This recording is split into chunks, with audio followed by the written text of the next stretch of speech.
Romantic tales. She used her hand to take the leather bag handed to her by Zhang Xiaolong and gave Zhang Xiaolong an angry smile. That Lu Yeye was originally round and smooth, and her eyebrows were delicate. Today she was Lu Qian's bridesmaid, so she dressed up even more beautifully. Zhang Xiaolong didn't think much of this smile, but the person on the horse had a burst of lewd light in his eyes. He couldn't help but let out a "ee" sound. Immediately he tightened the reins in his hand and gradually slowed down the horse. The two people beside him saw him slow down and immediately turned their heads to ask, "Lao heir, what's wrong?" That person said, "Big brother, something wonderful has come. What do you think of the woman beside the bridal sedan chair?" The boss looked up and couldn't help but smack his lips and say, "Edisk, she's really not bad. Although she's not an outstanding beauty, she's still a pretty girl from a humble family." Another person followed up and said, "Big brother, these past few days in Lu Town, you've been having a lot of fun. These words are used very well." That second brother said, "Big brother, last year you found a beautiful woman in that Exon manor. You obtained both wealth and beauty and had a fat new year. I, your brother, have seen you make her the wife of your stronghold. My heart itches. Although this Lu Town girl is interesting, she's still a woman of romance. She won't last long. I think this woman isn't bad. Why don't you get her into the stronghold and let her be my concubine?" The boss said, "The deal before the new year was indeed a good deal. I thought it was his family who dug up the jewels from the mountain and we just took the jewels. Who knew that the woman in his family was so beautiful? How could I let her go? However, second brother, this place is not far from Lu Town and is on the official road. I'm afraid that our actions will attract the attention of the authorities." Another person said, "Big brother, you worry too much. Although it's not far from Lu Town, there are not many people here. Just the few bumpkins who came to escort the bride don't seem to be from this town. If they rob someone, then so be it. It's not the first time we've done this. After we've done it, we don't have to kill anyone. If we leave our names behind, I'm sure they won't dare to report it to the authorities. Let's hurry back to the village. Even if we catch them, the authorities will know." The second brother said, "Lao heir's words are very reasonable. Big brother, let's do it." The boss looked around and seemed to be hesitating. Lao heir said, "Second brother, the woman in front of the sedan chair is yours. The bride in the sedan chair is mine. Today I'll be the groom." "Ah." Lao heir said, "Hee, the woman in the sedan chair still doesn't know whether she's fat or thin, beautiful or ugly. I'm not interested. This chick has soft skin and tender flesh. I think she suits me." Lao heir said, "Second brother, you don't know this. If the bride isn't beautiful, why would she choose such a beautiful girl to be her bridesmaid? I think the bride must be more beautiful than her." Lao heir said, "Lao heir is clever. However, if I didn't turn around and see it, how can you be the groom today? Tonight before you enter the room you have to toast me 3 big bowls." Lao heir said with a sinister smile, "Same to you. Let's go to the bridal chamber together." The three of them talked from afar and looked at the sedan chair from time to time. It seemed that they already had a plan in mind. The 4 people next to them didn't say anything. They surrounded the 3 of them in a circle as if they were used to it. Lao heir saw that the boss was still hesitating and said unhappily, "Big brother, what's there to think about? We brothers don't have any fresh girls to serve us this new year. We can't compare to you. You have a beautiful woman in your bed." Lao heir saw that Lao heir was unhappy and Lao heir was eager to try. He laughed and said, "Well said, who have we she 3 wolves been afraid of? Big brother has meat to eat. We can't let the brothers drink only soup. Sko. Today we'll do a good job and let the brothers eat meat." Finished speaking, the 3 of them turned their horses around and rushed towards Zhang Xiaolong and the others. The other 4 people also came from the side. At this time, Zhang Xiaohua had finished drinking water and handed her leather bag to Lao heir. His ears were very sensitive. He heard the sound of horses galloping away and then turning back. He immediately looked up and saw 7 people rushing towards him. He became alert and quickly said to Zhang Xiaolong, "Big brother, be careful. The group of people who just passed by are back. Is there something wrong?" Zhang Xiaolong was just talking to Lu Qian and Lu Yeye. He didn't notice the horses passing by. Now that he heard Zhang Xiaohua's reminder, he immediately looked up and saw the Shi 3 wolves looking at him with lustful eyes. He shouted in his heart, "Not good. Why did I encounter such a thing again?" Just as he was about to have Lu Yeye hide inside the bridal sedan chair, The horses had already arrived in front of him. Zhang Xiaolong frowned and pulled Lu Yeye behind him. He cupped his fists and said, "What orders do you have for me?" The one who rushed at the front was the second brother of the Shichui Three Wolves. He saw Zhang Xiaolong salute but didn't answer. He didn't even slow down the horse. Borrowing the horse's momentum, he lifted his leg and kicked towards Zhang Xiaolong's chest. Although Zhang Xiaolong didn't practice martial arts, he was still a young man. He was agile. He quickly moved sideways and got Lu Ye out of the way. The second brother's leg kicked below his shoulder. Zhang Xiaolong screamed and his body flew out. He fell on the side of the road far away. A mouthful of blood spurted out from his mouth and he fainted on his back. The water bag was also thrown far away, allowing the water to gush out. Zhang Xiaohua saw that his big brother was injured. He was shocked and wanted to run over. The third brother of the Shichui Three Wolves rode a horse and rushed towards him. He raised his hand and whipped. Zhang Xiaohua saw the whip coming and quickly dodged. He raised his hand and wanted to grab the whip. However, he had exhausted all his strength to pull the bow and shoot arrows this morning. At this moment, his arms were still sore and he couldn't use any strength.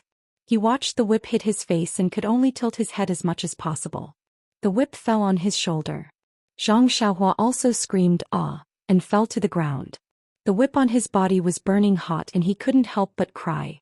After the second brother and the third brother of the Shichui Three Wolves succeeded, they didn't stop. Instead, they rushed to the rest of the people resting on the side of the road and raised their whips to hit them. The eldest brother ran to the front of the sedan chair. He didn't move forward. Instead, he tightened the reins and stopped. Seeing the second brother and the third brother running to the others, he said to the other four people around him, "Go and help them." The other four people immediately pulled out their weapons from their waists or horses and outflanked them from different directions. They shouted as they walked, "Shichui Mountain is working here. Those who have nothing to do with it should leave quickly." There were still some people on the road. When they saw these people rushing over and injuring people, they felt strange. There were also some busybodies who stopped to watch the fun. When they heard this, they immediately scattered like birds and animals and fled. The rest of the wedding procession was also very angry when they saw several people on horseback injuring the groom and the best man. They wanted to stand up and pick up the weapons in their hands to win with numbers. However, they didn't expect that the other party had knives and spears.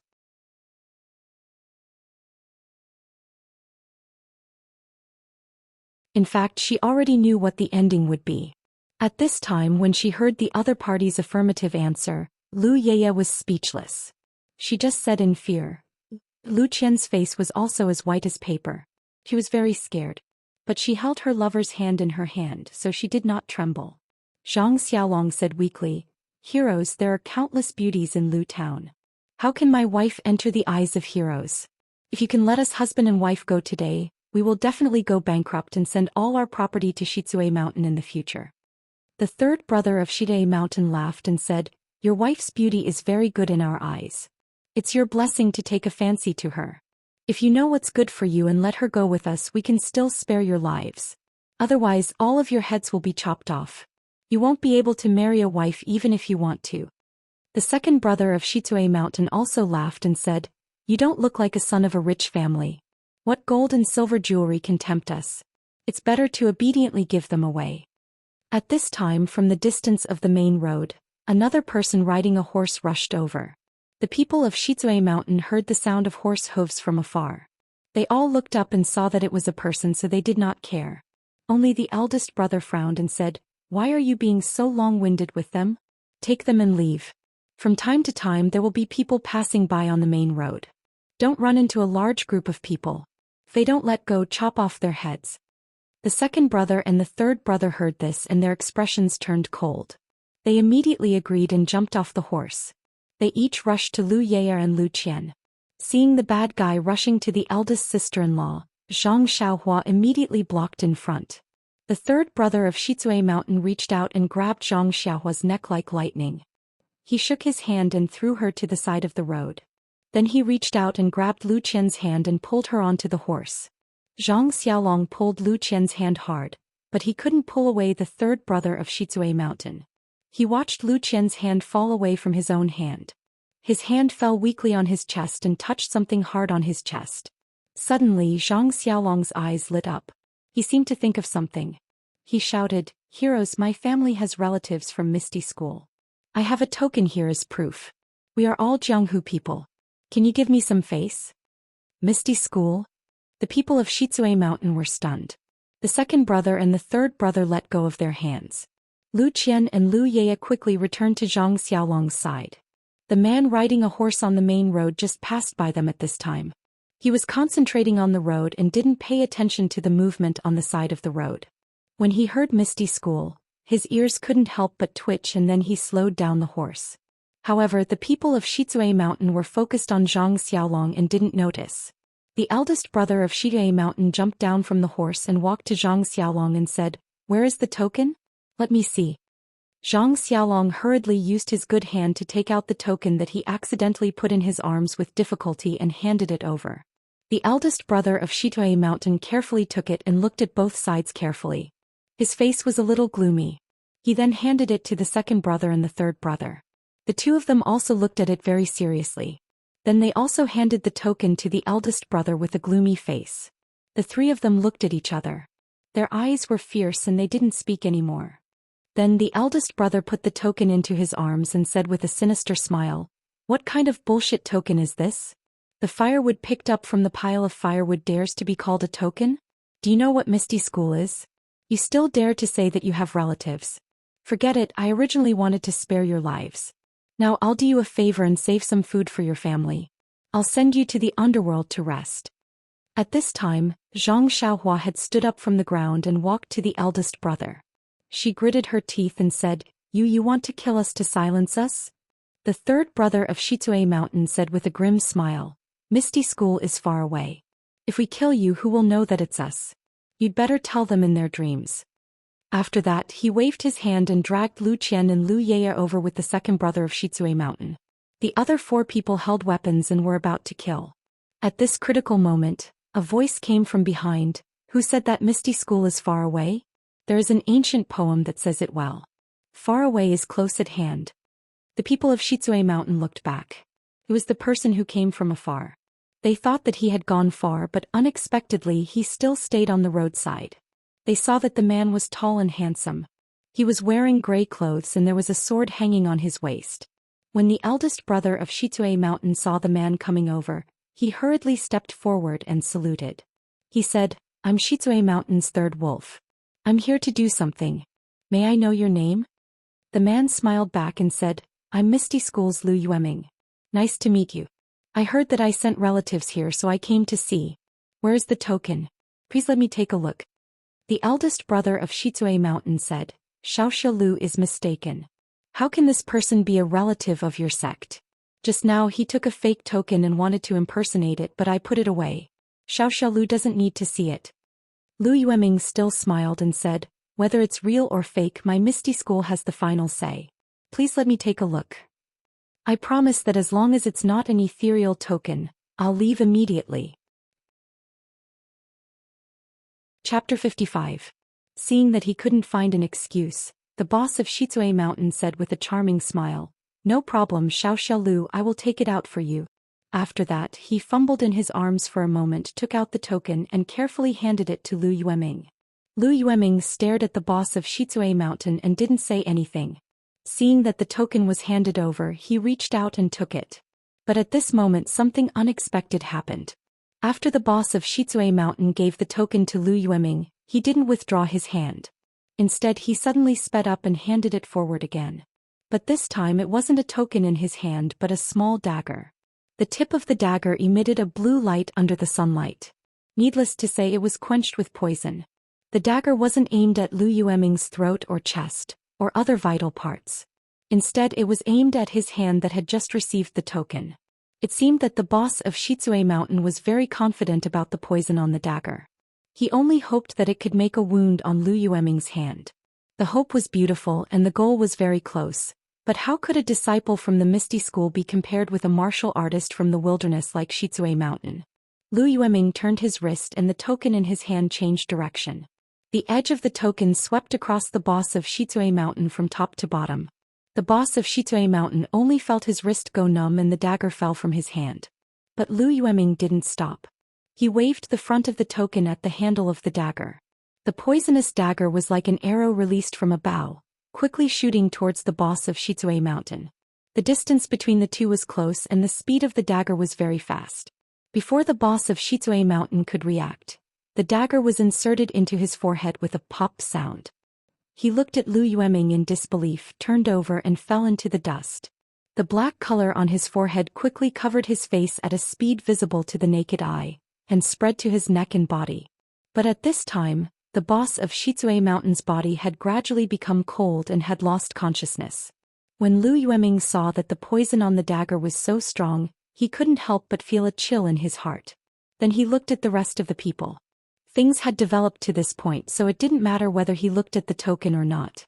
In fact, as early as when the boss of Shitsue Mountain reached out to take out the token, the other two wolves also took the opportunity to take their weapons from the back of the horse. They were all padeos. Now that they saw that their boss was killed, they were furious. They shouted at the four guards beside them and rushed forward.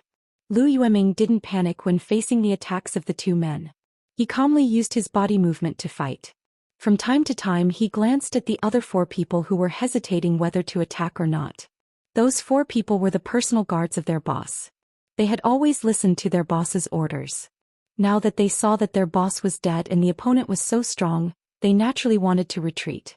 However, the second and third leaders of the mountain stronghold were still alive. They also asked them to attack, so they hesitated. Lu Yueming saw that the four guards didn't have the intention to attack for the time being. He was overjoyed. Although it wasn't too difficult for him to fight against 7 people with his martial arts, if someone suddenly used the poison just now in the chaos, he would be very scared. Therefore he no longer moved around. Instead he pulled out his sword and used the tip of his sword to display the unique skill of the Misty Seven Swords. He strived to defeat the opponent in front of him in a short time. The unique skill of the Misty School was really extraordinary. In just a few moves he forced the two wolves of Shitsue Mountain to the point that they couldn't fight back. When the two wolves of Shitsue Mountain saw that there were no helpers, they were exhausted and immediately shouted, "Why aren't you attacking? Otherwise you will be served by the family rules of the mountain stronghold." When the four guards heard the family rules, they had no choice but to take their weapons and come forward to help. At this time they heard Lu Yueming laugh and say, "It's too late to come now." After that he tightened his sword and the tip of his sword raised the blade of the second wolf of Shitsue Mountain. The long sword rushed forward and the tip of the sword went straight to the second wolf's throat. When the second wolf came to his senses and dodged, it was already too late. The tip of Lu Yueming's sword touched the throat of the second wolf of Shitsue Mountain and then withdrew, leaving only a little red there. The second wolf of Shitsue Mountain looked stunned and fell to the ground.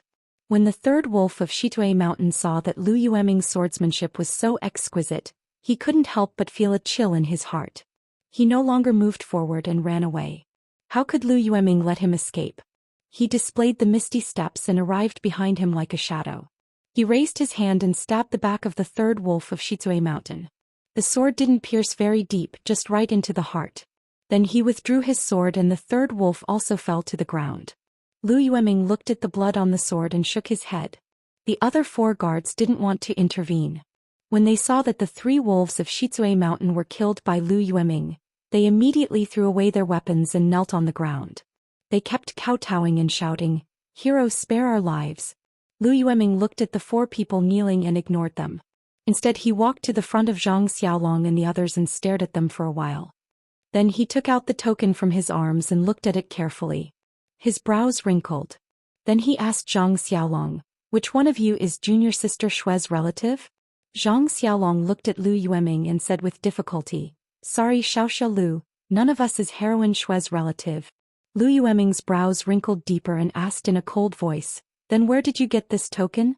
Zhang Xiaohua saw that her brother was having difficulty speaking and Lu Qian and Lu Yeye were still in shock, so she said, "Hero Lu, it's like this."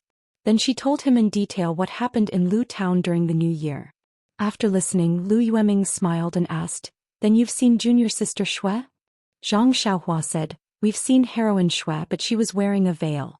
We didn't see her real face and didn't know that her surname was Shue." Lu Yueming nodded after listening. He knew about Wen Wenhai and Xue Qing's trip to Lu Town that day, but he didn't know about the episode with Zhang Xiaolong and the others. However, according to Zhang Xiaohua's description, it should be true and credible. The Misty School's token had always been strictly managed. Xueqing was able to leave the token with the intention of being thorough. Since he was able to encounter this matter, he could go back and tell junior sister Qing about it. Maybe he could even get her favor. Thinking of this, he couldn't help but smile. Thinking of this, Lu Yueming walked forward and carefully examined Zhang Xiaolong's injuries. First he reconnected his dislocated arm, then he took out some medicinal pills and let Zhang Xiaolong swallow them. The poor Zhang Xiaolong was injured the last time he saved Lu Qian. This time, before he could marry Lu Qian, he was gloriously injured again. Each injury was more serious than the last. This time, although he didn't injure his muscles and bones, the kick from the horse caused him serious internal injuries. He wouldn't be able to recover without resting for half a year. Of course, Lu Yueming didn't know about the well water, so he could only tell Zhang Xiaolong to rest well for half a year. After taking care of Zhang Xiaolong's matters, Lu Yueming turned his head and looked at the 4 guards kneeling at the side. He seemed to be thinking about how to deal with them. The 4 guards looked at Lu Yueming and knew that this was the moment to decide their fate. They immediately kowtowed again. Some of their foreheads even bled. Zhang Xiaohua couldn't bear to watch from the side. Lu Yueming seemed to see Zhang Xiaohua's eyes. He smiled and asked, "Xiaohua, how do you think we should deal with them?" Zhang Xiaohua saw Hero Lu ask him and his expression was a little uneasy. He whispered, "Since they didn't hurt us or anyone else, I think it's better to let them go." Lu Yueming looked at him with interest and said, "Are you pitiful because they are kowtowing?" Zhang Xiaohua blushed and said, "Yes, looking at them kneeling there and kowtowing non-stop, they are really very pitiful." Lu Yueming put away his smile and said, "Xiaohua, you have to remember. Pitiful people must have a hateful side. Just now it wasn't that they didn't want to hurt people. First, their fort master didn't give the order to kill people. Second, this is the Great Tao. Killing people will cause a lot of trouble. They probably can't afford to provoke it. If the one being killed now wasn't their fort master but me, do you think they would be so pitiful? Do you think they would spare your lives?" Zhang Xiaohua nodded thoughtfully. Lu Yueming continued, "Do you know what it means to eradicate evil completely? It means to eradicate evil completely. Don't leave a trace of evil behind. If I let them go today, they might come looking for trouble tomorrow. At that time you will want to cry but have no tears." When the 4 people heard Lu Yueming educate Zhang Xiaohua like this, they all raised their heads and looked at each other. He handed over the Misty School token and said, "You should keep this token. It's hard to guarantee that it will be useful in the future." Chapter 56. Zhang Xiaolong hurriedly and carefully placed this thing that had saved his family's lives into his arms. Lu Yueming didn't wait for Zhang Xiaolong to speak and ordered, "You 4 ride the original horses and go quickly. Don't touch the things of these thieves. Leave the corpses and horses where they are. I heard that there are 3 leaders in Shizue Mountain. Seems that they have been killed by me. It is estimated that Shizue Mountain will scatter in the future. You don't have to worry about their revenge. In addition, you don't have to hide the fact that I saved you, but remember not to say my name or the name of Misty School. Do you understand?" Zhang Xiaolong didn't quite understand, but he nodded deeply. Then the 4 of them rode on one horse and moved forward. Lu Yueming also jumped on the horse and was about to leave. But looking at the mess on the side of the road, he frowned and thought for a while. Then he jumped off the horse and put the 7 corpses on the remaining 7 horses. He loosened the reins and let the horses run on their own. Then he got on the horse again and galloped away. The road was quiet again. After the time it took to eat a meal, the people who were hiding nearby stealthily snuck over. Seeing that there were no bandits by the roadside, they tidied up the bridal sedan chairs and other things, thinking that the bride and groom had already been murdered. Feeling sorry for them and lucky for their own luck, they slowly returned to Guozhuang. In the small courtyard of Guozhuang House, since Zhang Xiaolong led the wedding procession out, the people in the family were busy. They not only greeted the neighbors in the village and asked them to sit down, but also prepared all the things needed for the wedding ceremony according to the countryside. Zhang Kai and Guisufei ran in and out almost without touching the ground. They kept muttering something and looked here and there for fear of missing something. When the sun was high in the sky, the couple was slightly relieved and sat down tiredly. This poor family was so tired to marry a wife. Wouldn't the rich family be tired to death? But they forgot that they had special servants. How could they do it themselves? Everything was prepared at home. and the necessary ceremony had been entrusted to the people in the village who were familiar with it, so there shouldn't be any mistakes. Seeing that it was still early, the two of them went to the head chef to get some food and hurried to fill their stomachs. After resting for a short while, Zhang Kai and Guosufei arrived at their grandmother's hut. Their grandmother had woken up early. Guosufei had made a new set of clothes for her mother a few days ago. She had just put it on today. When her grandmother heard someone coming in, she asked, "Guosufei? Xiaolong and the others are back, right?" Guosufei smiled and said, "Mother, not yet, but I think it will be soon. Please come with us to the central room and wait." Grandma was also very happy and agreed repeatedly. The couple carefully supported their grandmother to the central room and sat down in the chair in the middle. His grandmother's health was extremely poor and she was usually lying in bed. On Zhang Xiaolong's wedding day, he needed to kowtow to his parents and elders. Today, his grandmother forced herself to stay awake, waiting for her grandson and granddaughter-in-law to kowtow to her. Her lifelong wish was finally fulfilled. However, after sitting for a long time, they didn't hear the sound of firecrackers and musical instruments at the entrance of the village. Seeing that it was time, Zhang Kai and Guosufei couldn't help but feel anxious. Even their grandmother seemed to be unable to hold on.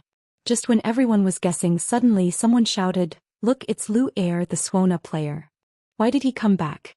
Sure enough, across the low courtyard wall of the Zhang family's courtyard, a person could be seen running here from a distance. Wasn't he one of the people in the wedding procession?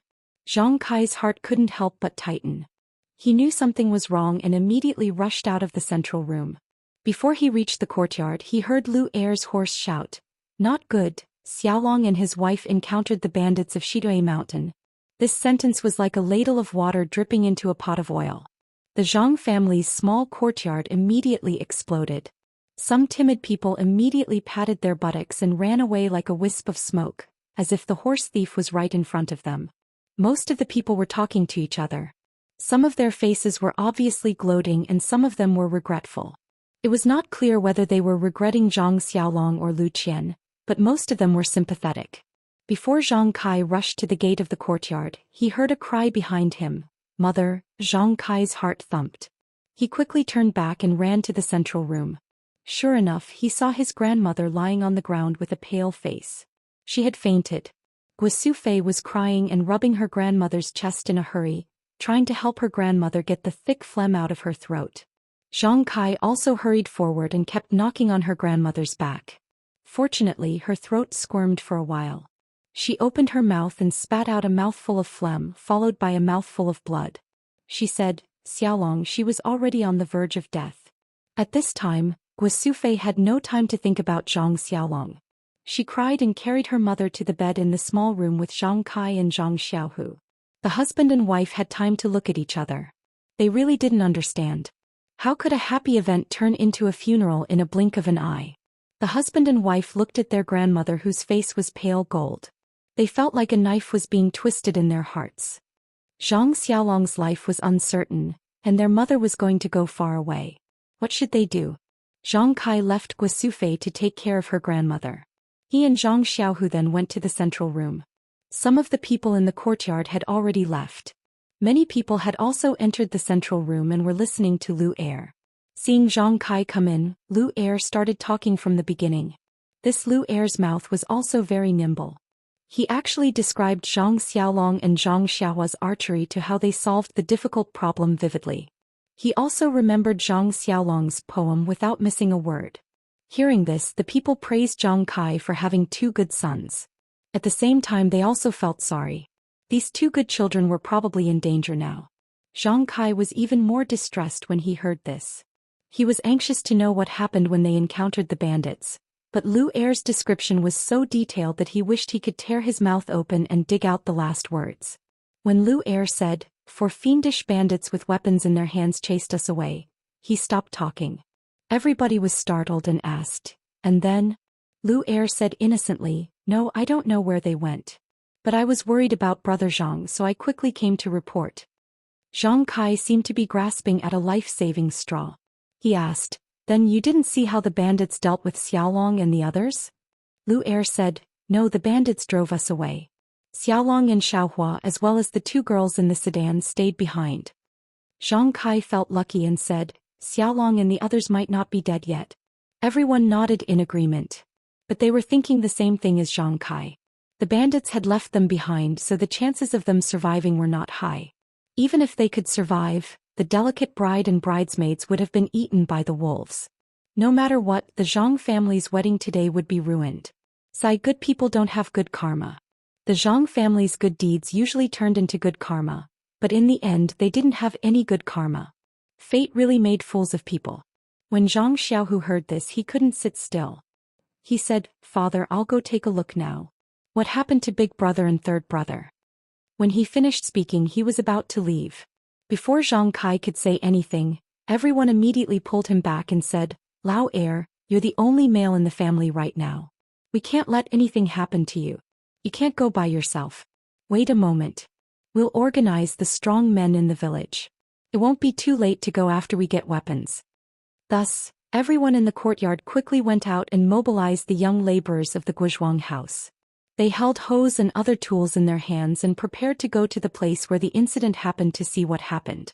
But just as the group of loose people walked out of the Guozhuang house's village entrance, they saw a horse coming towards them, carrying 4 people on its back.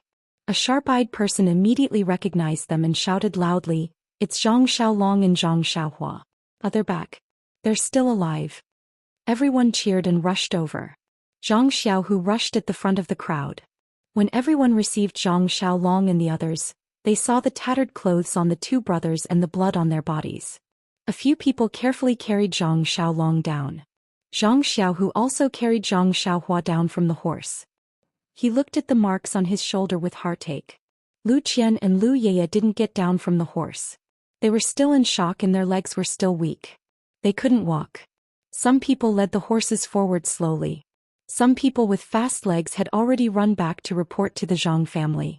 Before the crowd reached the center of the village, Zhang Kai and Guosufei, who had received the news, had already rushed over. When they saw their sons and daughter-in-law were alive and well, they couldn't help but cry. They only used their hands to carefully touch their sons' wounds and said, Good, good. It wasn't until they reached the entrance of the Zhang family's courtyard that Guosufei woke up from her dream. She said, Xiaolong Qian, come over and meet your grandmother. At this time she didn't care whether Lu Qian could walk or not.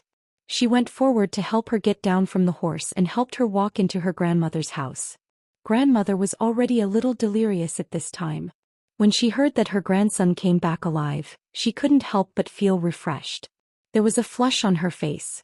Her gray eyes seemed to be able to see her beloved grandson and granddaughter-in-law. She muttered, Bow to heaven and earth, bow to heaven and earth.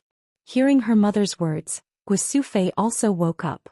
The custom in the village was that when a happy event met with the funeral of an elder, one had to step back. Grandmother didn't want to delay Zhang Xiaolong's wedding because of her departure. Therefore, Guosufei also gritted her teeth and hurriedly asked Zhang Kai to prepare for the wedding ceremony. Grandmother was also energized at this time. She insisted on going to the central room to accept the kneeling of her new daughter-in-law and grandson. Guosufei and Zhang Kai had no choice but to carry their mother to the central room. Please collect, thank you. Chapter 57. The wedding ceremony of Zhang Xiaolong and Lu Qian was carried out in a hurry in the central room of the Zhang family's small courtyard. On the chair in the middle of the central room, Zhang Xiaolong's grandmother was reclining there with a flushed face. Zhang Kai and Guosufei were holding her arms on both sides. When Zhang Xiaolong and Lu Qian kowtowed to her, Zhang Xiaolong's grandmother smiled very brightly. However, the blush on her face was fading visibly. When the villagers who specialized in etiquette shouted, "The ceremony is over," the bride and groom enter the bridal chamber. Only then did the blush fade away. Zhang Xiaolong closed her eyes peacefully with a smile on her face. Guosufei and Zhang Kai felt that their hands were heavy. Guosufei immediately shouted sadly, "Mother." This was the second time today that she called her mother in the central room, and it was also the last time. At this time Lu Qian did not care about the rules. She tore off the red veil and carried her grandmother's body back to the small house with Guosufei and Zhang Kai. In the courtyard, the people in the central room looked at each other. They did not know whether the Zhang family was going to hold a wedding or a funeral today. Only the acquaintances who knew the situation secretly wiped their tears. Zhang Xiaolong walked into the small house with the help of Zhang Xiaohu and Zhang Xiaohua.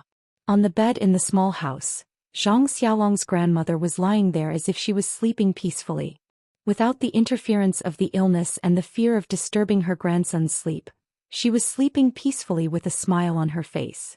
Zhang Xiaohua looked at his grandmother's face that had been engraved in his heart. It seemed that he did not feel sad, but his heart was empty, very empty. His mother's sorrowful cry came into his ears. He himself was very puzzled. He should be very sad, but why was he not? Was his grandmother really resting? No, definitely not.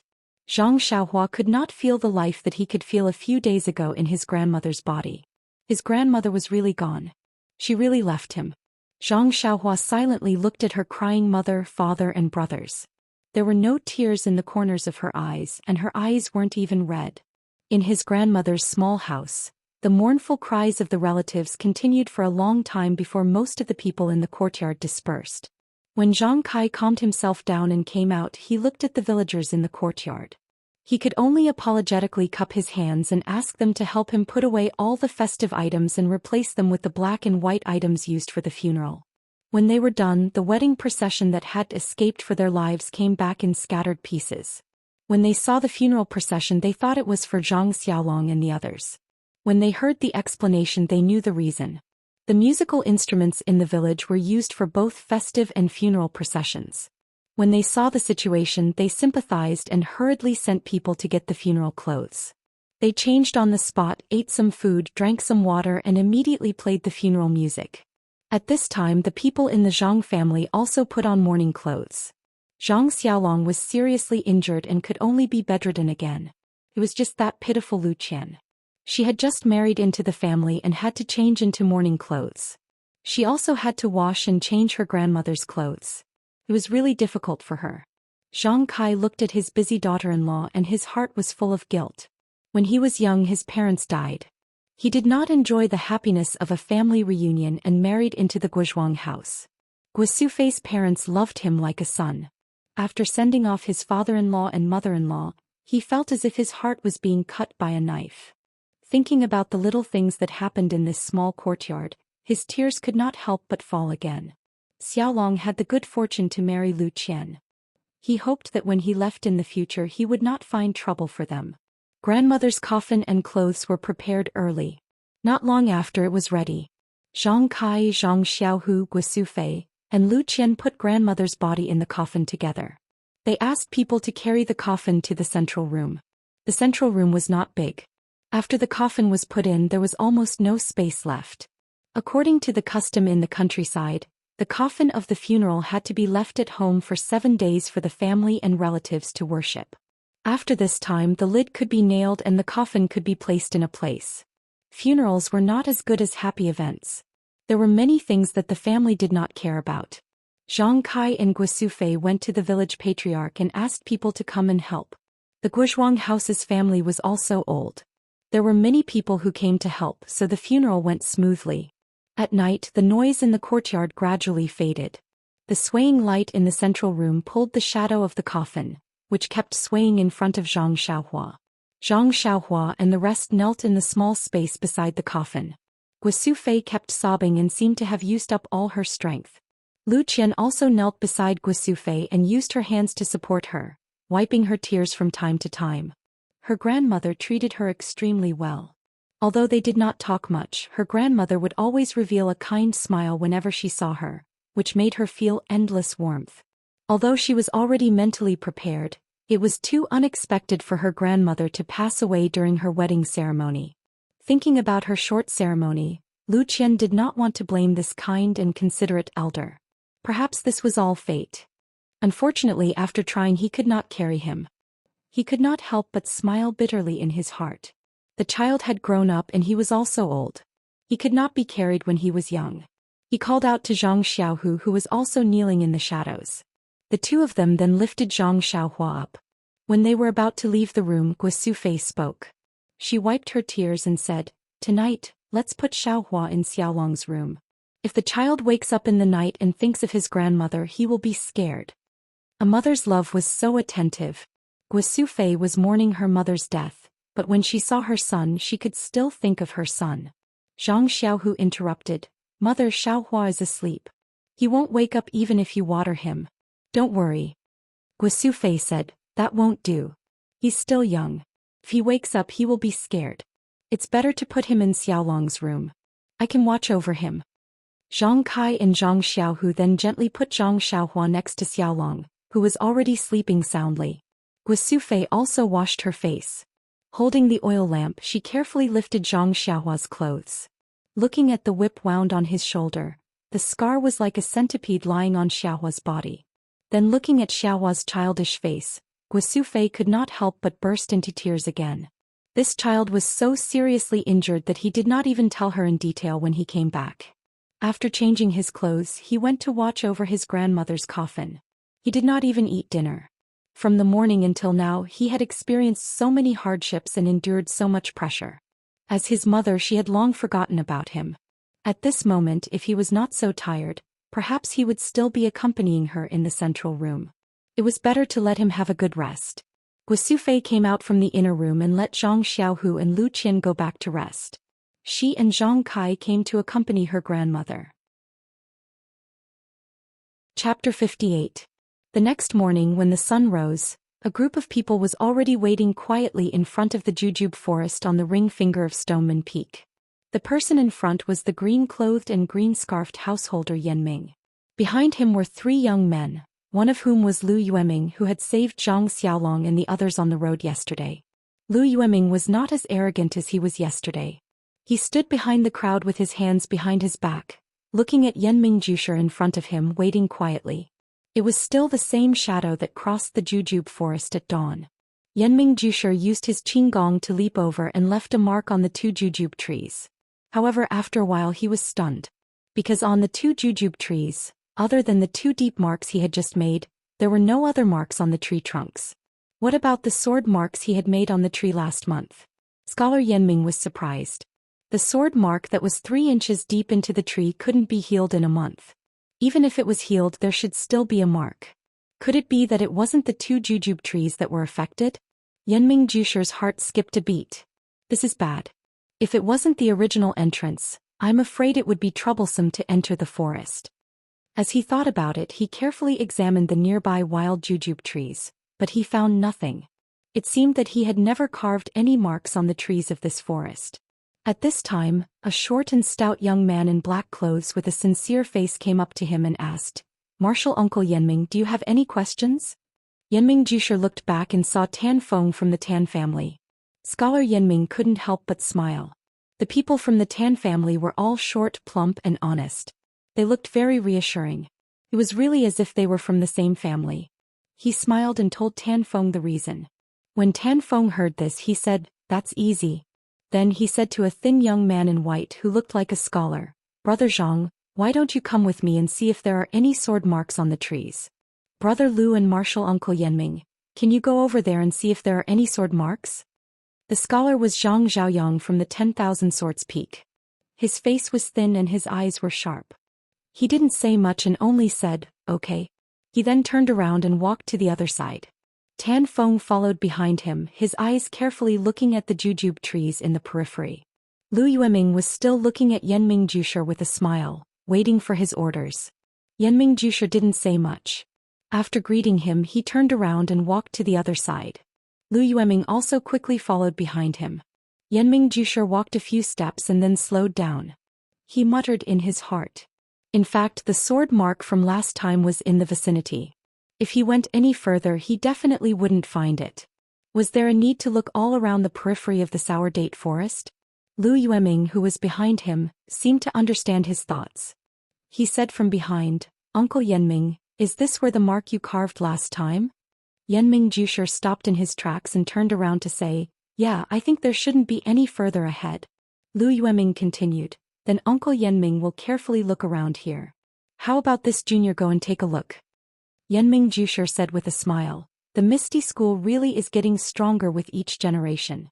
This sect leader O is so lucky to have all the outstanding disciples under his tutelage. Okay, you go take a look. Be careful. I'll stay here. Lu Yueming also smiled and nodded. He continued to look around, leaving Yanming Jusher behind him. Leaving aside Yenming Jusher, who stayed in place and thought about what to do next, the other three looked from the beginning to the end of the sour date forest. Just as Yenming Jusher expected, they didn't find anything. Everyone couldn't help but fall silent. The premise of their previous discussion was to enter from the original entrance. Since the entrance was different from before, then the steps of their discussion were obviously invalid. What should they do? The three of them stood quietly, thinking while waiting for Yenming Jusher's instructions. This time the three of them came to the five-clawed peak in the same way as the four sects did last time. They all sent their second-generation disciples, but this time they did it more secretly. As early as the leaders of the four sects returned from Mount Wutong, they frequently sent different disciples to different places to deal with affairs. They were afraid that the spies of other sects would figure out their details. These three people were just one of the operations. Only a moment before they set off, the leaders of the four sects told them the goal of this operation and secretly told them everything they should pay attention to. After they left, there were still many disciples sent out continuously. Even many of the core figures in the four sects didn't know who was carrying out what task. Therefore these three people could hide from the spies of other sects and smoothly arrive here. The disciples who could be sent to participate in this matter were, of course, the leaders of the four sects. After knowing the preciousness of the secret plane, the four sects would not take it lightly. Moreover, these three people had all taken the secret pills of the four sects. Their profound skills were also quite powerful in Jianghu. Otherwise, Lu Yueming alone could easily deal with the 7 people of Shizue Mountain yesterday. If it were when Wenhai and Xueqing a month ago, it would not be so easy. Although they had made a mistake in their operation, the three of them were all people with calm personalities. Even Tan Feng, who appeared to be a little boorish, remained silent and focused, quietly waiting for Scholar Yenming's orders.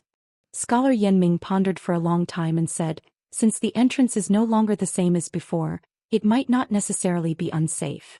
However, we can't just follow what we've said before and enter the forest according to the chant we used last time. Perhaps there will be a new chant this time. You all should bring your own skins. I'm sure your teachers have already told you how to use them. Now let's see if the chant is the same. When everyone heard this, they took out their skins from their arms, cut their fingers with a knife and wiped the blood on it. However, this time everyone, including Yenming Jusher, was even more stunned. The place where the chant was originally displayed was now blank. The others didn't feel anything, but Yenming Jusher immediately broke out in a cold sweat. Even though his martial arts had greatly improved, he couldn't help but be on guard. He turned his head and looked around vigilantly. This was too strange. Yenming Jusher, who had originally been ambitious and wanted to go in and reap a harvest, was now unwilling to go in no matter what. He had roamed the Jianghu for so many years and had never heard of words written on skins disappearing. This thing had already exceeded Yenming Jusher's scope of understanding. He was timid and cautious, but as a veteran of the Jianghu he immediately determined that this was a minefield. They couldn't take half a step forward. The best way was to obediently wait until the 15th of the first month of the next year and try their luck again.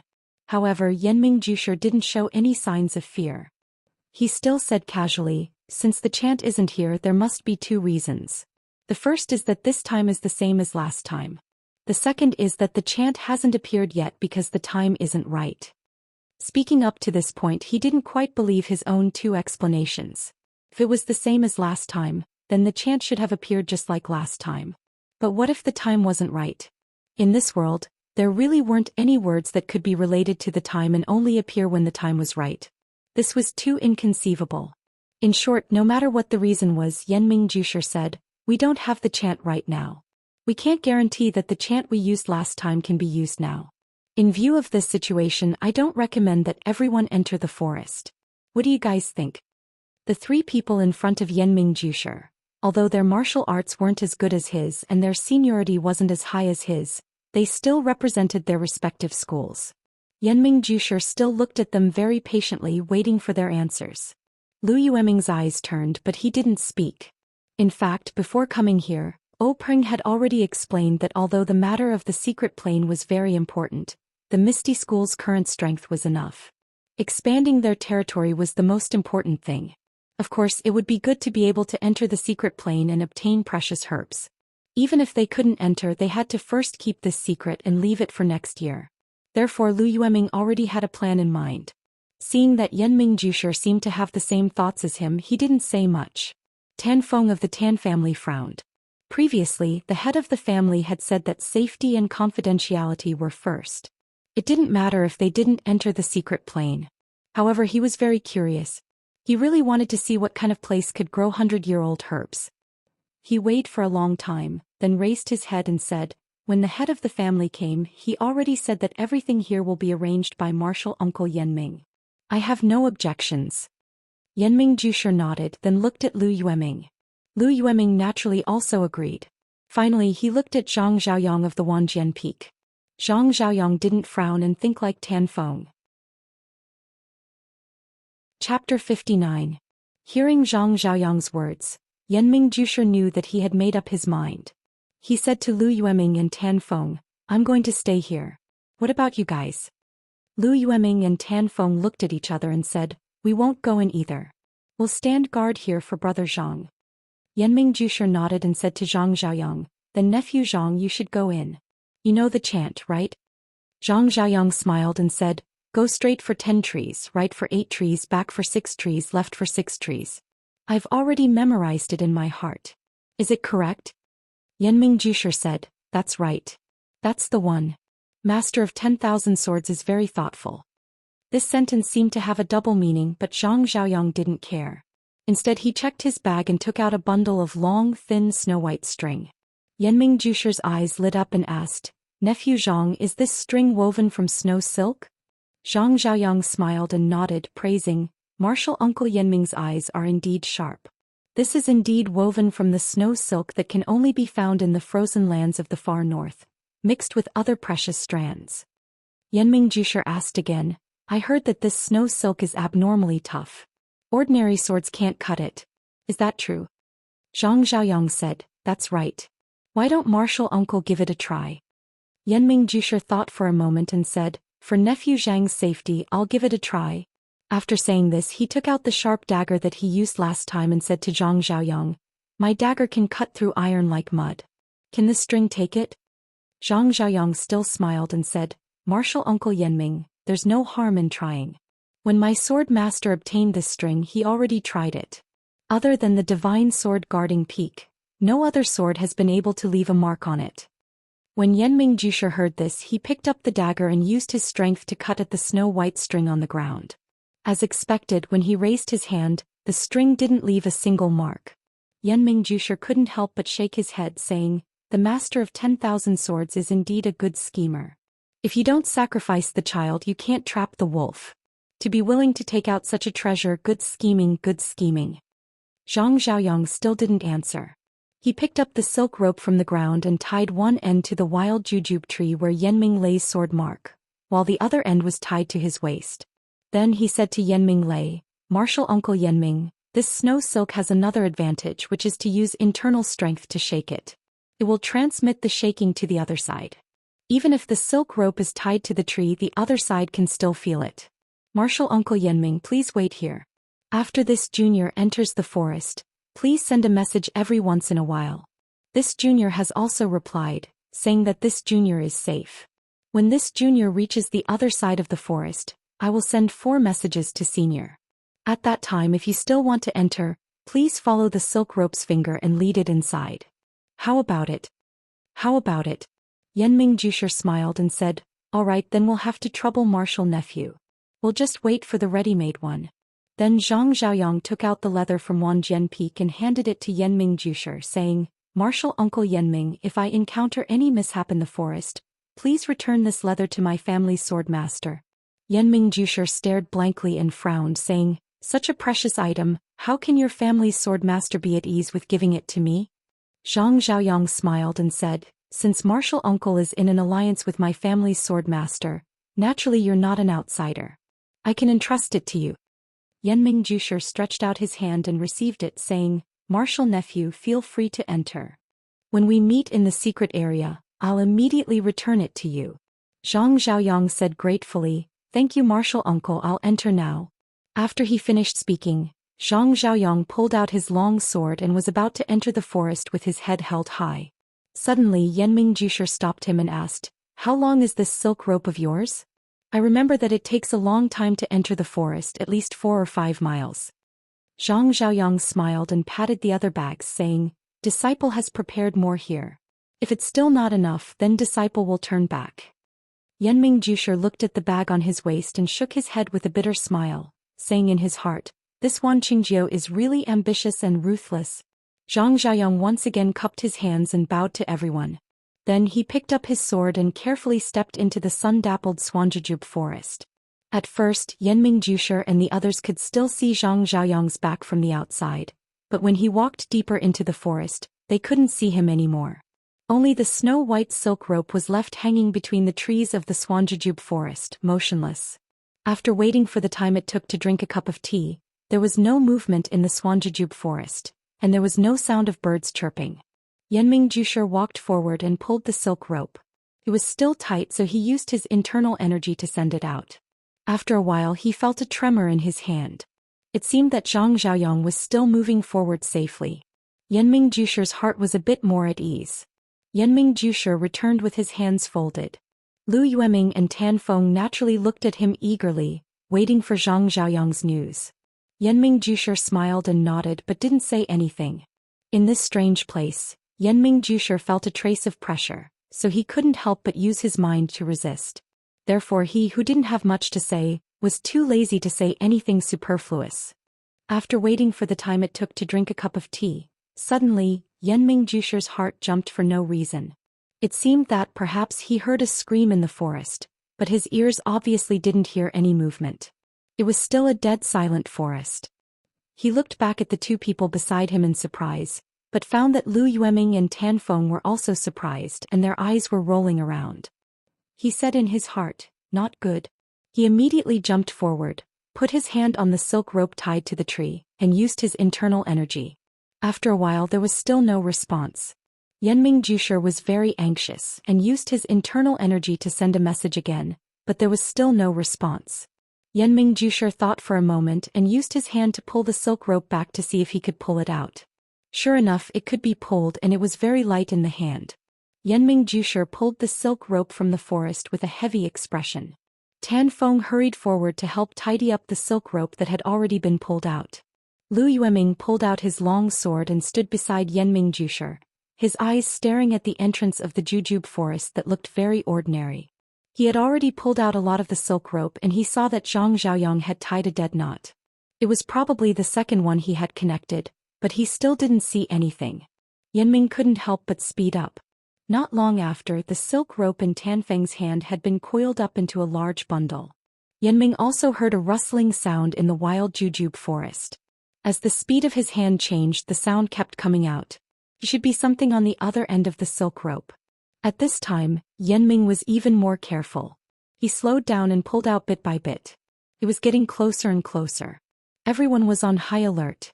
However, there was no monster at the end of the silk rope.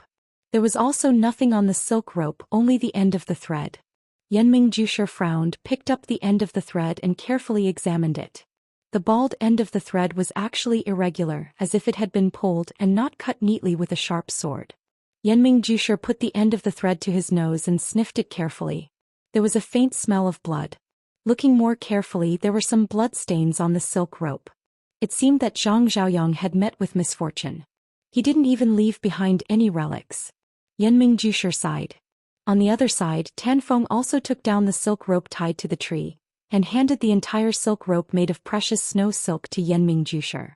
At this time, Lu Yueming, who was holding the sword in his hand, opened his mouth and asked Yanming Jusher, Martial Uncle Yanming, you've been here twice. Did you notice anything different from other places? Yanming Jusher thought for a moment and said in puzzlement, I didn't notice anything different. Nephew, did you find anything? Lu Yueming looked at the deep forest of jujubes and said thoughtfully, Martial Uncle Yanming, I grew up in the mountains. Although I've never seen such a large forest of jujubes, I often go to other forests of this size.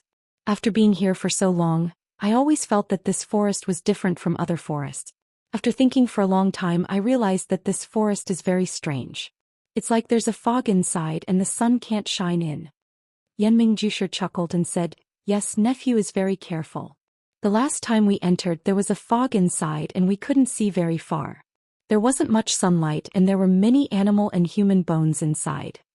Lu Yueming nodded and said, "In most dangerous places, there will always be people who are curious and go in. Animals will also rashly go in and the bones left behind are not special. However, there's something special here that doesn't exist elsewhere?" Yenming Jusher and Tan Feng asked curiously, "What's special about it?" Lu Yueming said, "Listen, are there any birds singing in this forest of jujubes?" Yenming Jusher and Tan Feng listened carefully. Sure enough, there weren't any birds singing in that mysterious forest. Yenming Jusher thought for a while and said, "Nephew is right. The last time I entered the forest, it was also completely silent. There weren't any birds singing."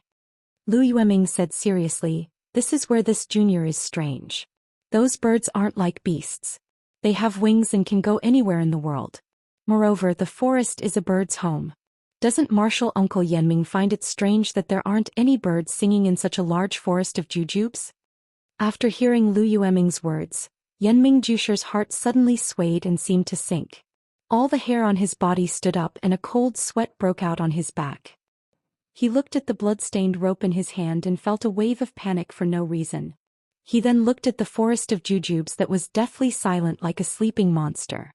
He didn't want to stay a moment longer, so he waved his hand and said, "Nephew, this isn't the place to talk. Let's leave first and find a safe place to talk." Lu Yueming and Tan Feng hurriedly said, "We'll follow Martial Uncle Yenming's instructions." Yenming Jusher didn't say much and put the rope woven from snow silk into his bag. He took Lu Yueming and Tan Feng and used his qinggong to quickly leave and didn't look back. The silent forest of jujubes was filled with dense fog as if nothing had happened. Chapter 60. When the three of them used their qinggong to return to the Thumb Peak, they finally let out a sigh of relief. Yenming Jusher casually sat down on the crouching ox rock and asked, "Nephew, you haven't finished speaking yet, right? Let's hear it now." Lu Yueming said, "There are no birds in this forest. According to this junior's guess, there are only two reasons. The first is that there are fierce beasts in the forest that the birds are afraid of, so they don't dare to rest. However, this junior doesn't know what kind of fierce beast it is. In this junior's impression, there are no fierce beasts that can drive away birds. The second is that this forest is originally a formation. Does this formation also have the effect of isolating birds, preventing them from building nests here?" Yenming Jusher pondered for a moment, then said, "Nephew's words have a certain degree of truth. However, this formation has long been lost in Jianghu. Its specific power is not something we can speculate about.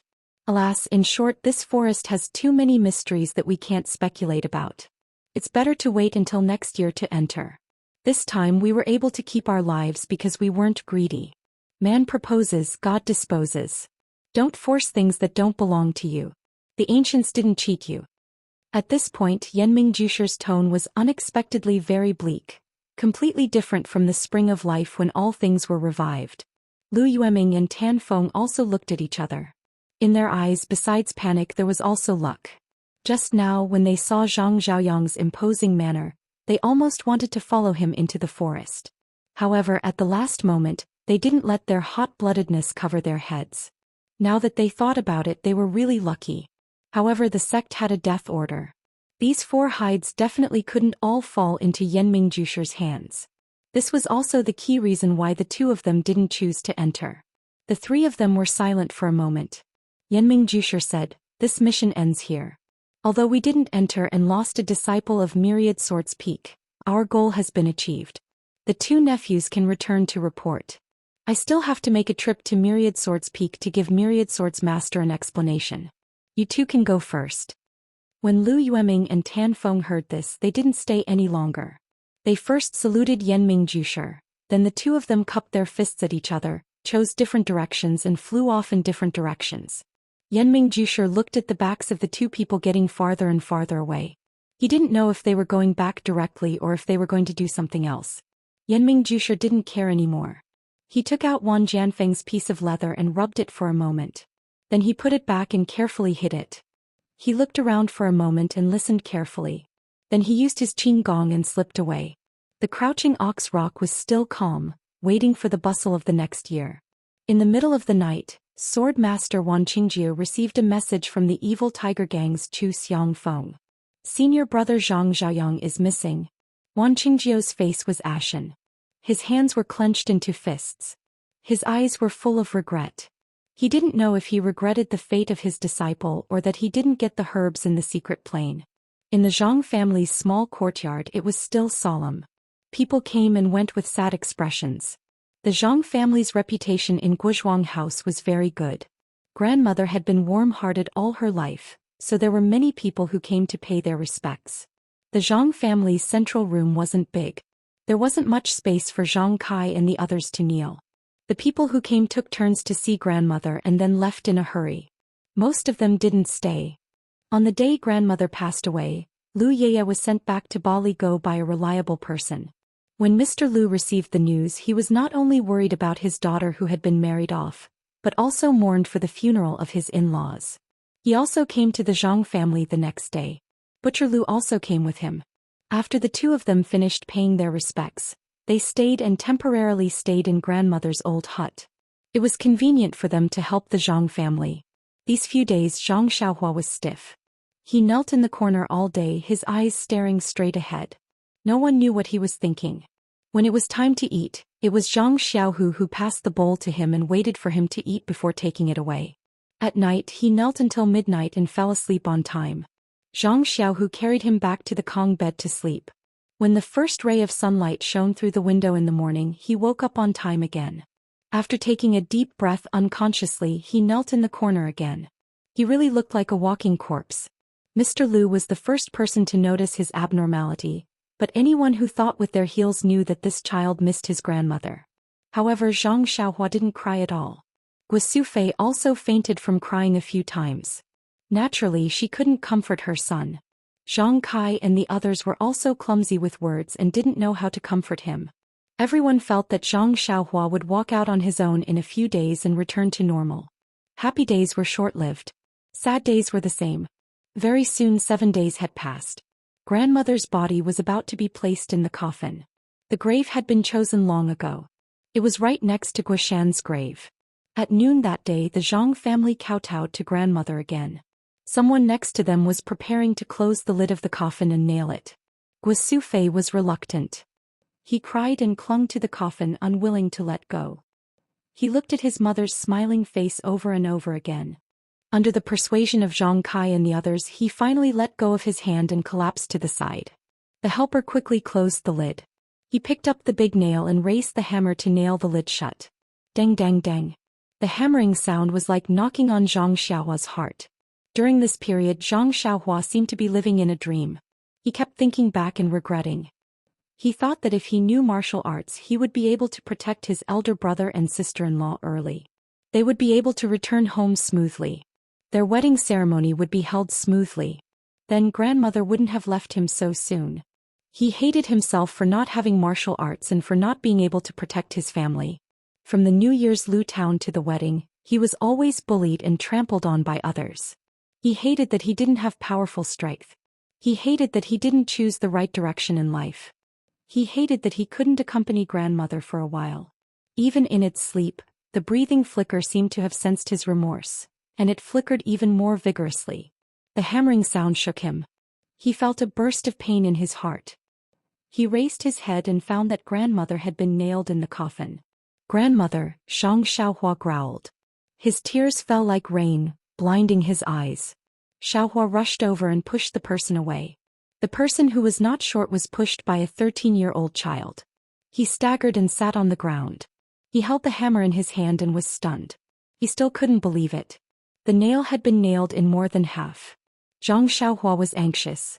He pinched the tail of the nail with his fingers and pulled the nail out slowly. Then Xiaohua pushed the heavy lid aside. Grandmother's peaceful smile appeared in the dark coffin again.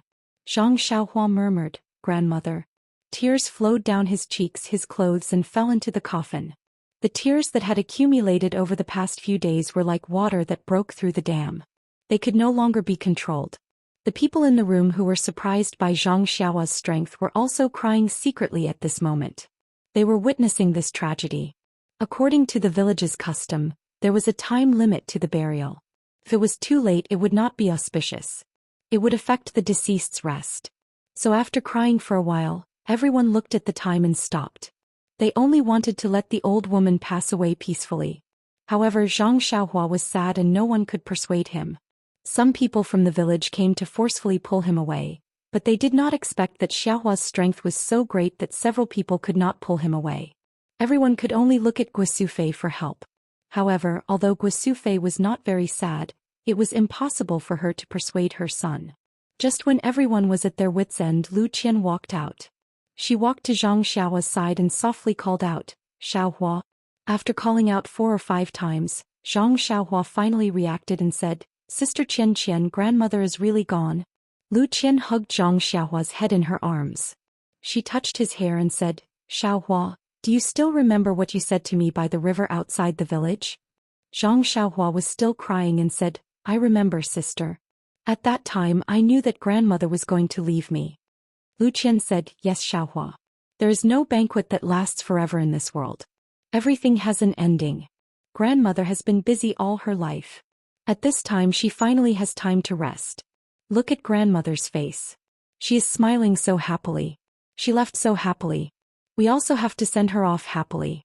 Aren't you disturbing grandmother's rest and making her angry?" Zhang Xiaohua said, "Sister, I know this.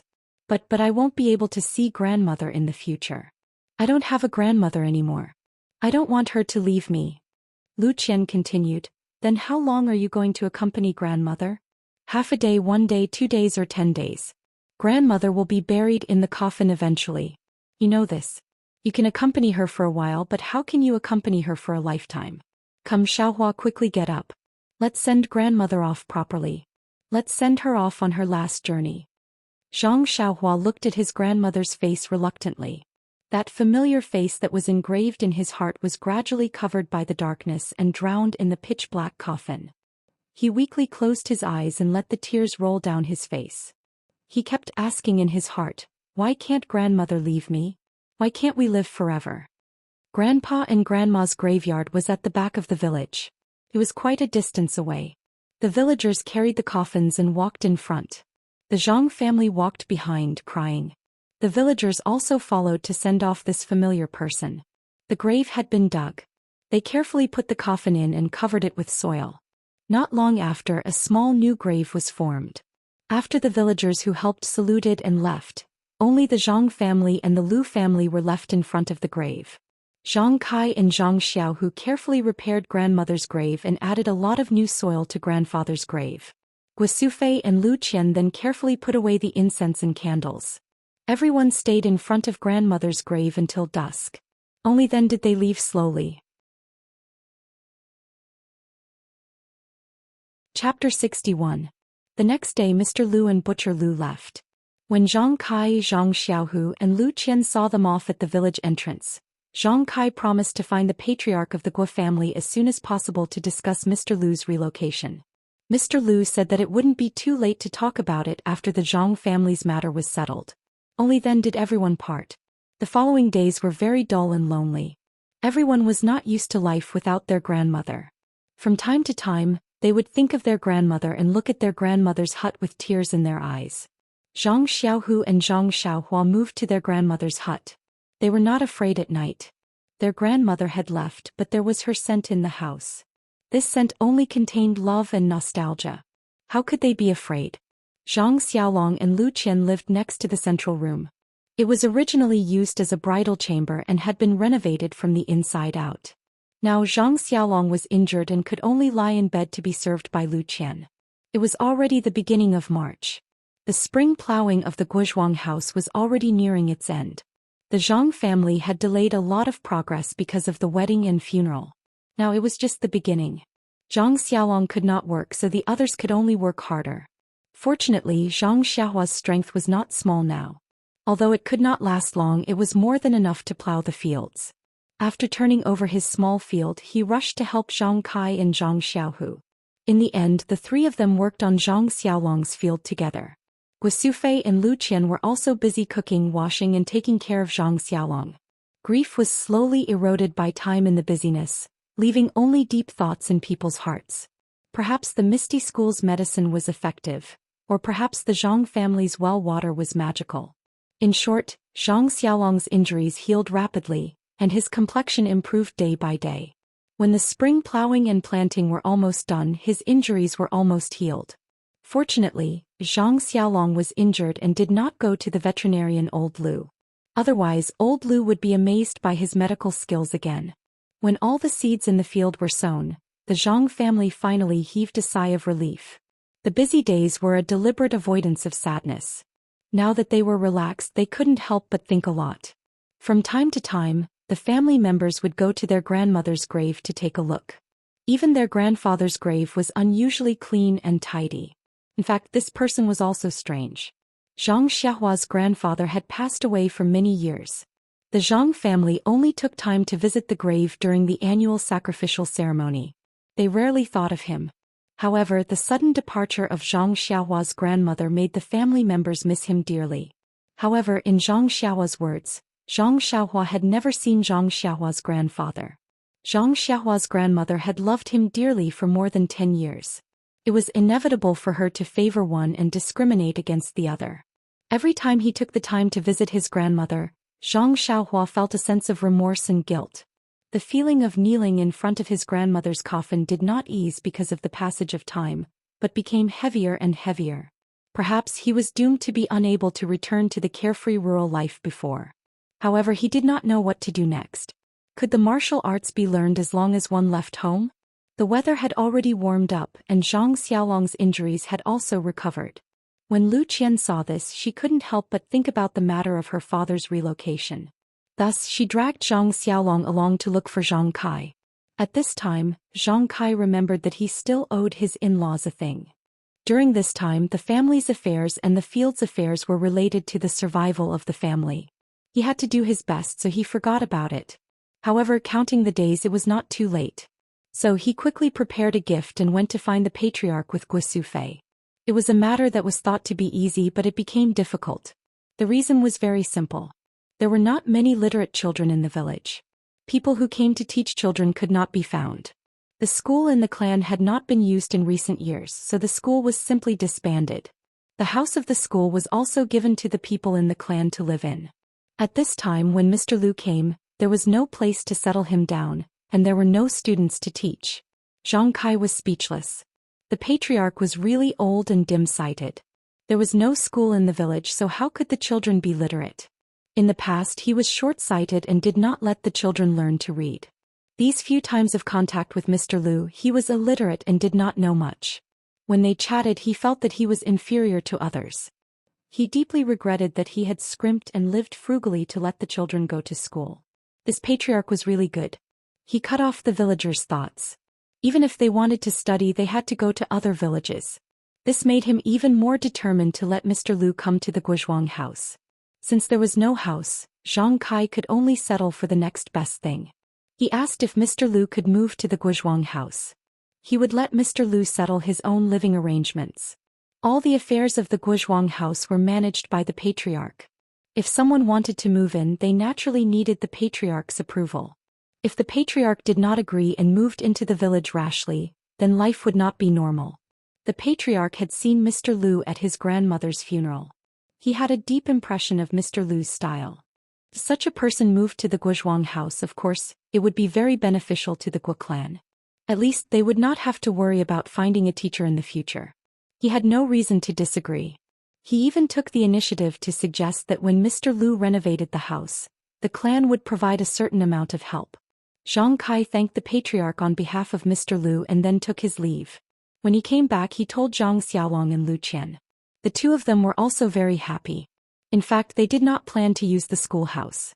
Although it was convenient and they could live there, after all, it was far away from the Zhang clan. They still had to listen to the clan's arrangements. It was very uncomfortable. If they were to build their own house, it would be hard, but it would be very convenient for them. Behind the Zhang clan's house was a small pond. On one side of the pond was a bamboo forest. On the other side there was an open space. Usually some rubbish and other things were thrown away. The ground was full of weeds. If they were to be tidied up, it would be just right to make a small courtyard. Next to the pond, after tidying up and planting lotus flowers and other things, one would be able to see the endless green of the lotus leaves in summer. The bamboo forest next to it was even more serene and elegant. Lu Qian was very satisfied with it. Lu Qian did not like it. However, it was all weeds now. If Lu Qian were to look at it, it would inevitably be slack. Therefore, the Zhang clan brothers worked together to clean it up first before letting Lu Qian decide.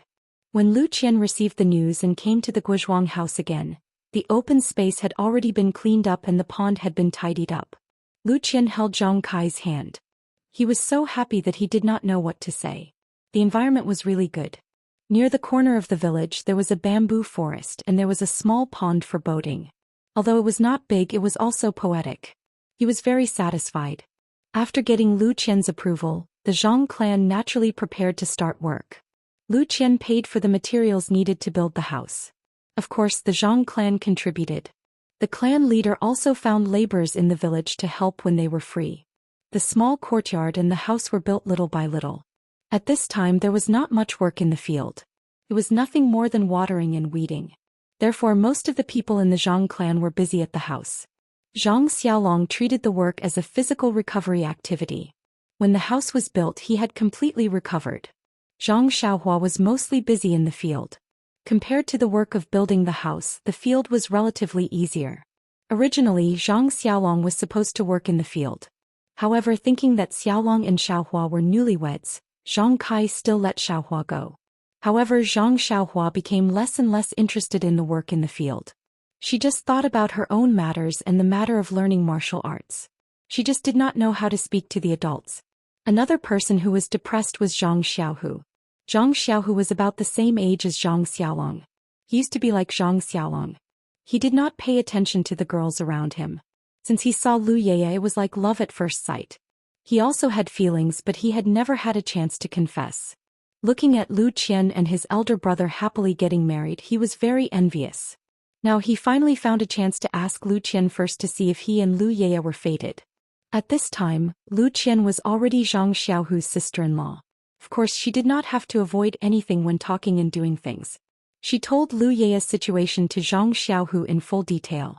Suddenly, Zhang Xiaohu's enthusiasm was extinguished. His face that was initially blushing turned pale in the end. His expression was very bleak. Looking at his simple and crude courtyard, Mr. Lu could be considered to have vented his anger. He had an indescribable feeling that he would have to spend the rest of his life here. Looking at his reluctant son and then looking at his happy daughter, Mr. Lu's eyes were somewhat moist. Chapter 62. Dinner was naturally eaten in Mr. Lu's small courtyard. Although the cutlery in the courtyard was not complete, it was still close to the Zhang family's residence. It only took a few steps for him to bring everything over. Guisufei was busy in Mr. Lu's kitchen. Looking at the small and exquisite room, she was very envious. As expected of a scholar, he was so particular about the place where he cooked. It was unlike her own house, where the entire stove was placed in the courtyard and there was only a shed built to shelter her from the wind and rain. Now that she thought about it, it was not a simple and crude kitchen. She would find some time to discuss with her old man and ask her sons to help as well. They could also build a small house like this in their own courtyard. After all, it was not a very expensive thing. The result of this idea was that in less than half a year, all the outdoor stoves in the Guizhuang house were changed into kitchens. This was also a trend that Mr. Lu brought about. The Guizhuang house's population was less than Balaga's, and the things sold at the village entrance were also less than Balaga's. Therefore, even if Mr. Lu wanted to use the first meal to reward everyone, he was powerless to do so. The dinner at night was still simple, but there were many people eating. Mr. Lu's spacious central room could not hold all of them. Fortunately, the weather was already hot, so everyone simply moved the tables and chairs outside. Farmers did not pay particular attention to eating without talking when eating. Everyone ate while chatting. Mr. Lu, Zhang Kai and Lu Kai only took a small sip of wine. However, they could not withstand Butcher Lu's frequent toasts and they were all drunk. Mr. Lu squinted his eyes and looked at the lively crowd. He also had a different feeling in his heart. It had been a long time since he had participated in such a happy and harmonious scene. Perhaps it was because his daughter liked this kind of environment. Suddenly, it seemed to have touched the weakness in his heart. He could not help but think of his late wife who had passed away early. Then he looked at Lu Qian's face, which was very similar to his late wife's face. A kind smile appeared on his face. He hoped that his daughter's choice was not wrong and that he had also been pulled into the boat by his daughter.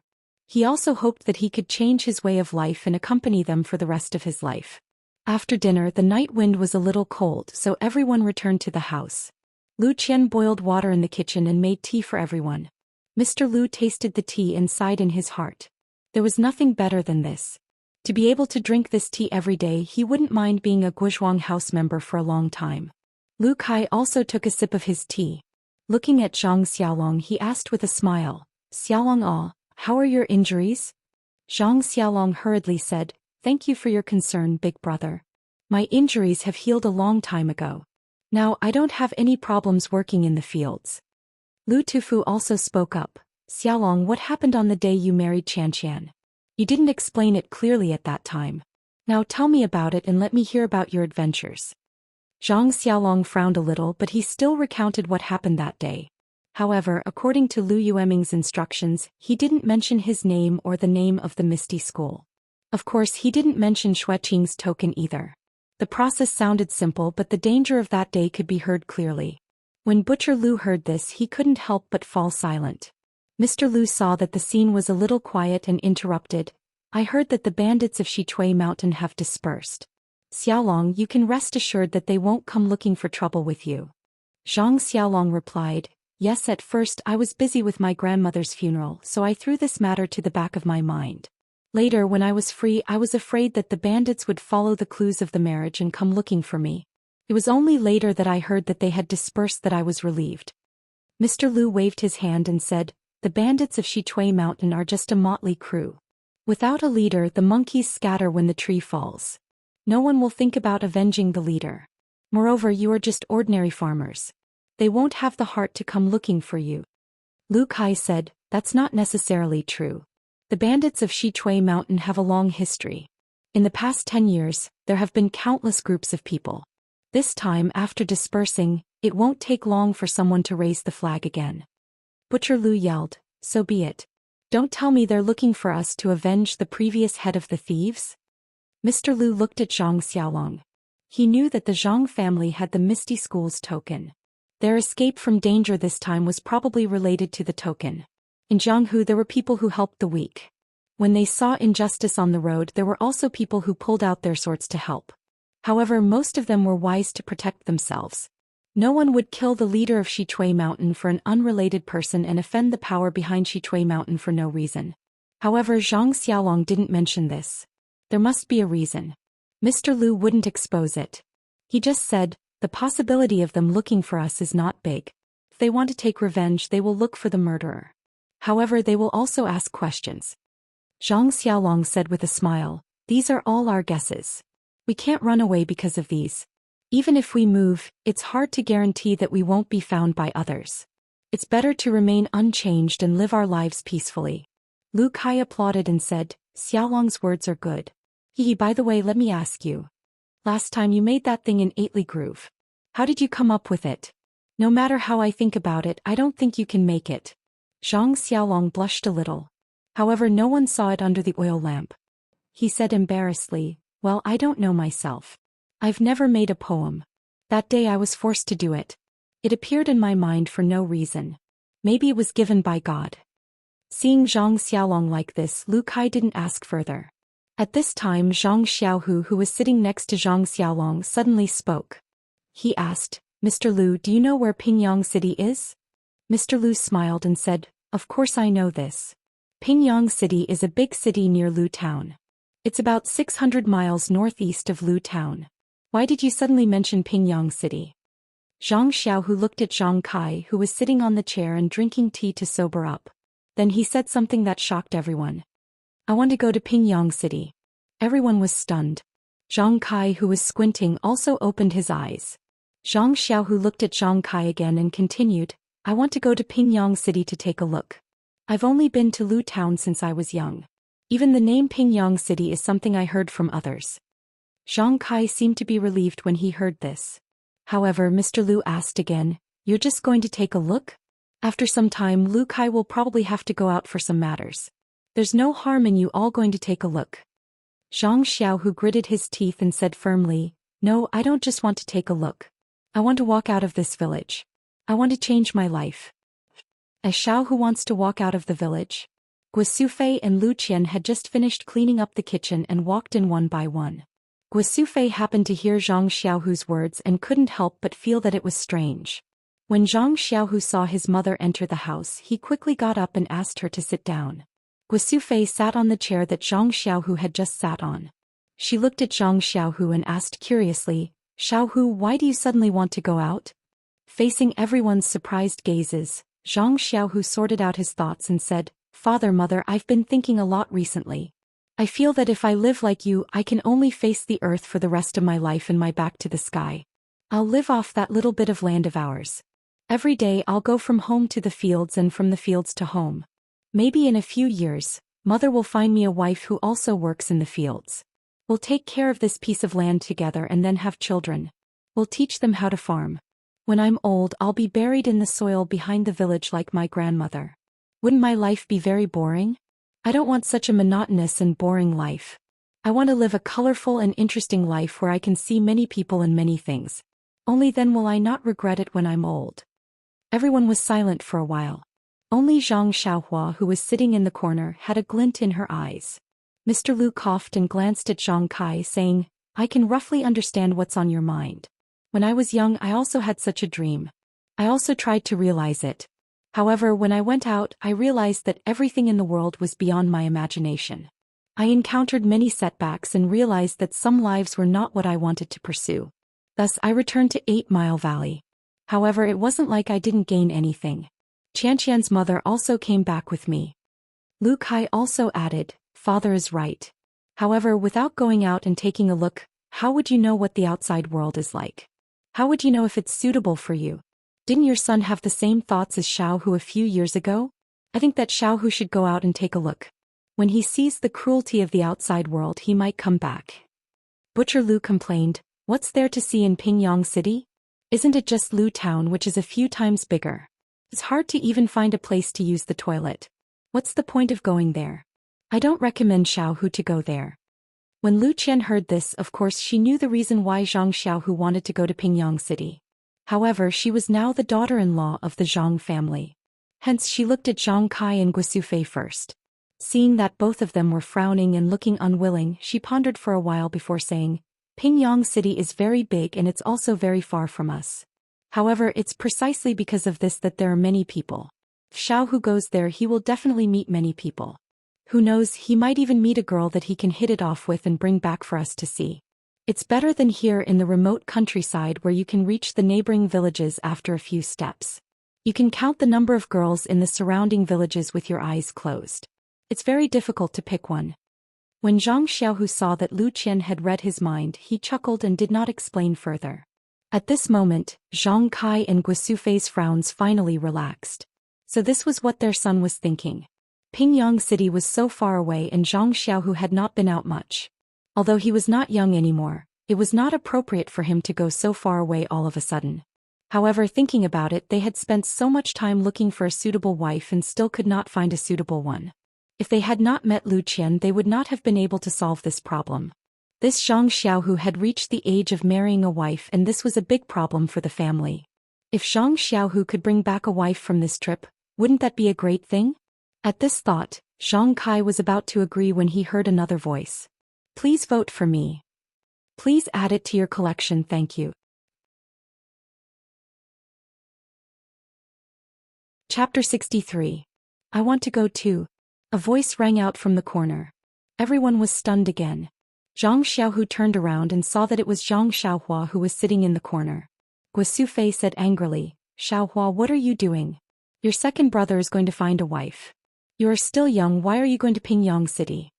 Zhang Xiaohu could not take it anymore and said angrily, "Mother, I am not just going to find a wife. Look at what you are saying." Guosufei looked at Zhang Xiaohu with a smile. She was about to say something when Zhang Xiaohua's answer surprised everyone. "I want to go to Pingyang City to learn martial arts." Learn martial arts? Why? Everyone was puzzled. At this time, Zhang Xiaohua had already walked out from the corner and stood at the door.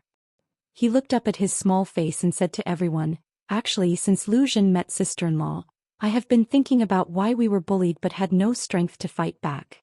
It was not until this time when I was injured by the bandits during the wedding ceremony that I knew the answer. It was because we did not have martial arts. We did not have enough strength to make people fear us. If I knew martial arts, those people would definitely not dare to attack us.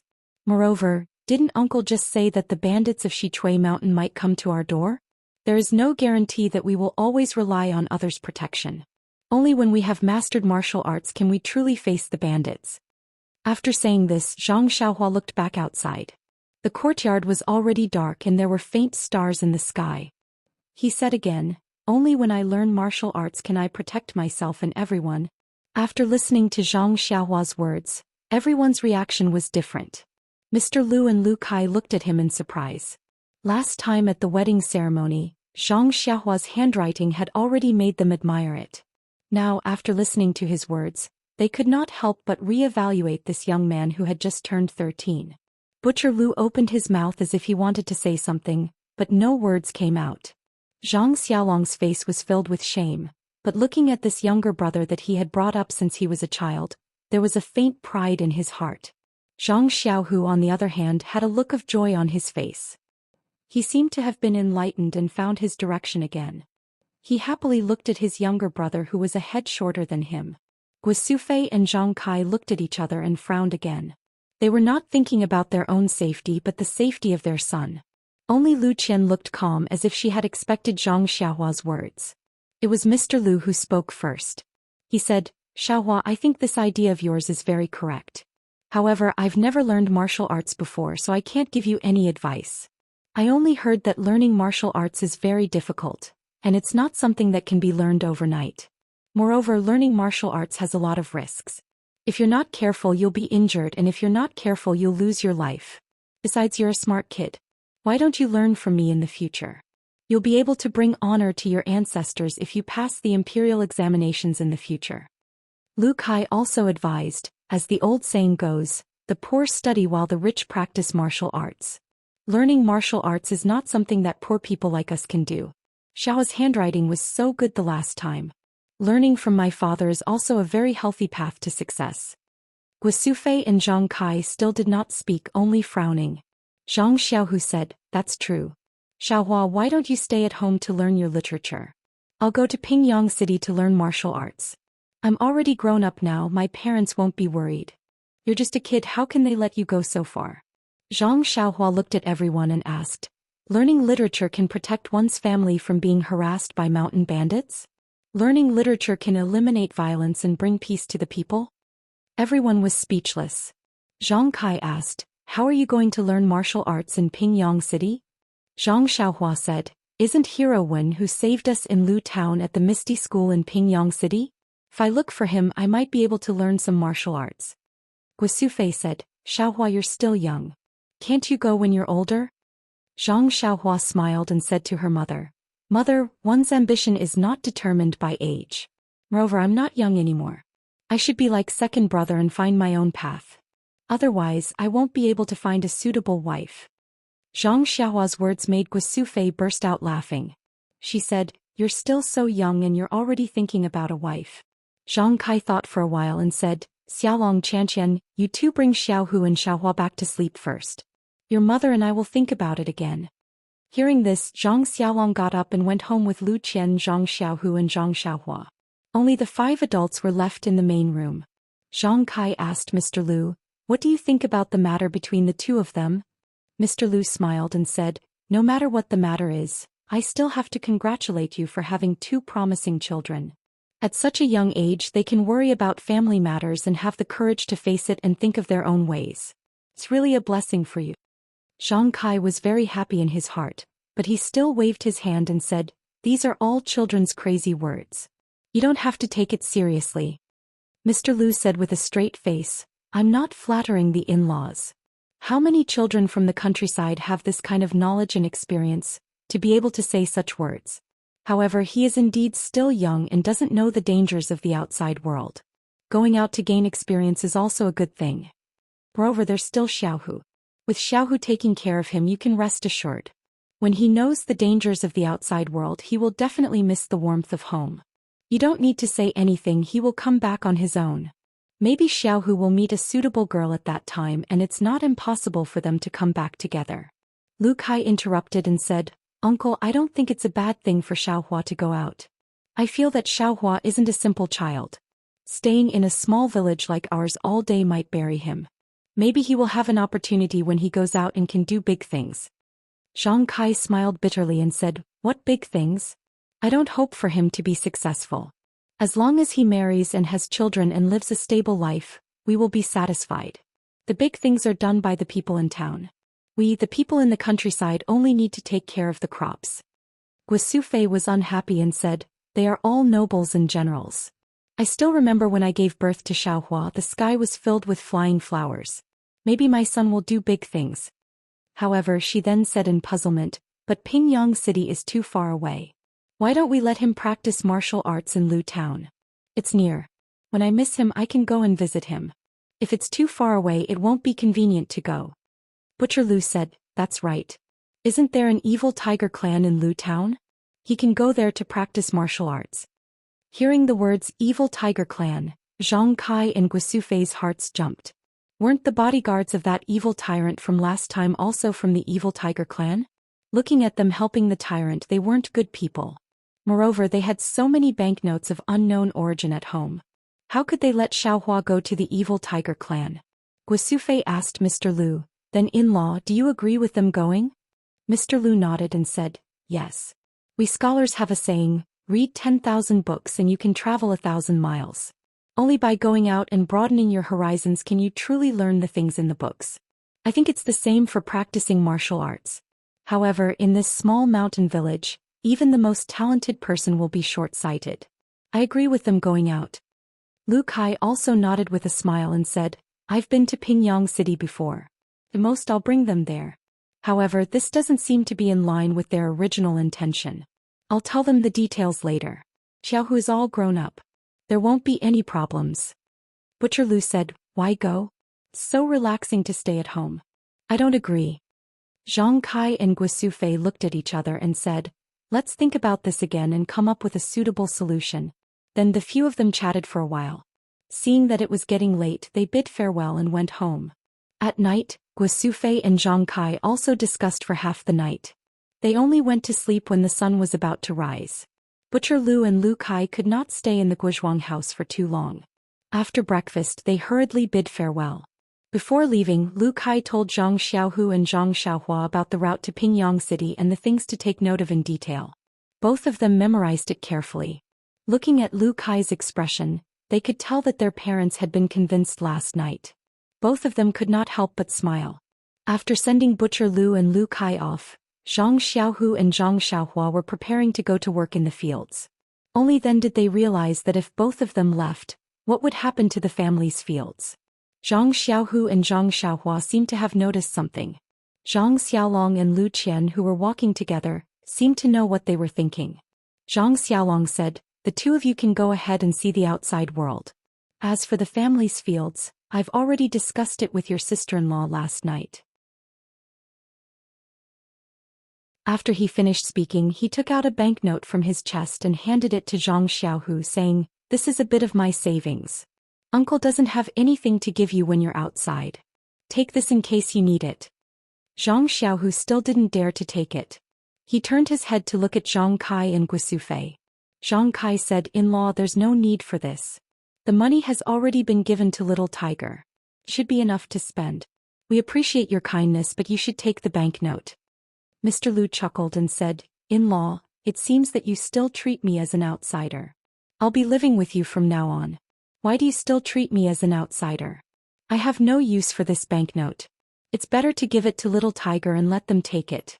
If they don't use it, they can return it to me when they come back. Lu Qian also said, Father's words are reasonable. Little Tiger, just take it. At worst, you can return it when you get home. Zhang Kai didn't say anything else. Zhang Xiaohu thought about it and raised his hand to take the banknote. He put it in his chest and said, Then thank you, uncle. Only then did Mr. Lu smile with satisfaction. That night, everyone sat in the central room of the Zhang family. Under the flickering oil lamp, they talked about a lot of things. Mr. Lu told them everything he knew and heard about when they were outside. Guosufei also told them about daily life.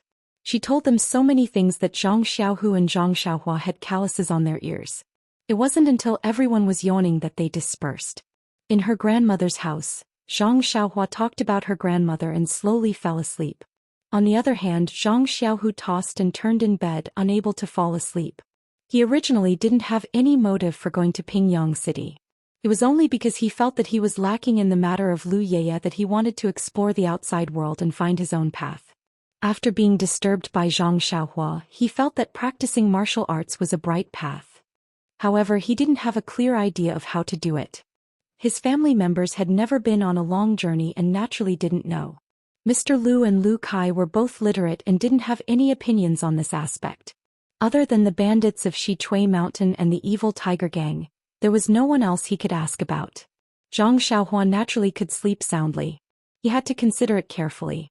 Otherwise, when he reached Pingyang City, he would be in the dark and would have to return home after spending all his money.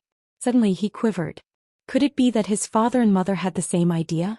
The next morning, Zhang Xiaohua woke up early as usual. He washed his face and went to the hillside to fetch water to fill the water tank at home. He wanted to do more work for the family before he left. Guosufei woke up and found Zhang Xiaohua working. Her heart felt warm and her eyes reddened. While she thought about how her son had grown up, she really couldn't bear to let him go. After breakfast, Zhang Kai brought the family to pay their respects at his grandfather's and grandmother's graves before returning to pack their luggage and get ready to leave. In fact, their luggage had already been packed. They just needed to check it again. Everyone took their luggage and went out together. Mr. Lu also followed along. Most of the people in the village had gone to work in the fields. As they walked, they occasionally met some people. When they saw Zhang Xiaohu's appearance, they knew that he was going out and came over to greet him and give him some instructions. Just like that, they slowly walked to the entrance of the village. It was time to part. Zhang Xiaohu carried the slightly bigger luggage on his back while Lu Qian carried the smaller one for Zhang Xiaohua. Guosufei tidied up Zhang Xiaohu and Zhang Xiaohua's clothes. However, her tears had already flowed down. She kept telling the two of them, "Be careful when you go out. If you can't handle it, come back early." Zhang Kai didn't say anything. He looked at the two of them lovingly. His eyes were also red. Zhang Xiaohu and Zhang Xiaohua were a little impatient. They said, "It's nothing, mother. It's just going out. Although we haven't been to Pingyang City, we have also grown up. It's time for us to see the world. Don't worry, we will take good care of ourselves." Seeing the children like this, Guosufei was even more worried. She said, "Son, don't be too careless. You have to be careful. Xiaohua is still young. Xiaohu, you must take good care of your younger brother. Don't let Xiaohua suffer any grievances." Zhang Xiaohu repeatedly promised his mother that he wouldn't let Zhang Xiaohua suffer. Guosufei didn't mention it. Zhang Kai looked at the sky and said, "Mother, don't say any more. Let them go quickly. They still have to go to Lu Town to catch the carriage. Don't delay the time." Guosufei thought about it and agreed. She let go. Zhang Xiaohu, Lu Qian and Mr. Lu also went forward to give instructions. Zhang Xiaohu and Zhang Xiaohua then carried their bags and set off. After walking a few steps, when they turned back to look, the mountain breeze blew Guosufei's white hair. Zhang Xiaohua's calm heart was suddenly disturbed. He who had always felt that he was very strong, couldn't help but cry. His tears flowed down uncontrollably. Zhang Xiaohua threw down his bag, turned around and ran back. He threw himself into his mother's arms and hugged Guosufei tightly. Guosufei also hugged her youngest son and cried. After a while, Zhang Xiaohua let go of his hand. Guosufei said tentatively, "Xiaohua, how about you don't go? Stay at home with your mother, okay?" Zhang Xiaohua shook his head and wiped his tears with his hand. He said, "No, mother, I must go. This is the last time I will cry. I don't want to cry anymore. I don't want to see my family cry. Even if I bleed, I don't want you to bleed. Believe in my mother, I will do it. Just you wait and see your son's efforts." Guosufei wiped her tears and nodded. She said, "I believe in you, Xiaohua. You will do it. You won't let us down." Zhang Kai's tears also quietly flowed down. However, he quickly wiped them away. Zhang Xiaohua looked at his family again. He wanted to remember them deeply in his heart. Then he turned around to leave. At this time, Zhang Kai said, "Wait." Zhang Xiaohua stopped in his tracks and looked at his father strangely. Zhang Kai stepped forward and looked at his son. He opened his arms and hugged him tightly. Zhang Xiaohua smelled his father's scent and his heart was very excited. Since he was sensible, his father didn't hug him anymore. He didn't give him any face. He used to think that his father didn't like him. Now he knew that his father's love for him was no less than his mother's. It was just that the way he loved him was different. After a while, Zhang Kai released his arms and said to Zhang Xiaohua, "Go, child. Father and mother are waiting for you at home." Zhang Xiaohua nodded and said, "Father, you also have to take care of your body." Then Zhang Xiaohua turned around and left. He picked up his bag and turned around. He waved to everyone and walked away firmly. When Zhang Xiaohu and Zhang Xiaohua's figures turned around a hill and disappeared, Zhang Kai and Guisufei were still reluctant to leave. They looked for a long time hoping to see their son again.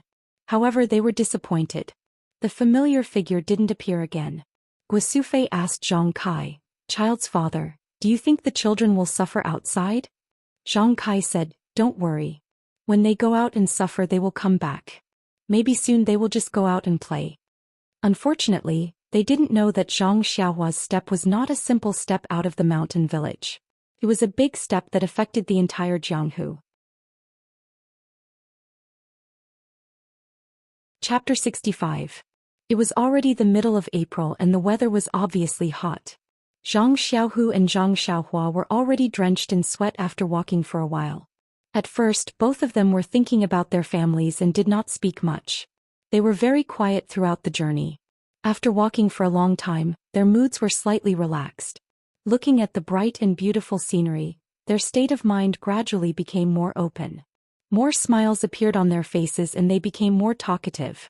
Looking at the horses galloping past them from time to time, Zhang Xiaohua could not help but ask Zhang Xiaohu, "Second brother, it's a long journey from Guizhuang House to Pingyang City.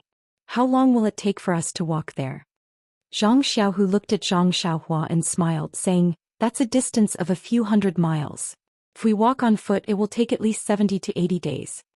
Zhang Xiaohua was stunned and said, "Why so long?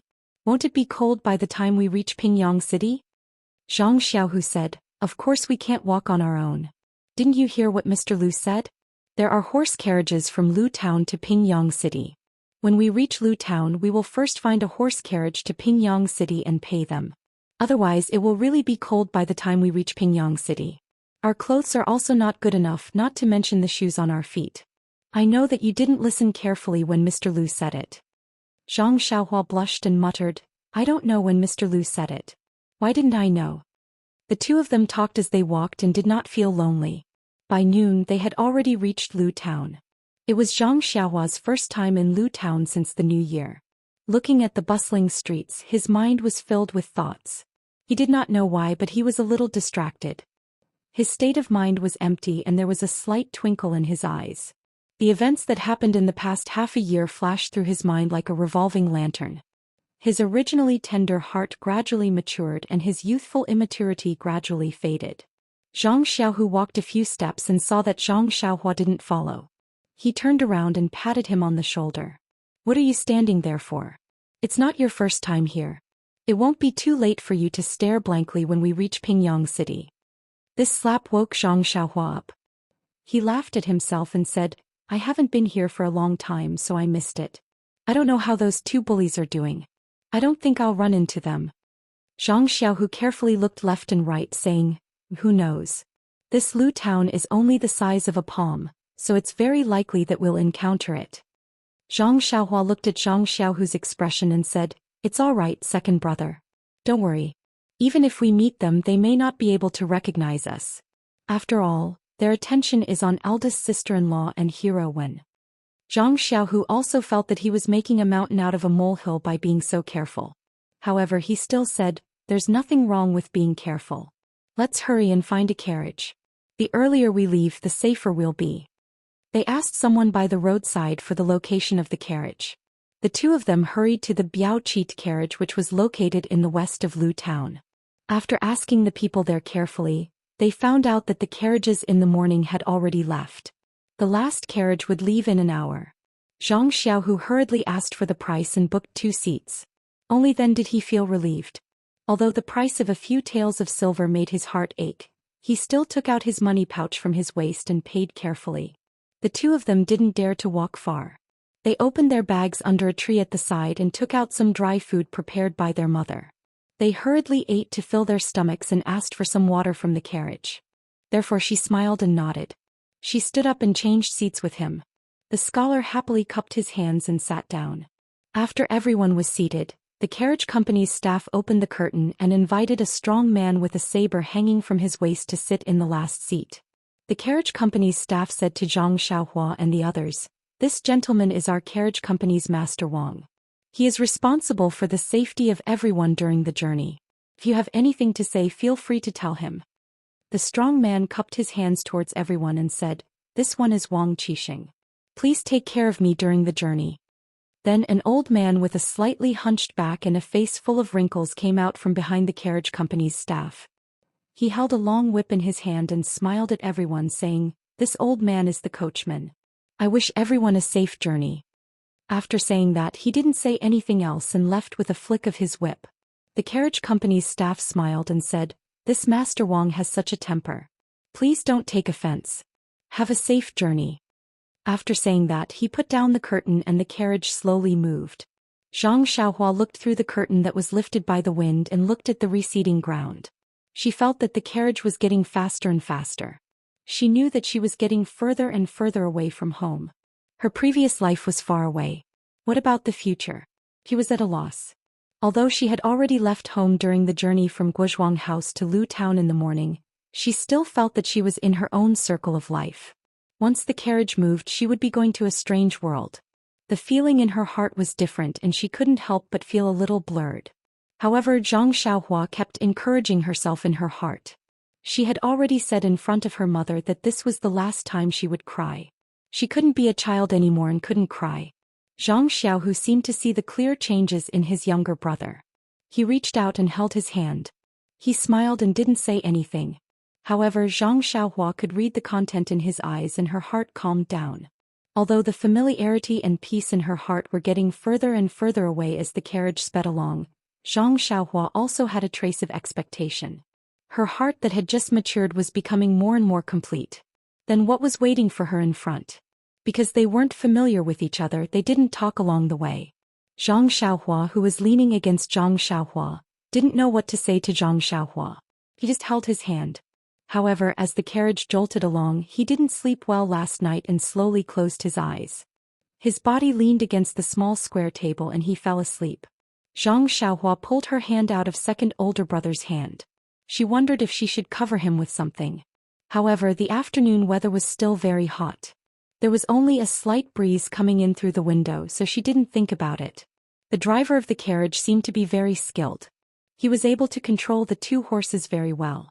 The carriage sped along the road, but the people inside the carriage did not feel much of a bump. Other than Zhang Xiaohua, everyone else was like Zhang Xiaohu, feeling drowsy. Zhang Xiaohua actually also wanted to sleep. On such a boring journey, they couldn't keep looking at the scenery outside. However, he was also very strange. Other than sleeping at night, he almost didn't sleep during the day. He remembered that he used to like to sleep at noon. Every afternoon after eating in the fields, he would sleep for a while under the tree. He didn't know when he had lost this habit. It was a pity that there was a big stone on the slope. He thought that it would be cool to sleep on it in the future. Alas, what was there to think about? He wouldn't go to the field on the slope in the future. He would leave it to Big Brother to sleep. Why was he still thinking about sleeping? However, Zhang Xiaohua was a little confused. He heard from Big Brother that he wouldn't wake up until dawn. What was going on? Thinking about it, it was really strange. He remembered that he used to wake up often at night. Now, it seemed that he hadn't woken up in the middle of the night for a long time.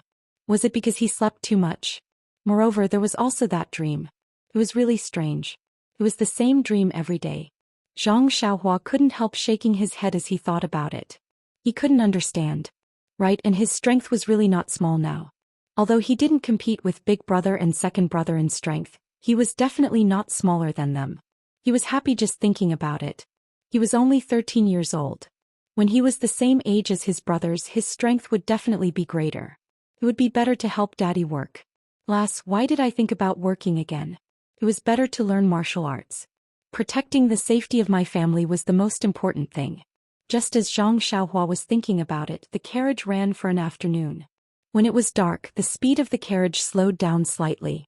Everyone in the carriage woke up at this time. Zhang Xiao, who rubbed his eyes, stretched, looked out the window and asked Zhang Xiaohua, "Xiaohua, are you asleep? Where are you now?" Zhang Xiaohua said depressingly, "I didn't sleep, but I don't know where I am." Zhang Xiaohu laughed and said, "That's right. If you knew, you would become an immortal."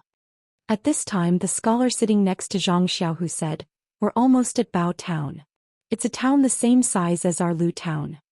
Zhang Xiaohu was surprised and said, "Bao Town, this name is good. Has there been any treasure?" The young scholar was surprised as well. Then he laughed out loud and said, "Brother Tai, you are quite humorous. I have never heard of any treasures coming out of this town. This name is because a great character with the surname Bao came out of this place a long time ago, thus giving it this name." Zhang Xiaohu couldn't help but feel embarrassed. "Please collect, thank you."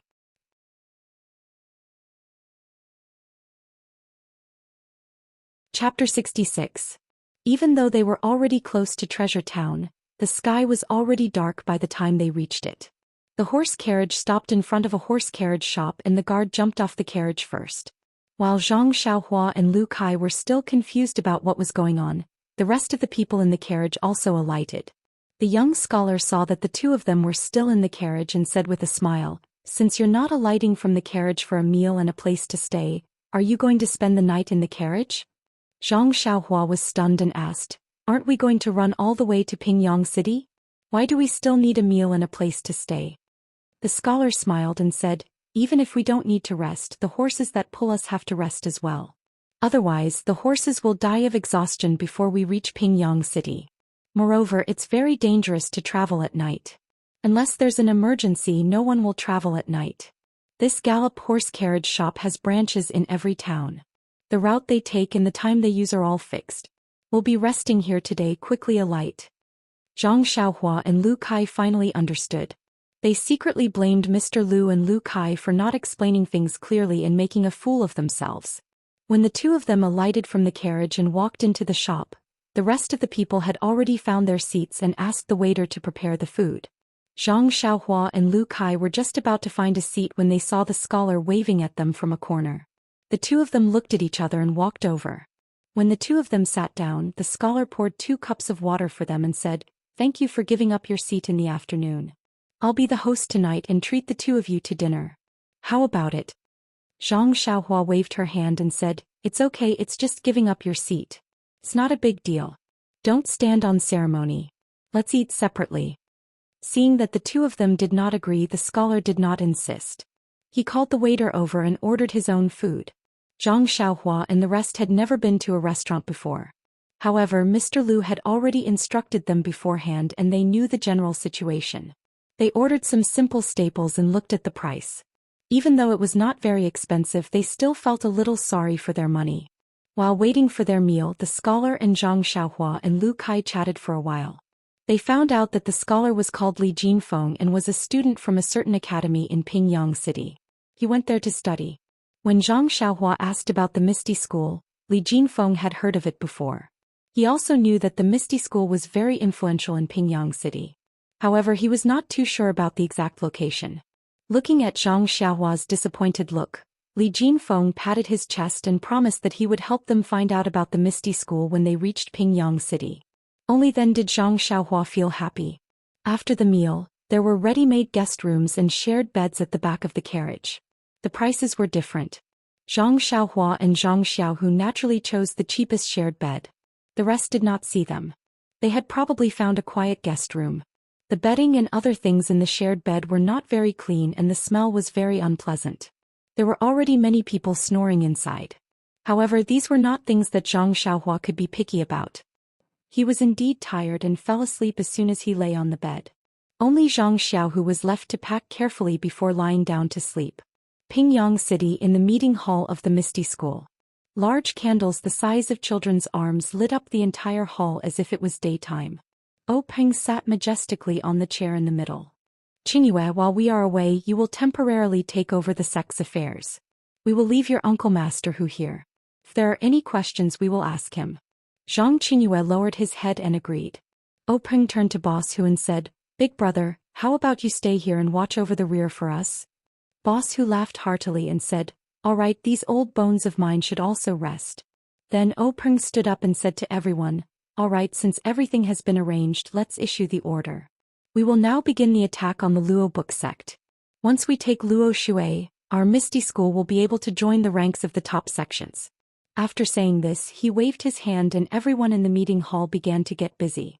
The same order was sent to different places and that was just one sentence. Begin the attack.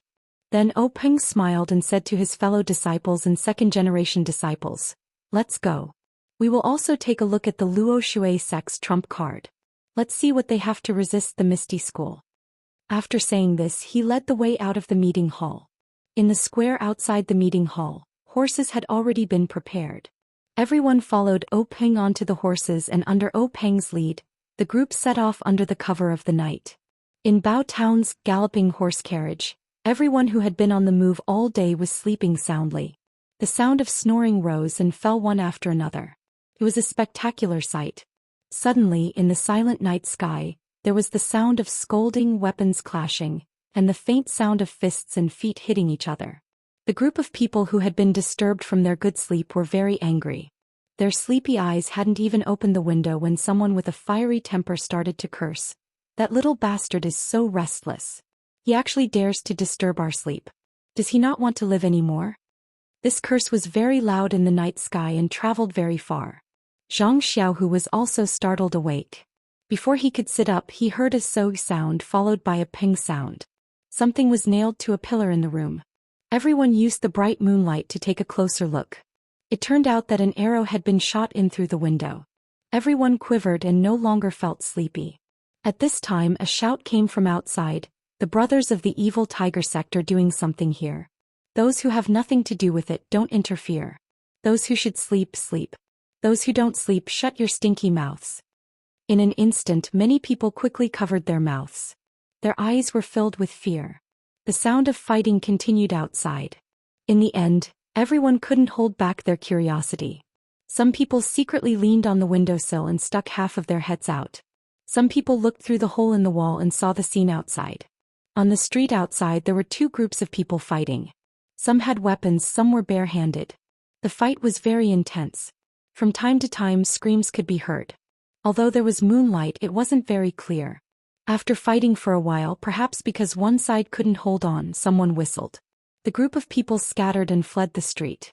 There were also a few people who used their qing gong to run over the horse carriage. Everyone was so scared that they shrunk their necks and hid in the darkness. Only when they were far away did they stick their heads out again. At this time the street was already quiet. However, there were many scattered shadows in the middle of the street. It seemed like they didn't have time to clean up the corpses. However, no one dared to ask for confirmation. A timid person whispered, "It's fine now. Hurry and close the window. Let's go to sleep." There were also bold people who said, "Let's see if someone will come to clean up the corpses." Zhang Xiaohu also saw this through the hole in the wall. He silently walked back to the bunk and looked at Zhang Xiaohua, who was still sleeping. He secretly thought, the ignorant are really fearless. Is this Jianghu? Learning martial arts and entering such a cruel Jianghu? Is this what I want? Zhang Xiaohu thought like this and slowly fell asleep. The other people on the bunk were talking about something. They were very excited, but they didn't know when they quieted down. In the early morning of the next day the sky was gloomy, but Zhang Xiaohua still woke up on time. Looking at Zhang Xiaohu's red eyes and the dispirited expressions of the other people in the room, she asked carefully and found out what happened last night. When Zhang Xiaohua and the others went out to the street to look, the street had been cleaned up, leaving no trace. Only the arrow on the pillar of the bunk could prove that something unusual had happened last night. The people who stayed in the carriage came from all directions. After breakfast they still went to all directions. When Zhang Xiaohu and Zhang Xiaohua got on the carriage, they found that the two old people who sat in the carriage yesterday didn't sit in this carriage. Instead, they were replaced by a middle-aged man dressed in scholarly clothes. Under the control of the horse, the carriage ran very smoothly. Zhang Xiaohua chatted idly and continued to look at the scenery outside. The man dressed in scholarly clothes was chatting happily with the young scholar, but Zhang Xiaohua didn't really understand what they were talking about. Zhang Xiaohu, who was very excited yesterday, was unusually quiet today.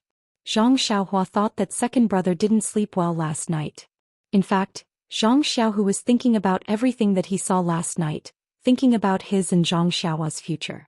The spacious carriage sped along the road to Pingyang City. The people on the carriage changed a few times. Only Zhang Xiaohua and his brother, the young scholar Li Jinfeng, and the guard didn't change. Chapter 67.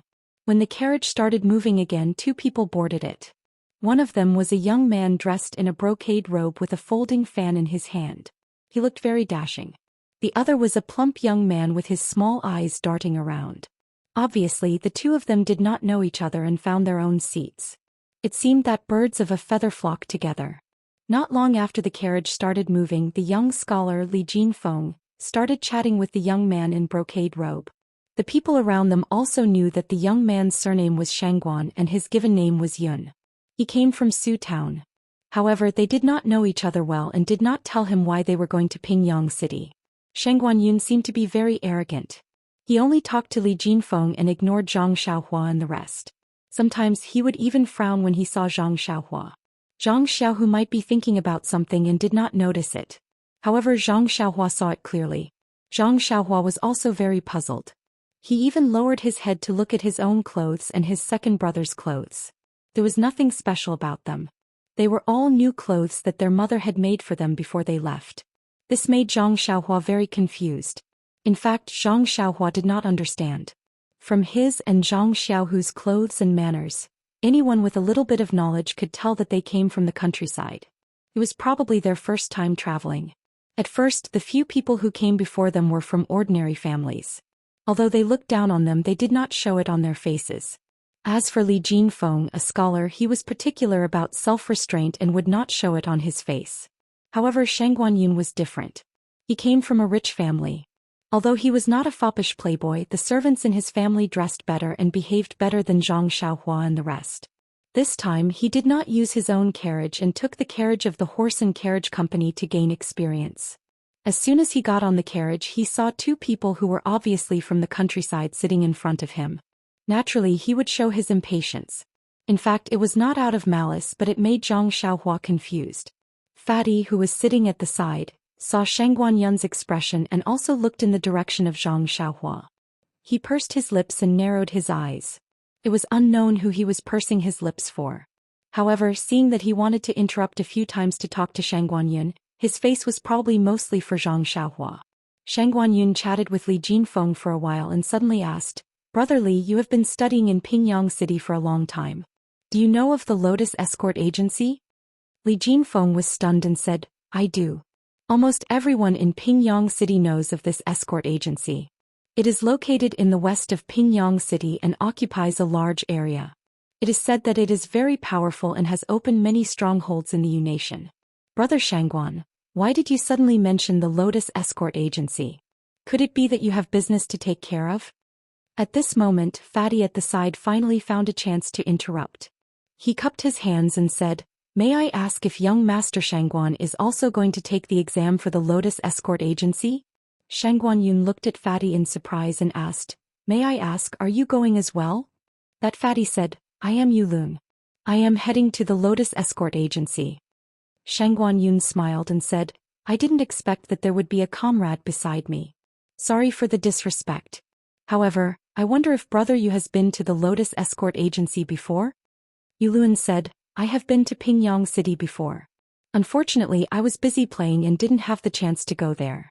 The shared bunks of the horse carriage company in Pingyang City were cleaner than other places and there weren't many people. The Zhang brothers couldn't care less. After a tiring day, they couldn't wait to go to bed. Zhang Xiaohua even fell asleep immediately on the bunk. Zhang Xiaohu, on the other hand, carefully placed the bundle under his head before falling into a deep sleep. The next morning, the two of them woke up very early. After breakfast, they waited at the entrance for Yulun and the other two. However, after waiting for a long time, they still didn't see Yulun and the other two. The two of them panicked and went inside to inquire. It was only then that they found out that after young Master Shangguan had checked in last night, he had felt uncomfortable staying in the inn and had asked Yulun and Li Jinfeng to look for another inn together. This scholar Li Jinfeng patted his chest and Fatty Yulun's promise immediately turned into bubbles. The two brothers couldn't help but look at each other. Why was this person so untrustworthy? The two of them were contemplating whether to go to the Misty School or the Lotus Escort Agency. In the end they decided to listen to Zhang Xiaohu and still go to the Misty School. However, where was the Misty School? The two of them went to look for the staff of the horse carriage company to inquire. Fortunately, the staff's attitude was good. That Misty School's reputation was also prominent. It was easy to find out that the Misty School wasn't in Pingyang City, but in the Ethereal Heights, which was 10 miles east of the city.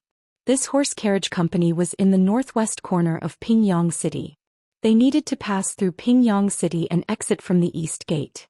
They only left the horse carriage company after they had ascertained the route. The horse carriage company was in a remote area in the northwest corner of Pingyang City. Although the sun was high up in the sky, there weren't many people in the vicinity. After the two of them had walked for a while, they passed through an alley and turned a corner. Both of them couldn't help but stop in their tracks. Zhang Xiaohu looked at everything in front of him and asked Zhang Xiaohu in puzzlement, "Second brother, don't tell me it's the new year again."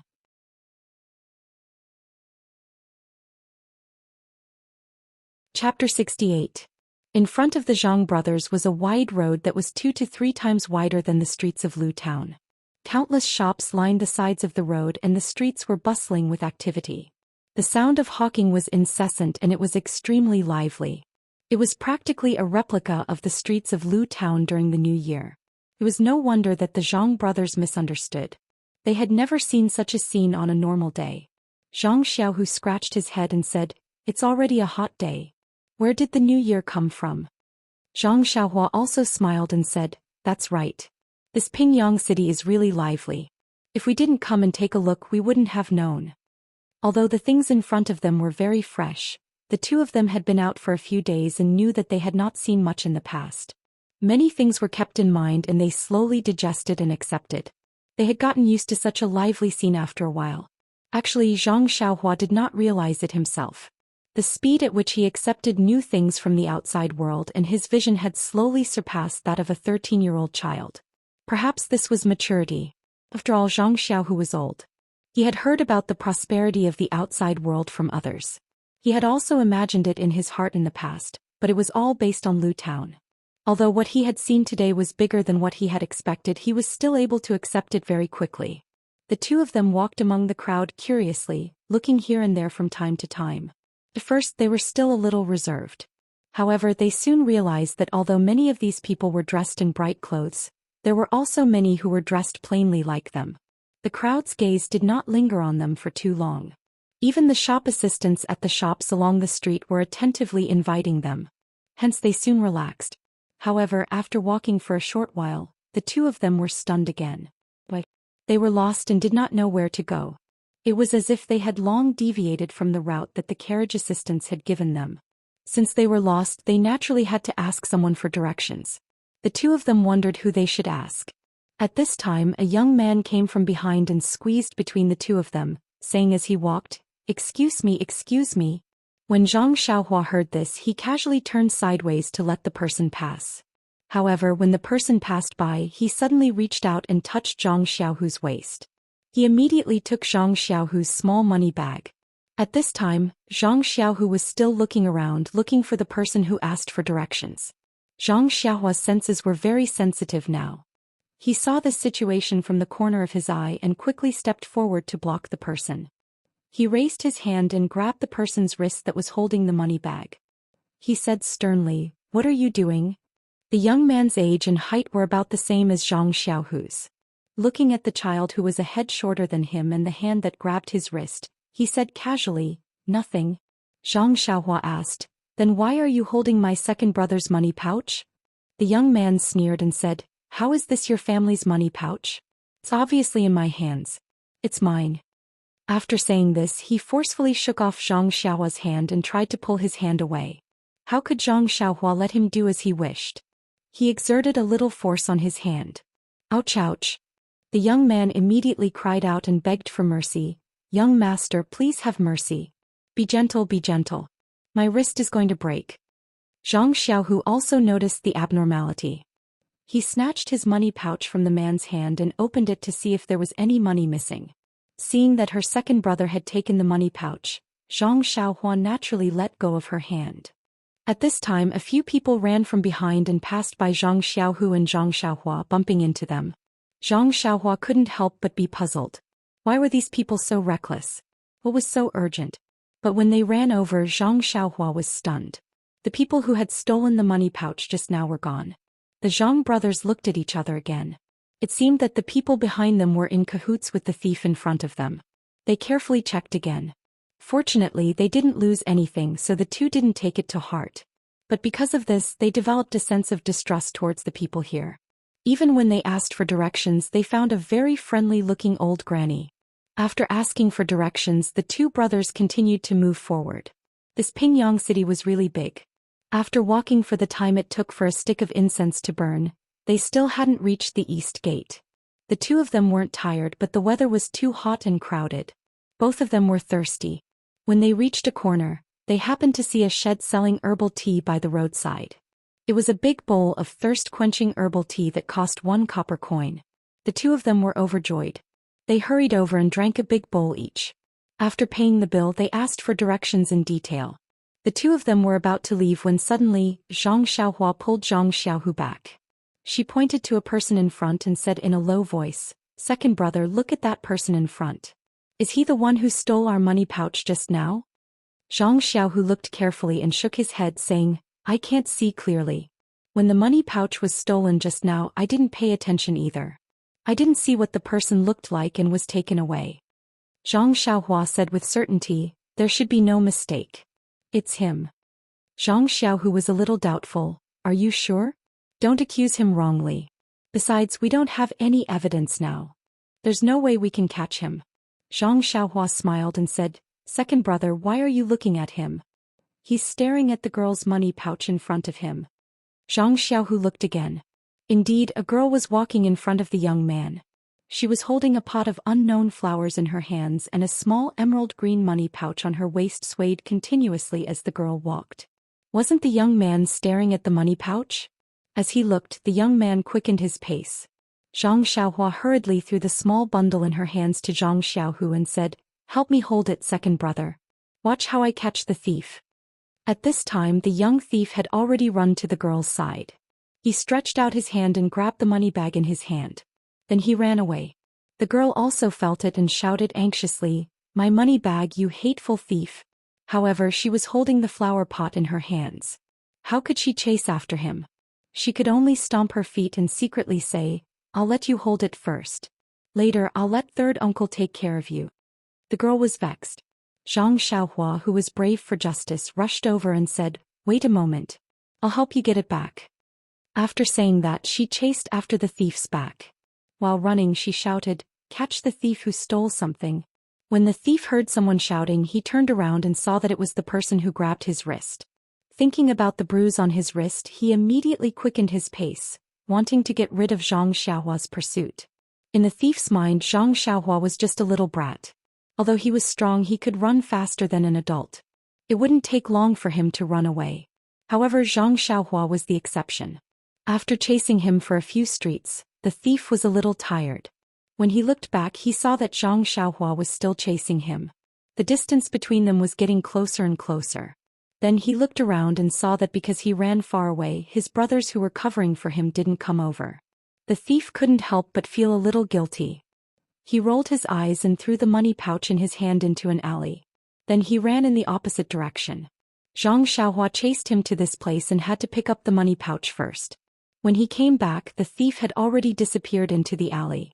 However, Zhang Xiaohua's purpose was just to get the money pouch back. He didn't want to catch the thief, so he went back the way he came. Fortunately, the girl who chased him wasn't too far away. Zhang Xiaohua could go back according to his memory. He saw that the girl was still waiting at the same place. Taking the money pouch that Zhang Xiaohua handed over, the girl smiled and said, "Thank you." Looking at the girl with braided hair and wearing red and green clothes, Zhang Xiaohua blushed slightly and hurriedly said, "It's okay. He wanted to steal our things just now. However, this person is very cunning. We didn't catch him and let him run away." The girl said, "It's okay. It's okay to get the money pouch back. Thank you. I'll go first. There are still people waiting for me over there." After saying that, the little girl smiled at Zhang Xiaohua again, turned around and walked east. At this time Zhang Xiaohu also came over and praised Zhang Xiaohua with a smile. Xiaohua, you're really good. You can even get the money pouch back. However, you're still young. If there's a fight, you won't be a match for him. Next time let me chase him. Zhang Xiaohua took his small bag and said, It's okay, second brother. I think I'm very good now. I just chased him for so long, but I'm not tired. Zhang Xiaohu thought that his brother was bragging, but he didn't expose him. He also smiled and said, That's right. Xiaohua has grown up. Of course you're very good. While talking and laughing, the two also walked to the east. Coincidentally, they were just behind the girl. Chapter 69. The Misty Mountain Villa was indeed far away. The carriage left the city gate and traveled east for nearly the time it took for a stick of incense to burn before arriving at a straight road. The carriage stopped and the three people got off. Chiao Tong pointed to the road and said, If you go further, you will reach the Misty Mountain Villa. I can't send you any further. I live in the Huanxi Mountain Villa. If you have the chance, you can come and play with me. Zhang Xiaohua and Zhang Xiaohu said some words of thanks before Chiao Tong got on the carriage. The carriage turned around and slowly went back. Chiao Tong waved goodbye to the two people in the carriage. The Zhang brothers looked at the wide and straight road and the huge trees beside it. They couldn't help but feel a sense of solemnity in their hearts. The two people took a deep breath and strode forward. After walking for a short while, they saw the tall archway in the distance. When they got closer, they could clearly see the big mystique on the archway. Wasn't that the two words on the token? The two brothers' hearts beat faster. They could see hope in front of their eyes. Below the decorated archway stood a few men with sabers strapped to their backs. Another man was patrolling on the left and right. He should be the leader. It was noon, and the Zhang brothers were the only ones walking on the main road under the sun. Naturally, they had seen them long ago. Seeing that the two of them were still moving forward, the man walked up to them. He raised his right hand and stopped the two of them from moving forward. His eyes looked at the two of them for a long time before he said, Please wait a moment. Up ahead is an important place for our gang. Zhang Xiaohu came forward and asked with a fist salute, Excuse me, is this the Misty Mountain Villa? The man looked at Zhang Xiaohu suspiciously and replied, It is the Misty Mountain Villa. Zhang Xiaohu said happily, Great, we are looking for the Misty Mountain Villa. The man took a step back warily and asked, Excuse me, what can I do for you, friend? Zhang Xiaohu said, We came to the Misty School to learn from a master. That person stared blankly as if he had seen something funny. He looked at Zhang Xiaohu, and the guards who had been standing upright a moment ago also looked at the two of them with strange expressions. Zhang Xiaohua asked curiously, Why? We're from Lu Town and we're here to learn. That person couldn't hold it in any longer and laughed while clutching his stomach. He pointed at the two of them and said, Apprenticeship? The guards also bent over in laughter. Some of them even sat on the ground as if they had heard the funniest joke in the world. The Zhang brothers didn't understand why everyone was laughing, so they could only stand there obediently. When everyone was done laughing, they carefully asked, What are you laughing at? This sentence caused the crowd to burst into laughter again. However, when they stopped laughing again, the leader said, Another two pitiful creatures attracted by the legends of the martial world. Then she waved at them and said, The Misty School has been recruiting disciples for a while now. You guys should go home. Zhang Xiaohua was anxious and said, We came here from Lu Town and spent a lot of money. How can we go home? Zhang Xiaohu was also stunned. He didn't think about it before coming. He thought that he could learn martial arts by coming here. Who knew that they were not recruiting disciples? What could he do? Suddenly Zhang Xiaohu thought of something and said to the leader, Brother, I know your school's Wenwen High. Can you take us to see him? The leader looked at him and said, Our Misty School has a person called Wenwen High. However, many people know his name. This doesn't mean that you know him. When Zhang Xiaohu heard this, he felt that there was hope and said, Just say that you are the Zhang brothers from Lu Town. I believe he has some impression of you. The leader said, Unfortunately, even if you know Wenwen High, I can't take you to see him because he is not in the villa. Zhang Xiaohu was disappointed. At this time Zhang Xiaohua interrupted and said, Then what about Lu Yuming? The leader said, Hey, you know a lot. However, Lu Yuming is not in the villa. There is no other way. Alas, in fact, even if you know them, they will not let you apprentice to a master. You should go back quickly and live a good life farming at home. The leader's eyes were sharp. He had already seen through the identity of the two farmers. The Zhang brothers still wanted to say something, but the leader said, "This is the entrance of Misty Mountain Villa. It has always been forbidden for strangers to approach and make noise. It is still a sensitive time. It is wrong for me to say so much to you. You should stop pestering and leave early." When the two heard this, they were very depressed. They had no choice but to slowly walk away dejectedly. At this time, one of the guards standing guard whispered to the leader, "Leader, these two people said the names of several of our core disciples. Could it be that they really know them? Although it is a joke to apprentice to a master, if we let the bosses know that the people they know were looking for them and were driven away by us, wouldn't that offend them?" The leader could not help but ponder. Another guard next to him said, "I heard that the Lotus Flower Escort Agency is recruiting people. Let them try. If they fail and go home, the bosses will know. Can be considered as us pointing the way. They can't blame us." When the leader heard this, his eyes lit up and he said, "These words make sense. You are still the smart one." After he finished speaking, he hurriedly caught up with the Zhang brothers who had just walked away and shouted, "Brothers, take care." Zhang Xiaohua and Zhang Xiaohua were walking forward dejectedly. At this time, the sun was still very strong and there were not many people in the area. The people practicing martial arts should still be resting. That manservant brought the Zhang brothers to a row of houses on the right side of the area. He walked to the second door and carefully knocked on the door. After a while, a hoarse voice asked from inside, "Who is it? Come in." The manservant pushed open the door and brought the Zhang brothers into the room. The room looked like a study. Behind the desk sat a man in his 40s. He was dressed like a scholar and his eyes were hazy. It looked like he had just taken an afternoon nap. Of course, this person who was disturbed from his good sleep was not very happy. He sized up everyone and asked unhappily, "Xiaoxi, what's the matter?" That manservant quickly smiled apologetically and said, "Master Wen, these two are here to learn from a master. Can you make the arrangements?" When Master Wen heard this, he waved his hand and said, "I know. You can go." The manservant smiled and said, "Then I'll have to trouble Master Wen. I'll go out now." Then he said to Zhang Xiaohu, "This is fourth Master Wen of the Lotus Flower Escort Agency. He's in charge of recruiting people. You can listen to his arrangements." Zhang Xiaohu cupped his fists in thanks. That manservant left and closed the door behind him. Fourth Master Wen looked at the two's attire and frowned. However, he still took a book from the left side of the table and flipped it open.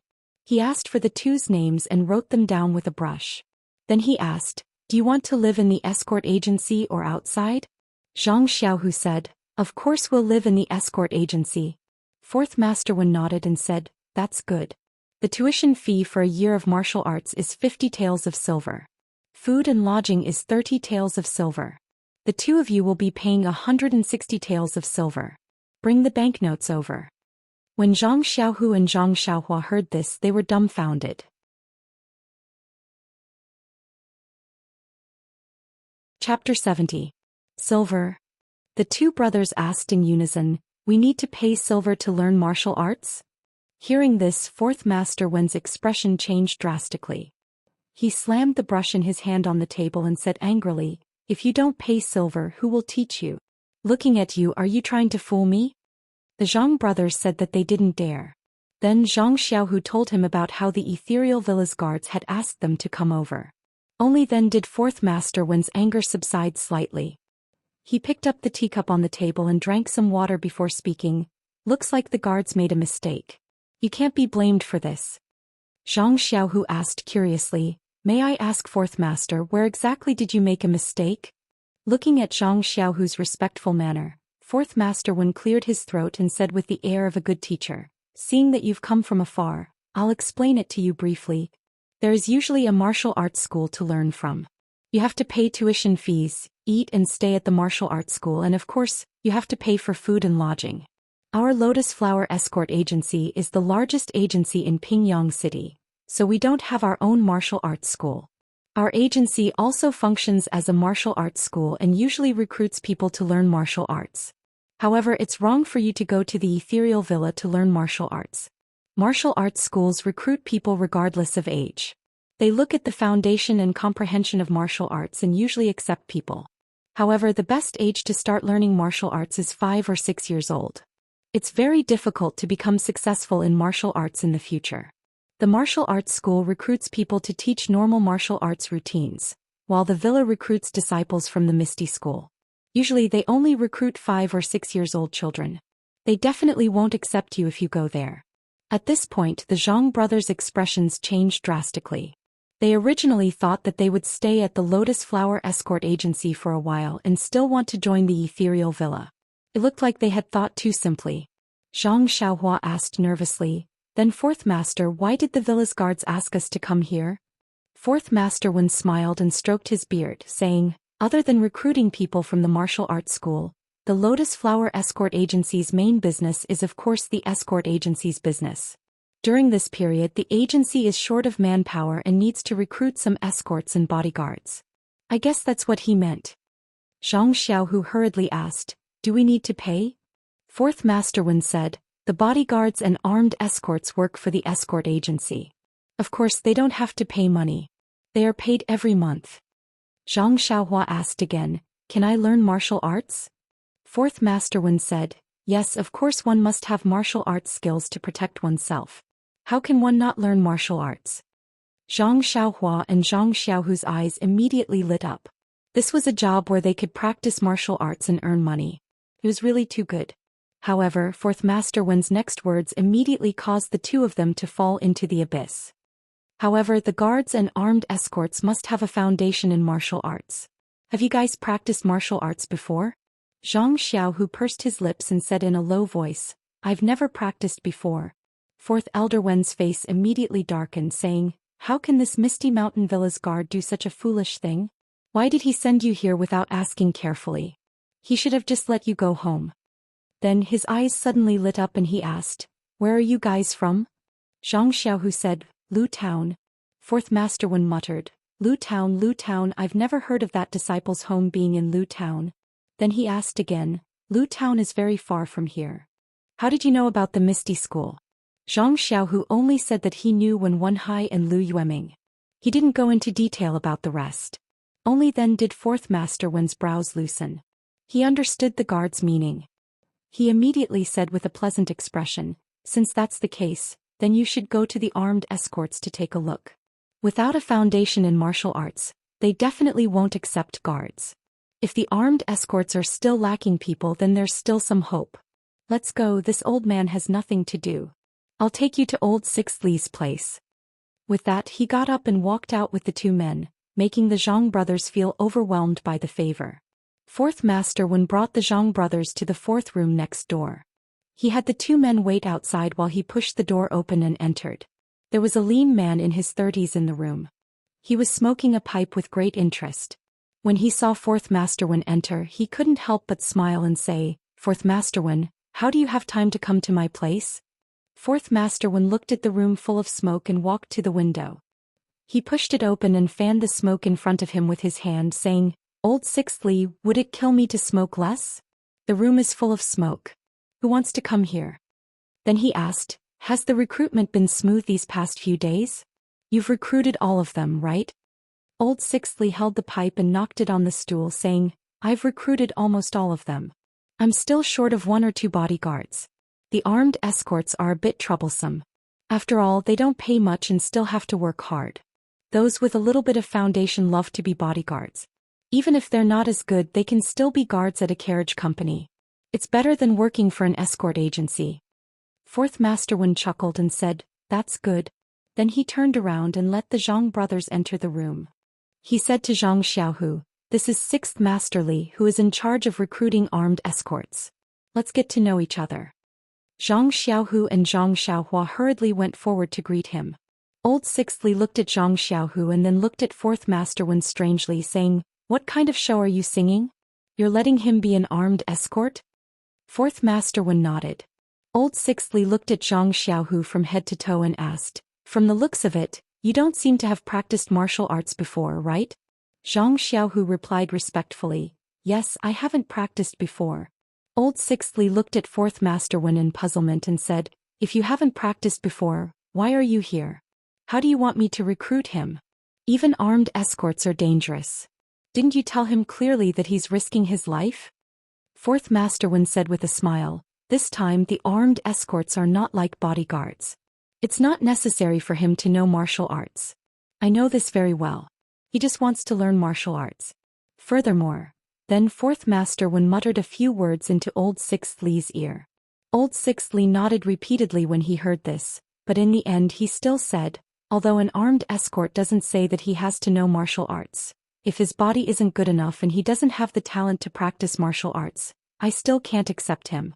Otherwise, if there are any problems in the future, I won't be able to explain it to those people. Fourth Master Wen said with a smile, they're all farmers, so there shouldn't be any problems with their bodies. Take him to the martial arts training ground for a test. It's best if he can do it. If not, tell him clearly. He can't throw away his life just because he wants to practice martial arts. He turned around and said to Zhang Xiaohu, don't you think so? Zhang Xiaohu nodded repeatedly. Old Sixth Li had no choice but to say to Zhang Xiaohu, all right then, come with me. With that said, he brought Zhang Xiaohu to the square outside the house.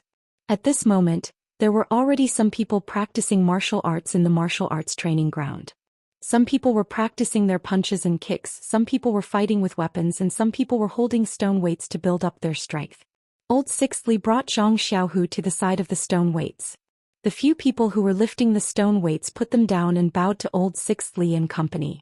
Standing to the side, Old Sixth Li pointed at a stone weight and said to Zhang Xiaohu, this is a stone weight of 100 pounds. Can you lift it? Zhang Xiaohu shook his head and said, I don't know. I've never lifted it before. Old Sixth Li said, then give it a try. Zhang Xiaohu nodded and walked forward. He grabbed the stone weight with his hand and lifted it with all his might. Then he took a deep breath and imitated the way someone lifted the stone weight. He raised the stone weight above his head with one hand and then put it down. He turned back to look at Old Sixth Li. Old Sixth Li nodded and said, it's all right. That's 150 pounds. Try again. Zhang Xiaohu looked at the slightly larger stone weight next to him and still lifted it.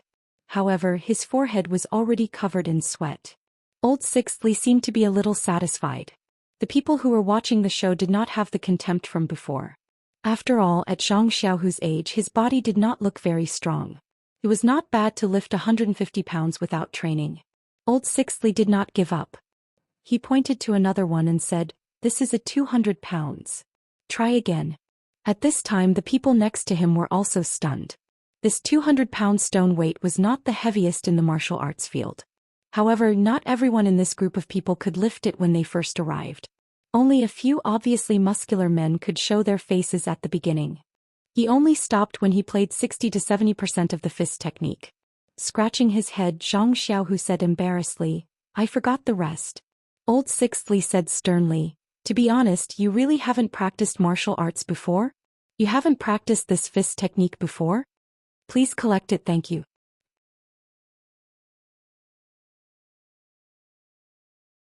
Chapter 71. Zhang Xiaohu was baffled as he said, of course I've never practiced before. This is my first time practicing. Old Li Lu was a bit excited as he said, amazing. Although you can't be called a genius, it's still rare. This 6 harmonies fist is very complex. For you to be able to remember 60% to 70% of it on your first try, it can be seen that you have talent. At this time the surroundings were also filled with cheers. It made Zhang Xiaohu's face turn red. Zhang Xiaohua was also happy for her second brother, but she was also secretly worried. It seemed that she didn't remember that much. She didn't know if she would be able to pass the test later. Old Li Lu chuckled as he said to Zhang Xiaohu, come here. Let me see the condition of your bones and other body. Zhang Xiaohu obediently walked over. Old Li Lu touched Zhang Xiaohu's body here and there. Finally he said with satisfaction, very good. This body is very suitable for practicing martial arts. If it wasn't for your age, you would probably be able to enter Misty School. Zhang Xiaohu's face bloomed with a smile as he asked, then I've passed. I can be a guard, right? Old Li Lu smiled and said, pass, of course you passed. After practicing for a year or so, you can even be a bodyguard. He turned to Fourth Master Wen and said, Fourth Master has good eyesight. You brought back a treasure for our escort agency. Fourth Master Wen said modestly, it was just luck, just luck. Old Li Lu said to Zhang Xiaohu, all right, let's go. You'll come with me to register. From now on, You'll be a guard of the Lotus Flower Escort Agency. Everyone else, disperse and cultivate. After saying this, he turned to leave. Everyone also prepared to disperse. At this time a voice sounded, "What? You won't let me take the test?" Everyone stopped in their tracks. Old Li Lu looked and saw that it was Zhang Xiaohua. Zhang Xiaohu immediately said, "That's right. My brother hasn't taken the test yet. Doesn't he need to take the test?" Old Li Lu sized up Zhang Xiaohua and asked, "How old are you?" Zhang Xiaohua said in puzzlement, 13 years old. Li Laolu laughed and the people around him laughed as well. Then Li Laolu asked, "Do you know that the escort agency has an age requirement when recruiting guards?" Zhang Xiaohua shook her head. Li Laolu smiled and said, "The escort agency is open for business. Of course the people we recruit must be adults. Our guards must be at least 16 years old. Look around, is there a child as young as you?" Zhang Xiaohua looked around. Sure enough, most of the people around her were in their 20s. Zhang Xiaohu and Little Monkey were considered young. At this time, Zhang Xiaohua couldn't help but feel that the world was so small. The Misty School's requirement to recruit disciples was around 5 or 6 years old. He was too old. It wasn't easy to find the Lotus Flower Escort Agency, but they recruited guards who were at least 16 years old. She was too young. What should she do? Why was learning martial arts so difficult? However, she still didn't give up. She said loudly, "I'm young but my strength isn't small. You also let me lift the stone weights. How heavy do you think I can lift?" Li Laolu still shook his head and said, "It's not that I don't want you, but you're too young. You can't even take care of yourself. How can you contribute to the escort agency? The escort agency's rules are like this. How can I make an exception?" After speaking, he turned to leave. Zhang Xiaohu grabbed him and pleaded, "Sixth Master Li, look. Xiaohua's strength is really great. Take a look first." Zhang Xiaohua was so anxious that she was about to cry. If it wasn't for the fact that she swore in front of her grandmother's grave that she would never cry again, her tears would have already fallen. Seeing that her second brother had grabbed onto Li Laolu, she hurriedly ran to the stone weights. She ran to the 200 gene stone weight that Zhang Xiaohu hadn't lifted and said, "Look, I'll try lifting this." After speaking, she grabbed the stone weight with one hand and used her strength to lift it above her head. Li Laolu was unhappy that Zhang Xiaohu had grabbed onto him. He originally wanted to break free, but when he saw Zhang Xiaohua lift the 200 gene stone weight, he couldn't help but be stunned. When Zhang Xiaohua saw that he didn't speak, she thought that he was too light. She hurriedly threw the 200 gene stone weight on the ground. Looking at the ground, she picked up the largest stone weight and weighed it in her hand. She took a deep breath and shouted, "Up!" She lifted the largest stone weight with one arm. In an instant the training field was silent. Everyone was dumbfounded. Their eyeballs fell out of their sockets. Li Laoyo's eyes were wide open. His mouth was also wide open. You could stuff a big duck egg in it. After a long while someone said timidly, That stone weight, is it the 500 gene stone weight?" At this moment a dignified voice sounded, "What are you all doing there? You don't practice martial arts properly and only know how to watch the show." At the same time a female voice sounded, Zhang Xiaohua? Why are you here?" Everyone turned to look and saw a gray-haired old man walking out from the corridor in the backyard. The onlookers said, "The third Master Chu is here. Let's hurry and leave." Hence the surrounding crowd dispersed in an uproar. Only the small figure on the stage was left holding a large stone weight. That small face was red from holding it in. The girl walking beside the third Master Chu was Chiu Tong, whom they had met in Pingyang City in the morning. The third Master Chu walked to Li Laoyo's side. Li Laolu and fourth Master Wen hurriedly bowed to the third Master Chu. The third Master Chu also returned the greeting.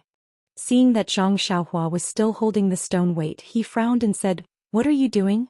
Why aren't you putting it down?" Zhang Xiaohua did not know who he was and of course did not dare to put it down. Instead she looked at Li Laolu. Li Laolu also hurriedly said, "Put it down, put it down." At this moment, Zhang Xiaohua finally let go of the stone weight and threw it on the ground. The stone weight hit the ground with a bang, sending up a cloud of dust. The third Master Chu turned to ask Chiu Tong, "You know them?" Chiu Tong smiled and said, "Yes, this is the child I told you about just now. He helped me retrieve my money bag in the morning. His name is Zhang Xiaohua. This is his older brother Zhang Xiaohu." The third Master Chu smiled and nodded, saying, "Good child." Then he asked Li Laolu, "What's going on? Why did you let the child lift the stone weight?" Li Laolu hurriedly and respectfully explained the ins and outs of the matter. In the end he said, "Zhang Xiaohua's strength is really extraordinary. Not many people in our Lotus Flower Escort Agency can lift this stone weight. However, he is still young and is a child. He did not follow the rules. Third Master, please make the decision." When the third Master Chu heard that Zhang Xiaohua had lifted the 500 gene stone weight, he was also very moved. He couldn't help but look at the stone weight that had been thrown to the side, as well as the short child beside it. Qiu Tong also played the drums on the side, saying, "Xiaohua is a good child.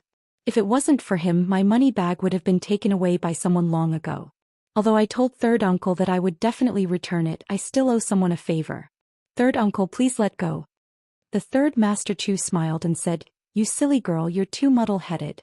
You knew that the disciples of the sect were all 5 or 6 years old, yet you still brought them to the entrance of the villa and left them there. The guards that our agency recruits are all adults above the age of 16. Aren't you making things difficult for me?" Qiu Tong also smiled and said, "In the morning, they didn't say that they were going to be apprenticed to a master. I thought that they were relatives from the sect who came to see their loved ones. Besides, aren't you the one in charge of the Lotus Flower Escort Agency? Can't you just say the word?" The third Master Chu said, "Right now I am the one in charge. However, these rules were set by the sect leader. How can I so easily violate them? Besides, the guards are supposed to be escorts. How can a child like him go? If his life is in danger, wouldn't that be harming him?" Qiu Tong lowered her head and thought about it. That was true. She could only look at Zhang Xiaohua sympathetically. The third Master Chu continued, "However, I do have a way to satisfy both sides. Do you want to hear it?" Qiu Tong was stunned. "Satisfy both sides?" The third Master Chu said, "Didn't you just say that the family of the person in charge of the medicine fields in the villa had passed away and that there was no one to weed and fertilize the fields? You wanted me to find someone who can farm and who is also quite strong to assist you? Isn't this child in front of you a very good candidate? Doesn't he just want to learn martial arts? Can't you just find a martial arts master in the villa to teach him? If that doesn't work, he can also find some time to come here and practice." Qiu Tong's eyes also lit up. She repeatedly said that it was a good idea. Then Qiu Tong called Zhang Xiaohua to the side and explained the matter in detail to him. She asked him if he knew how to farm. Zhang Xiaohua naturally nodded and said that he knew how to farm. What a joke. Farming used to be his main occupation. How could he not know? At this time, what choice did Zhang Xiaohua have? The Misty School didn't accept him and the Lotus Flower Escort Agency didn't want him. Chapter 72. Sitting in the carriage and looking at the familiar scenery, Zhang Xiaohua felt like she was in a dream. This was the third time she had taken this road today. However, her second brother Zhang Xiaohu was not in the carriage this time. Looking at Qiu Tong sitting beside her, she felt even more amazed by the mysteries of fate. If the thief had not stolen Qiu Tong's money pouch in the morning, if she had not run too slowly and had not recovered the emerald green money pouch, if she had not met this elder sister Qiu Tong, she would be on the carriage back to Lu Town now. After all, the escort agency and the Misty School did not want her. She could not possibly hold up her second brother's future here. Thinking of Zhang Xiaohu, Zhang Xiaohua's lips curled into a smile. Her second brother had originally wanted to explore the world in Pingyang City. She did not expect him to be dragged here to learn martial arts. His aptitude had even been praised by a martial arts master. It was only a matter of time before he learned martial arts. Fate made fools of people.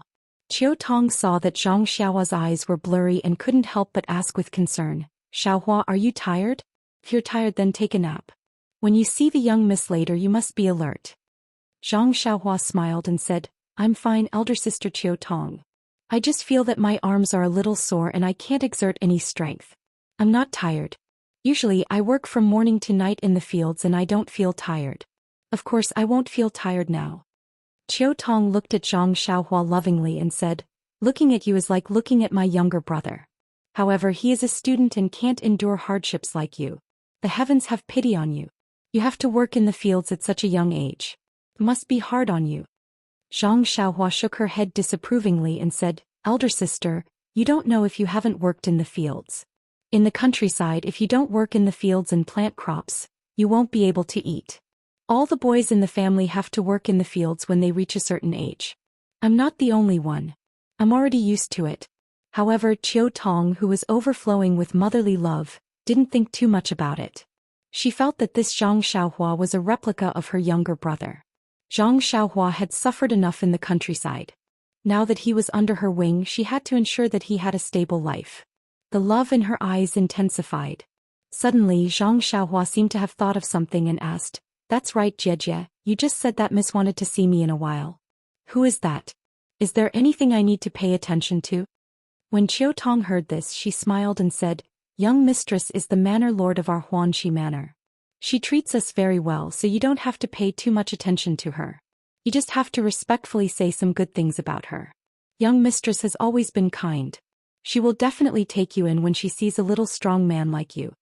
When Zhang Xiaohua heard the word "take you in," she couldn't help but feel uneasy again.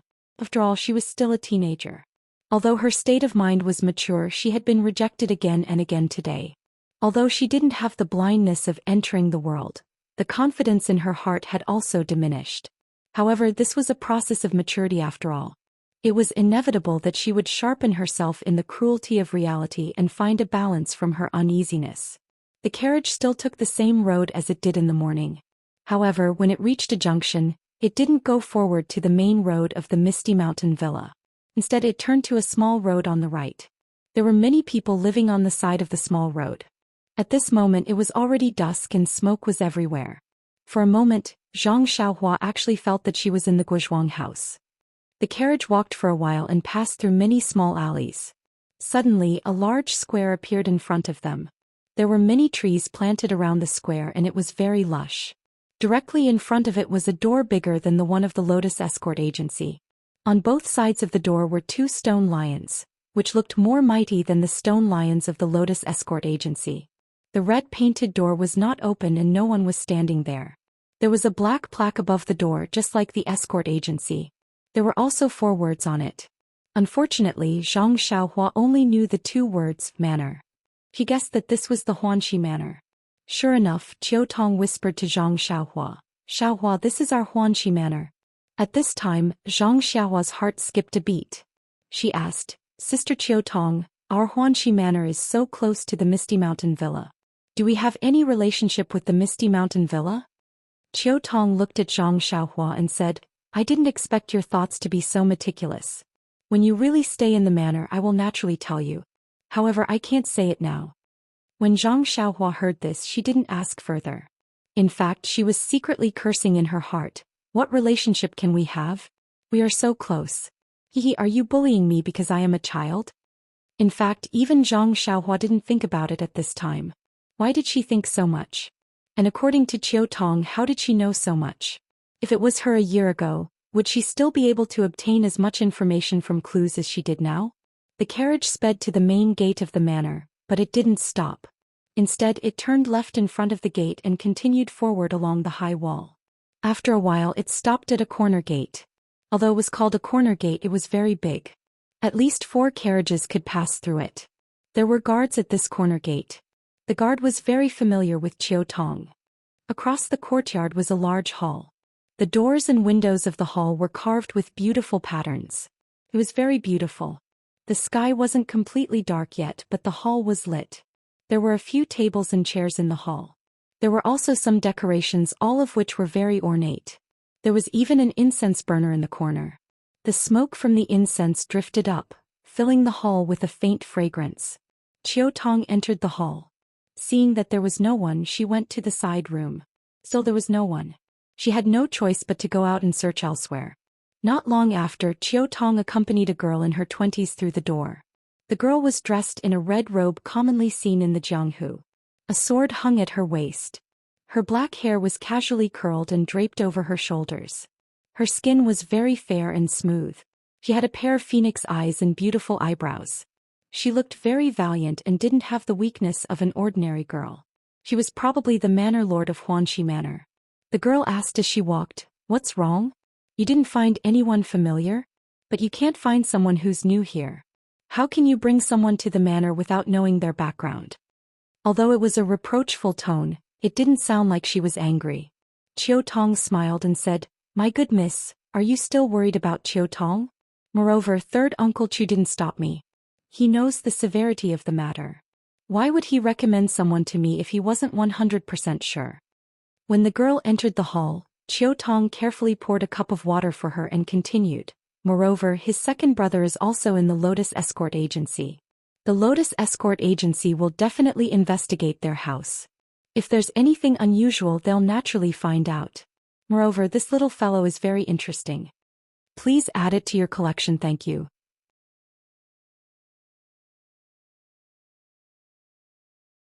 Chapter 73. Before Chiu Tong could speak, the sound of footsteps could be heard. The two of them looked up to see the one-armed old man walking into the hall. The one-armed old man walked up to them and bowed. The young miss nodded and Chiu Tong quickly returned the greeting. The young miss asked, "Elder Yu, why are you so flustered?" "Boss Yu," said with a straight face. "Young Miss Lu Air, who was in charge of weeding in the herb field, asked for leave yesterday because his mother passed away. The herb field is short of manpower and I told Chiu Tong this afternoon, but I saw a 10-year-old child standing in the yard just now. Is he the helper that Chiu Tong found? Was there not even an adult standing over at the Lotus Flower Escort Agency? Isn't this just brushing me off?" Chiu Tong's face flushed red from the series of questions that were thrown at her. At this time the young miss comforted Elder Yu. "Elder Yu, Chiu Tong has always been cautious. Why don't you sit down first and listen to her? If you're not satisfied, why don't we swap?" Elder Yu's expression softened as he apologized to Chiu Tong. "Chiu Tong, you know how impatient I am. Why don't you tell me first?" Chiu Tong also hurriedly said, "It's nothing, Elder Yu. The medicinal field is very important to begin with, and it was just a coincidence that I pulled Zhang Xiaohua over. I was just about to report this to the young miss. Why don't you listen before making a decision?" Elder Yu nodded and found a chair to sit down. Chiu Tong also poured some tea and placed it in front of Elder Yu. Then Chiu Tong told the two of them everything that happened today. When they heard that Zhang Xiaohua helped Chiu Tong get back her purse, the two of them nodded and thought that she was a very good child. When they heard that Zhang Xiaohua lifted the 500 gene stone, the young miss was extremely moved. Elder Yu didn't quite believe it and asked, "Were you there? Did you see that stone weight was 500 gene?" Chiu Tong said, "I wasn't there when she lifted it. I was talking to third Uncle Chu. When I saw Zhang Xiaohua, he had already lifted it. I'm not sure if that stone weight was 500 gene, but I heard from the people around me that it shouldn't be wrong." Elder Yu shook his head and said, "It's just hearsay. That stone lock might not necessarily weigh 500 kilograms. 300 to 400 kilograms should be the limit." After all, Chiu Tong didn't have any experience in this area. She had only heard from the people in the escort agency that she didn't have any concept of weight. She could only agree and say, "That's possible. After all, I haven't personally seen the weight of the stone locks in the escort agency." Elder Yu smiled and said, "Chiu Tong, the weight isn't written on the stone lock. You won't know even if you look at it, huh?" Chiu Tong blushed and said angrily, "Elder Yu knows that Chiu Tong doesn't know martial arts, yet you still use this to make fun of me." Seeing that there was no barrier between the two, the young miss was very gratified and said, "Elder Yu, even if it's 300 to 400 kilograms, it's still extremely rare for a 10-year-old child. However, his age is just as third Uncle Chu said, extremely awkward. With such aptitude, if it was discovered a few years ago, he would have been accepted into the Misty School and would have been a great help to our sect. However, now that he's been accepted into our Huanxi manor, it's not good to let him continue to be buried. Elder Yu, I'll leave this child with you for now. Let him do some manual labor and there's no need for him to help out in the medicinal fields. Once the Lotus Escort Agency has received confirmation that we can use him without worry, we'll let him work in the medicinal fields. If that's the case, you'll have to take good care of him in the future. Take a look at his martial arts talent and if there's a possibility of nurturing him, give him all the help you can. I'd like to see if our Huanxi manor can produce a stone cow." When Elder Yu heard this, he saw that the young miss's arrangements were watertight and didn't say anything else. However, when he heard the last sentence, he immediately thought of the giant stone cow's figure compared to Zhang Xiaohua's small and tender body. He couldn't help but shake his head. Were they clearly not on the same level? Then he bowed to the young miss and took his leave. Seeing that Elder Yu had left, Chiu Tong couldn't help but pat her forehead and say, "Young miss, I was thinking about how to arrange for Zhang Xiaohua and completely forgot about Elder Yu. It's all thanks to young miss speaking up for me, otherwise this Zhang Xiaohua wouldn't even be able to enter his eyes." That young miss smiled and poked Chiu Tong's forehead saying, "You little girl, I've never seen you do anything good all year round. Why are you helping Zhang Xiaohua today? If it wasn't for his young age I would have thought it was you." Chiu Tong immediately refused and said with a smile, "Young miss, look at what you're saying. I only thought of my younger brother when I saw Zhang Xiaohua and saw how pitiful Zhang Xiaohua's situation was. That's why I wanted to help him. Why are you thinking of other things? Moreover, I'm even younger than young miss. Young miss doesn't even have a place to settle down, so what am I thinking of?" Ha! Chiu Tong actually started to tease the young miss. It seemed that this young miss really didn't put on any airs and had a very good relationship with the servants. The young lady didn't argue and sighed. Looking at the dark sky outside the hall, she said, "That's right. Blood ties are always strong. Someone you don't know made you think of your younger brother and thus you have the heart to help. Can be said that love the house, love the crow. Only, I don't know if my elder brother is progressing smoothly." Chiu Tong saw that the young miss was frowning and hurried forward to say, "Young miss, you don't have to worry. Chifo has achieved great success in his martial arts and there are only a few people in the Jianghu who can hurt him. Moreover, this time we're not attacking any large faction, just a small Luo Shui gang. Our large Misty School has planned for a long time and there's no reason we can't take them down. Moreover, our Misty School's strength has greatly improved and we definitely won't give the Luo Shui gang any chance." This young miss was actually the Misty School's head O Peng's younger sister, O Yen. Although Chiu Tong's words weren't without reason, O Yen still sighed and said, "If you stand by the river, how can your shoes not get wet? In the Jianghu, a storm of blood is common and it's hard to guarantee that one day you won't make a mistake. We see the Luo Shui gang as a fat piece of meat, but won't others see our Misty School as a fat piece of meat as well? I only hope that Buddha will protect my big brother and allow him to return safely." Chiu Tong also said seriously, "Not to mention that Chief O is kind-hearted and has boundless fortune. Just based on the young miss benevolence and everything, you'll be able to ensure Chief's safety." O Yen smiled and said, "I know, little girl. Hurry up and make arrangements for your brother. If Elder Yu makes arrangements, won't he be wronged?" Chiu Tong said, "I won't go. Although I was the one who brought him in, he has to be like the others. Otherwise, Zhang Xiaohua will be lazy and Elder Yu won't be able to manage him." O Yen said, "Chiu Tong, I've always said that you're smart. Why are you so muddle-headed now?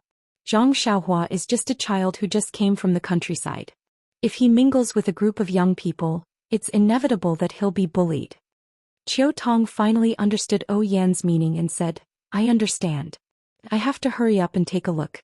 Those people in the medicinal field aren't good people. I can't let this child be bullied." After saying that, she bid farewell to O Yan and turned to leave the hall. Suddenly O Yan called out to her, "Chiu Tong, wait." Chiu Tong obeyed and returned asking, "Young miss, is there anything else?" O Yan said, "You don't have to go either. Let Elder Yu make the arrangements." Chiu Tong didn't know whether to laugh or cry, saying, "My dear young miss, what do you mean by this? One moment you want me to go and the next moment you don't want me to go?" O Yan smiled and said, "I'm not teasing you. I wanted you to go just now because I was afraid that the child would be wronged.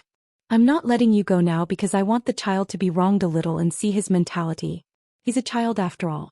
Being wronged a little is good for him to understand the ways of the world and grow up well. Zhang Xiaohua grew up in the countryside and doesn't know how to scheme against others. It's good to let him experience it. Isn't there a saying that when the heavens are about to bestow a great responsibility, they must first torment the heart?" Chiu Tong nodded thoughtfully. She was secretly happy for Zhang Xiaohua in her heart. The young miss must have meant that she wanted to nurture Zhang Xiaohua well. It was also an opportunity for Zhang Xiaohua. Thus she gave up on the idea of going out and stayed to chat with O Yan. Zhang Xiaohua's heart couldn't help but be in a mess after Elder Yu's harsh words. He didn't know whether to sit or stand. He was afraid that the hateful one-armed old man would come back and tell him that he should leave. Guanxi Manor didn't want someone like him.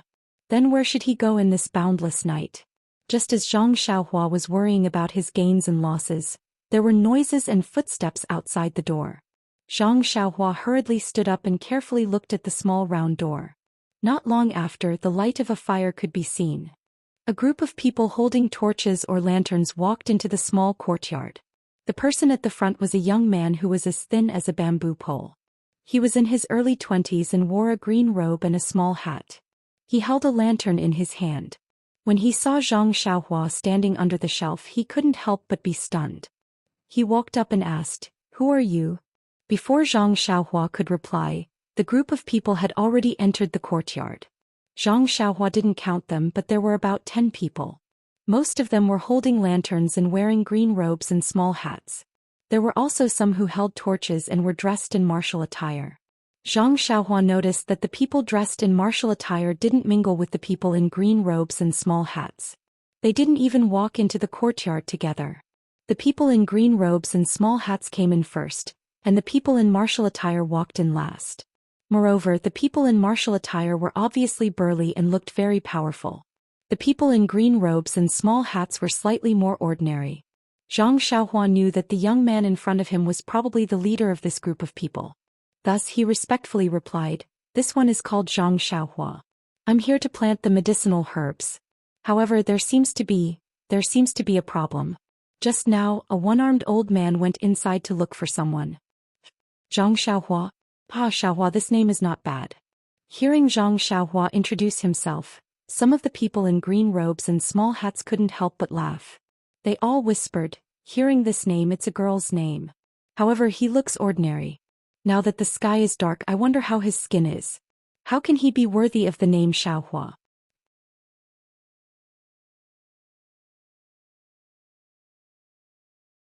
Chapter 74. When they said this, although they were whispering, their voices were actually quite loud. They didn't have any intention of avoiding Zhang Xiaohua. Someone even said, "Who said that only girls can use this name? My aunt's second sister has a puppy called Xiaohua.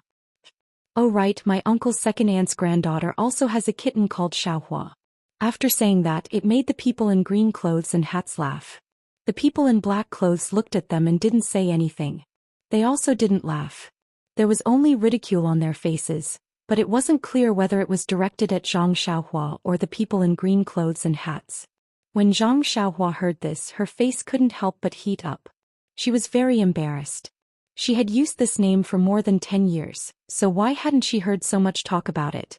When she was at home, there were many boy children who played with her, but she had never heard them laugh at her.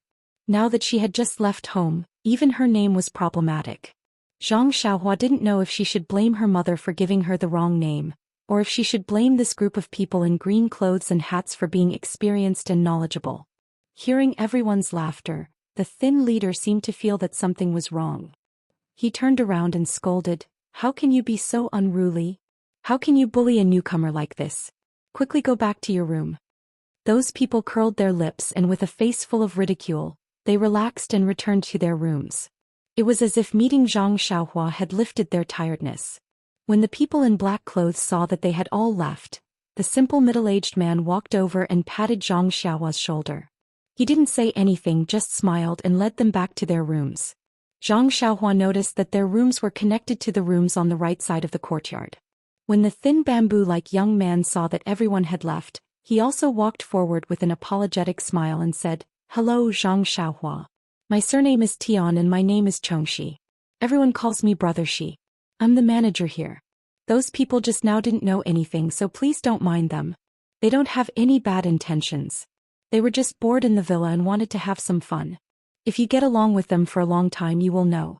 Right, elder you? Oh, that one-armed old man, how did he arrange for you?" Zhang Xiaohua gratefully looked at the smiling young man and said, "I haven't said anything yet. Elder you hasn't returned yet. I don't know what to do with me." "Tian Zhongxi said, why don't you come with me first and stay in my room for a while until elder you comes back?" Zhang Xiaohua hesitated and said, "That's not good. I'll wait here."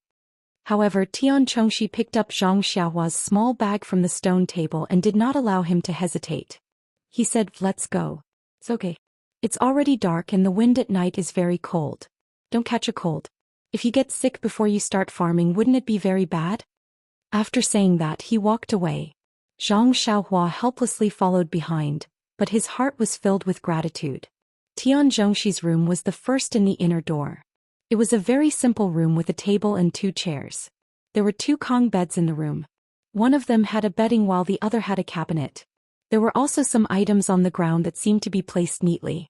Tian Zhongxi placed Zhang Xiaohua's bag on the table and poured a cup of water for Zhang Xiaohua from the teapot on the table. He said with a pleasant expression, "Drink some water first and wait here. If it's not enough, pour it yourself.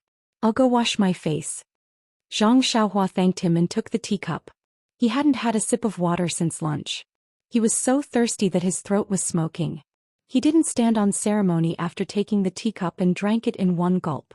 Then he poured another cup and drank it in one gulp before putting down the teacup. Tian Zhongxi handed the teacup to Zhang Xiaohua and took out a copper basin from the door to wash his face. While Zhang Xiaohua was waiting for Tian Zhongxi to return, he heard a shout from outside. Zhang Xiaohua, where are you?" Zhang Xiaohua knew that something was wrong and quickly ran out. As expected, the one-armed elder Yu was shouting loudly in front of the stone table under the shelf. Zhang Xiaohua ran in front of Elder Yu and said, "Hello Elder Yu, I'll be sitting in Brother Shi's room for a while." Elder Yu's old face was still stiff as he said, "And since you know that I'm called Elder Yu, then you should know that I'm in charge of the medicine field. I don't care who brought you in, but since you're here you have to listen to me. The higher-ups haven't assigned you any work yet, so you should first familiarize yourself with the environment." At this moment Tian Zhongxi also walked over with the copper basin. Elder Yu called out to him, "Zhongxi, come over. You guys already knew each other just now, right? This is Zhang Xiaohua from the Lotus Flower Escort Agency. Don't assign any tasks for now, familiarize yourself with the environment first. You can make the arrangements." When Tian Zhongxi heard the words Lotus Flower Escort Agency, his face couldn't help but twitch. However, he quickly put on a smile and said, "All right Elder Yu, don't worry. I'll properly familiarize Zhang Xiaohua with the environment." That Lu heir left in a hurry and didn't even put away the bedding in his room. "Why don't we let Zhang Xiaohua stay on Lu heir's Kong bed?" Elder Yu nodded and said, "You can make the arrangements as you see fit." When he finished speaking, Elder Yu didn't even look back as he walked into the inner door and quickly disappeared. Tian Zhongxi then brought Zhang Xiaohua with him to a room. The moment Zhang Xiaohua entered the room, she smelled a strong stench of stinky feet. He smiled and turned to leave the room, leaving behind a sentence. Zhang Xiaohua was found from the Lotus Flower Escort Agency. It's not good to use the style of the village. Ma Jing was stunned and muttered, "Lotus Flower Escort Agency?" He turned back to look at Zhang Xiaohua and laughed wildly, "You Lotus Flower Escort Agency? Ah."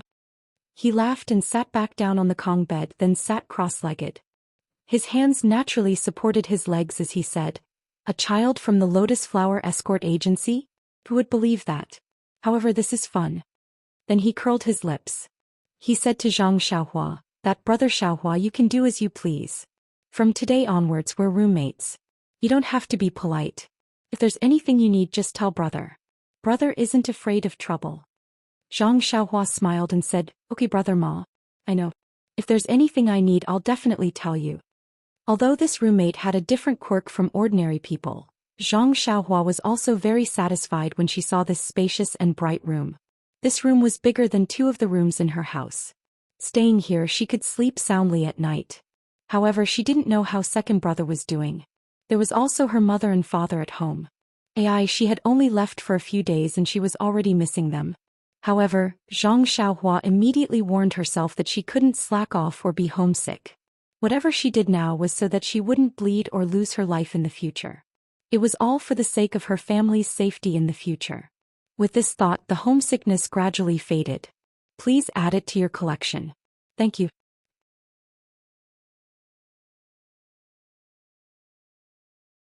Of course, the quality of the plates and bowls were different, but Zhang Xiaohua didn't know. At this time, even if Zhang Xiaohua was stupid, she knew that he couldn't eat on that table. What's more, Zhang Xiaohua wasn't stupid. She just didn't go out to the countryside and didn't see the world. Therefore Zhang Xiaohua stopped. There was a trace of doubt in her heart. What did this Ma Jing mean? Just as he was thinking about it, someone else came in. Zhang Xiaohua looked up and saw that it was the 4 men in tight clothes. They walked straight to the empty table and started eating. They didn't even look at the people at the other 2 tables. Instead, it was the simple middle-aged man who had patted Zhang Xiaohua's shoulder. He glanced at Zhang Xiaohua but didn't say anything, nor did he invite him over to eat. Just as Zhang Xiaohua was abnormally embarrassed and didn't know what to do, a voice sounded behind her. Zhang Xiaohua? Why don't you sit down and eat? Zhang Xiaohua looked back. It turned out that Tian Zhongxi was walking over. Zhang Xiaohua said, "The tables are full. There's no place to sit." Tian Zhongxi was stunned. Looking at the people at the two tables who were eating, he couldn't help but frown. Immediately he smiled and said, "Hee, there is. Come with me." After that he walked to Ma Jing's side and pulled out a stool from under the table. He said to Zhang Xiaohua, "You can sit here." Then he patted Ma Jing and the person next to Ma Jing on the shoulder and said, "You two make way. Make room." Ma Jing said with a cheeky smile, "Brother Shi, there's no place. How can we make room?" Tian Zhongxi glared at him and said, "Lu Er usually sits here. Zhang Xiaohua is even thinner than Lu Er. How can she not sit?" The other person didn't say anything and moved away. When Ma Jing saw this, he had no choice but to move. Although the space wasn't big, it was enough for Zhang Xiaohua. Tian Zhongxi walked to another table. The person who was eating quickly pulled out a stool from under the table, leaving a big space for the people beside him. Zhang Xiaohua sat on the stool and wolfed down the sumptuous dinner. Not to mention that his stomach was already growling from hunger. Just the delicious food on the table made his mouth water. Our poor Xiaohua. When had she ever seen such a sumptuous meal? This plate of meat, who knew how it was made? It was even better than braised pork. What was that plate of meat? It was even better than streaky pork. And this fish, why was its head so big? Where did its body go? And this staple food was also unusually sweet. Alas, if only grandma could eat it. As he thought about it, Zhang Xiaohua ate slowly. At this time he noticed that almost the people next to him had stopped eating. Everyone's eyes were fixed on his bowl. There were sneers, mockery, disdain, smiles, and gratification. There were also people who whispered, "One look and I can tell that they are from the countryside. They have never seen food before." Unfortunately, at this time, Zhang Xiaohua seemed to have adapted to everyone's gazes. He had a cool breeze on the mountain feeling. He ate by himself and ignored the gazes of others. When everyone saw this, they felt very bored and didn't pay attention to him anymore. However, they still ate and chatted. Zhang Xiaohua even noticed that those people were looking at other first-class meals while eating. He even whispered in his ear, "We all do the same job. Why can't they eat first-class meals and we can't?" However, this had nothing to do with Zhang Xiaohua. He was good enough to eat these every day. Who cared about first-class meals? Although there were many varieties of food there, it was not as good as here. Eat more, eat well. This was Zhang Xiaohua's theme in the dining room tonight. Although Zhang Xiaohua had eaten to his heart's content, there was still a lot of food left on the table. The others didn't seem to have eaten much either. Looking at the leftovers, Zhang Xiaohua's only thought was how good it would be if he could give it to his pig. This thought lingered in his mind until he followed everyone back to the house. Back in the house, Ma Jing and Zhang Xiaohua each drank a cup of water and returned to their Kong. Ma Jing was still picking at his smelly feet. Zhang Xiaohua looked at him and couldn't help but think disdainfully, Ma Jing's feet are going to be given to others someday? He should take advantage of this opportunity to pick at them properly. However, the smell in the house was getting worse and worse. Zhang Xiaohua even thought maliciously whether Lu Er had used his mother's death to corpse escape because of this. At this time he wanted Lu Er to come back quickly so that he could move to another house.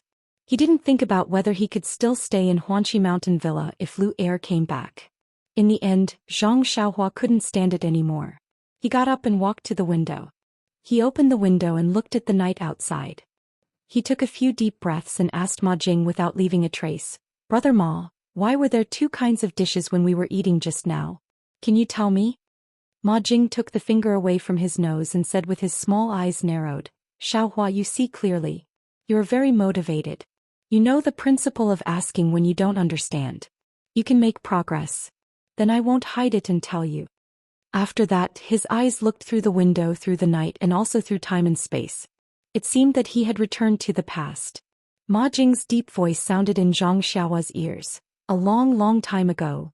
Zhang Xiaohua was stunned and asked, "A long, long time ago?" Ma Jing answered, "Yes, before the new year." Bang. Ma Jing looked at Zhang Xiaohua, who fell and thought, he is still a child. Even when he falls, he is still handsome. Birds of a feather flock together. Only he is qualified to live in the same house with me. Then he asked with concern, "What's wrong?" "Oh, nothing.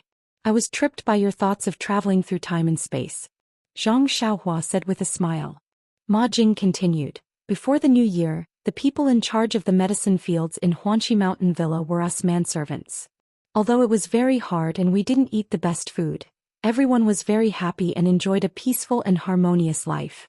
However, since the new year, it seems that starting from the 18th of the first month, a few more medicine fields were opened on the side of the medicine fields. Do you know what kind of medicine it is?" Zhang Xiaohua was at a loss. "I don't know." Ma Jing said, "Why don't you guess?" Zhang Xiaohua was at a loss. "I really don't know. I have never planted medicine before and have never seen it. How can I guess?" "Yes." Ma Jing nodded and said, "I guess you won't be able to guess." "Then what kind of medicine is it?" Zhang Xiaohua asked eagerly. Ma Jing said slowly, "This I don't know either." Bang!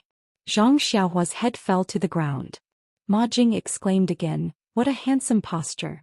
This is a bit of a joke. Please vote for me. Please add it to your collection, thank you."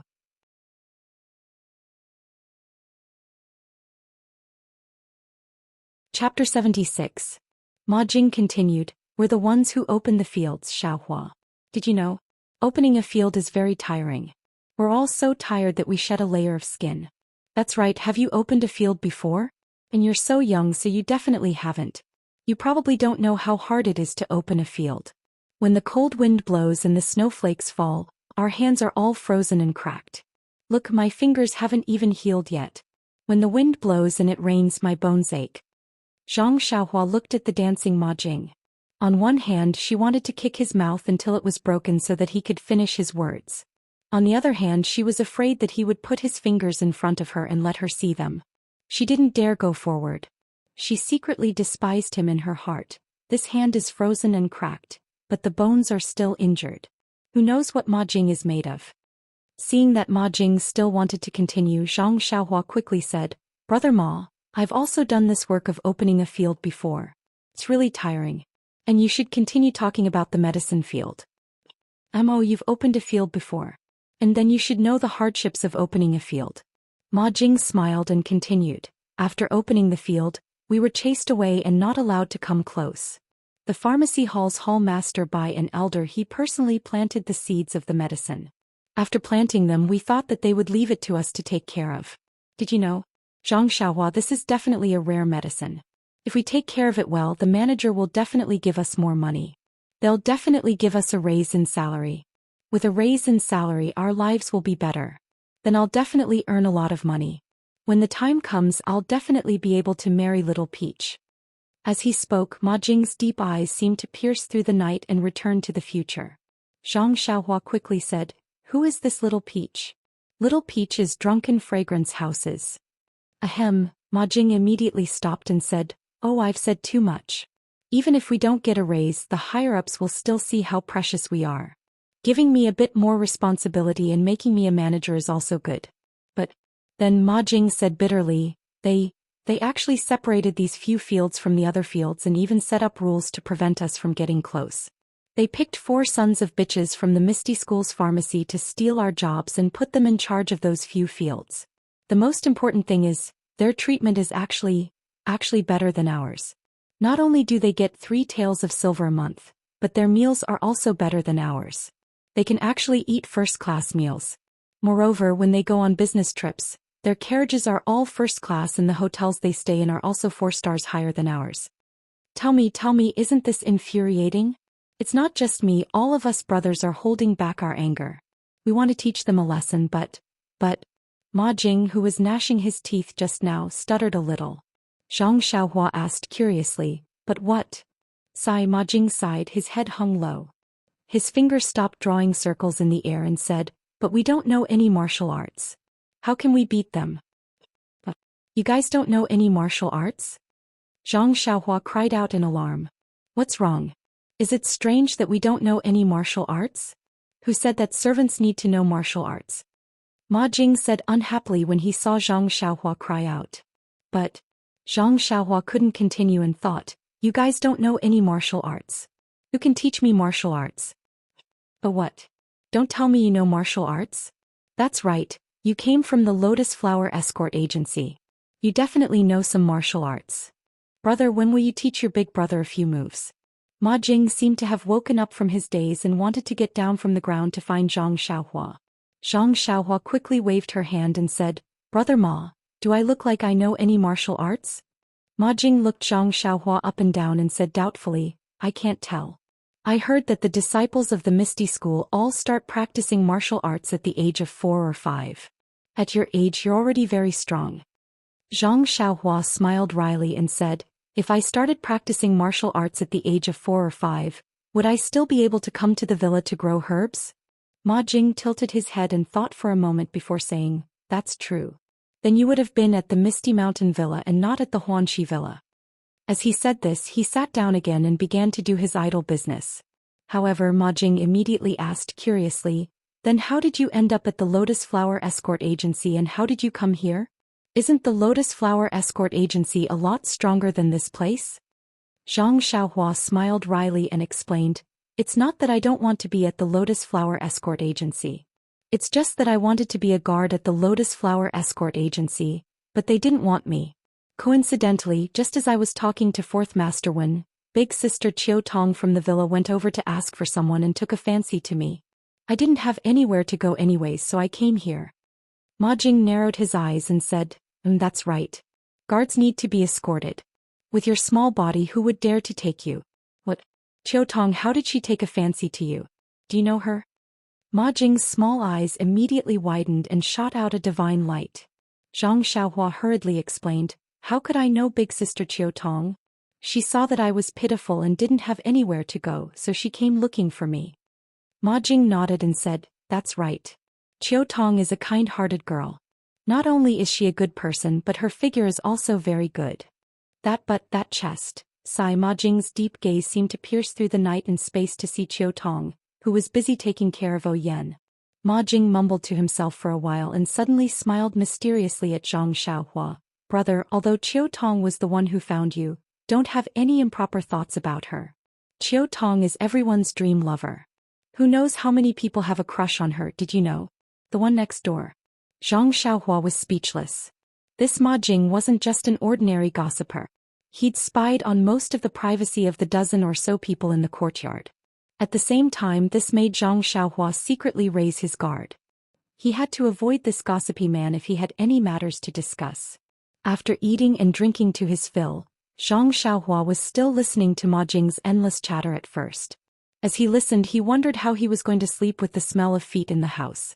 In the end, as he listened, his eyes became blurry and he unknowingly fell asleep.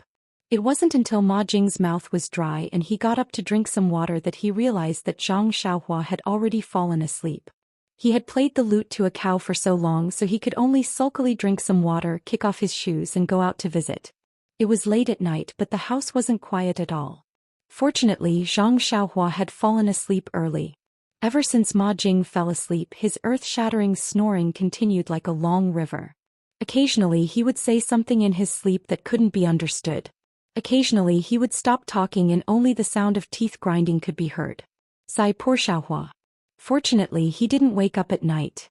Otherwise, wouldn't he be so frightened that he wouldn't be able to sleep? Well, even if he woke up he would be immediately fainted by the stench in the house. There was no chance for him to hear so much noise. It turned out that Ma Jing didn't wash his feet. However, our Xiaohua couldn't smell the smell of Ma Jing's stinky feet at this time, because his breath was long and faint. If you put your finger on Zhang Xiaohua's nose, you couldn't feel that he was breathing. Perhaps he wasn't breathing air? Perhaps at this time he wasn't breathing through his mouth and nose, but through all the pores on his body? No one knew. The next morning Zhang Xiaohua woke up on time. Before he could figure out where he was, the pungent stench immediately rushed into his nose.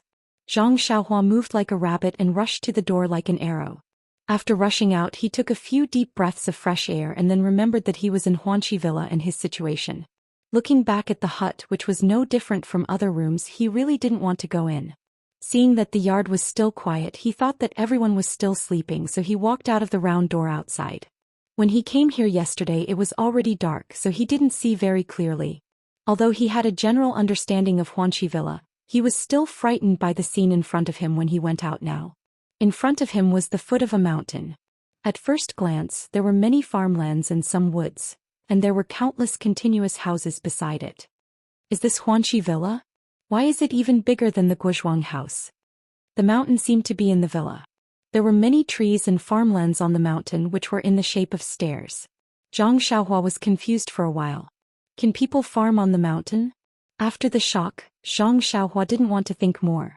Since he had already entered Huanqi Villa, there would be plenty of opportunities to go there in the future. These days he had been shocked by many things outside. Now thinking about it, even if he didn't learn martial arts, this trip was not in vain. Thinking of martial arts, Zhang Xiaohua's heart skipped a beat. He faced the rising sun and gulped down a mouthful of warm water. His whole body felt comfortable. This was already his daily homework. After that, he recalled the 6 harmonies fist that he had seen people practice at the Lotus Escort Agency yesterday. He began to practice it one by one. However, after a few moves he forgot the rest. He racked his brain and tried to think for a while. He forced himself to practice a few more times, but no matter how hard he tried he could not remember it. Zhang Xiaohua could not help but be annoyed with himself. Could it be that he was not cut out for martial arts? But since my second brother can learn so fast and I am his brother, I can't be so different from him, right? Zhang Xiaohua painfully thought. When he turned around he saw a pair of eyes looking at him. It turned out to be the middle-aged man in martial arts yesterday. Zhang Xiaohua hurriedly went over to salute. The man also smiled and saluted back. Then he walked to the side, took up a posture and began to practice. Zhang Xiaohua didn't know what kind of boxing he was practicing. He only felt that his steps were like dragons and tigers and his punches were very impressive. Zhang Xiaohua's eyes were full of stars and he was very envious. Not long after, the other 3 people also came out in martial arts clothes. They stood in different positions and began to practice martial arts. Zhang Xiaohua watched from afar. When they finished practicing and returned to the small courtyard, Zhang Xiaohua followed them back. Looking at the backs of the 4 people, Zhang Xiaohua couldn't help but think, if I can have their skills, I should be able to protect my family's safety. But I don't know if they are willing to teach me.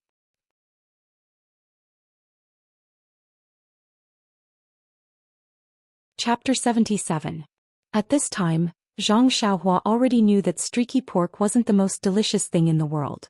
Being able to eat streaky pork wasn't his dream, and martial arts was his new streaky pork. However, how to eat this streaky pork still needed to be thought about. Looking at the backs of the 4 people, Zhang Xiaohua couldn't help but think to himself. The courtyard was still as quiet as ever. That bunch of lazy pigs in green robes and hats must still be sleeping. How could they compete with the disciples of the ethereal sect like this? Do they have the strength? Although he had just arrived yesterday, Zhang Xiaohua himself felt that there was no chance. Perhaps they knew that he couldn't do it, so they wanted to satisfy their appetite with their words. However, looking at the small room where he slept last night, Zhang Xiaohua felt a headache coming on. How could Lu Er have such a roommate? Couldn't he find someone of a higher level? Pinching his nose, Zhang Xiaohua opened the window. Although it was already summer, there was still a cool morning breeze. The dirty smell in the room was gone with the wind. Zhang Xiaohua then slowly walked in. After finding a copper basin to wash his face, Zhang Xiaohua sat on the Kong bed and drank some water. At this time, Ma Jing on the opposite side turned over, stretched his waist and sat up. His mouth said, "Only I know who will wake up first in the dream." Bang! This time it wasn't Zhang Xiaohua who fell but the cup that fell on the Kong bed. Zhang Xiaohua hurriedly tidied up the bedding on the Kong bed and asked with a wry smile, "Brother Ma, why is it so poetic?" Ma Jing shook his head and said, "It was a dream at night, how is it? Do you think Brother Ma is poetic?" Zhang Xiaohua praised again and again, "Shit is amazing." Breakfast was still eaten in the hall and the dishes were still different. Zhang Xiaohua already knew the reason, so naturally he didn't find it strange and ate with relish. The others could not do the same. They mocked and ridiculed them, throwing strange words at them, but the 4 of them did not seem to hear them at all. They continued to eat as if Zhang Xiaohua was carrying the food, and from time to time, the murderous glares directed at them were just side dishes. They hurriedly finished their food and left, leaving behind a bunch of resentful gazes. After everyone finished eating and left, Zhang Xiaohua patted his belly and left the dining hall. Looking at the leftovers on the table and thinking about how they ate, He couldn't help but wonder, wasn't the work in the medicine field heavy? Why did they eat so little? Did they have the energy to work? Zhang Xiaohua returned to the room and saw that Ma Jing had finished tidying up and was about to go out, so he quickly followed behind. However, when he passed the outer door, he was stopped by Tian Zhongxi. Tian Zhongxi smiled and said to Zhang Xiaohua, "Xiaohua, you're new here, so don't rush to work. You wait here for a while. I'll arrange it for them and then I'll come over to greet you. You can first understand the situation with me." Zhang Xiaohua was stunned and immediately responded, "Okay, you go ahead. I'll wait here." Seeing Zhang Xiaohua standing at the door, Tian Zhongxi took Ma Jing and the 4 people who were dressed in neat clothes and left first. Zhang Xiaohua didn't find it strange, but Ma Jing secretly asked Tian Zhongxi, "Brother Shi, can't you just let me take care of Zhang Xiaohua? Why do you have to take care of him personally?" Tian Zhongxi said, although Zhang Xiaohua came from the Lotus Escort Agency, his background and other things haven't been clarified yet. Although it seems that there's no problem, it's better to wait until it's clear. That's what the supervisor said last night. We'll just do as he said. Ma Jing was stunned and said with a crying face, "Why didn't you say so earlier? Yesterday I told him a lot about our mountain villa's secrets." Tian Zhongxi was stunned and then said with a smile, "What secrets can you know? When you know, it won't be a secret anymore. Even I don't know the important secrets of our mountain villa. So how do you know? Don't think too much. Zhang Xiaohua shouldn't have any problems, otherwise he wouldn't have let Qiu Tong bring him back." Only then did Ma Jing relax. Zhang Xiaohua stood outside and watched Tian Zhongxi and the others walk away. When he heard footsteps behind him, he turned around to see Elder Yu walking over. Zhang Xiaohua quickly bowed in greeting. Elder Yu walked over and patted him on the shoulder with a smile. "Zhang Xiaohua, I heard that you want to learn martial arts?" Zhang Xiaohua's eyes lit up. "That's right, Elder Yu." Elder Yu asked again, "Yesterday I heard from Qiu Tong that you're very strong. You can actually lift 500 jin of stone weights." Zhang Xiaohua shook his head. "Elder Yu, my strength is a bit strong. I also lifted 2 stone weights yesterday, but I don't know how heavy they are." Elder Yu said, "It's a good thing that you want to learn martial arts, but you've already passed the best period to learn martial arts. Practicing martial arts for self-defense is not a problem. Do well and I'll find someone to teach you. How about it?" Zhang Xiaohua couldn't believe his ears. He said in surprise, "Really, Elder Yu, you're not lying to me, right?" Elder Yu smiled, "Why would I lie to you? You'll naturally know in the future." Zhang Xiaohua smiled, "Ha, that's great. I'll definitely train better than second brother." Elder Yu asked, "Your second brother entered the Lotus Flower Escort Agency yesterday, right?" Zhang Xiaohua said, "Yes, third master one of the Lotus Flower Escort Agency said that my aptitude is very good. I'll be successful if I train a bit more." Elder Yu smiled and encouraged Zhang Xiaohua. "And if your second brother can be successful, then you won't be bad either. Train well and do your family proud." Zhang Xiaohua bowed again. "Thank you, Elder Yu, for your help. I will definitely do my best." After that, Elder Yu also left. However, Elder Yu thought to himself as he walked, "This Zhang Xiaohua looks like an ordinary child. It's fine if he's strong, but why does the young miss value him so much and want him to learn martial arts?" Actually, Elder Yu didn't understand Yan's intentions. Yan didn't really think highly of Zhang Xiaohua. It was just that yesterday Qiu Tong's love for Zhang Xiaohua had made her think of her own elder brother. She was just casually saying it out of compassion. Besides, it was just a matter of saying a few words for a high and mighty person like her to let a small guard learn some martial arts, let alone a child who had long passed the age of learning martial arts.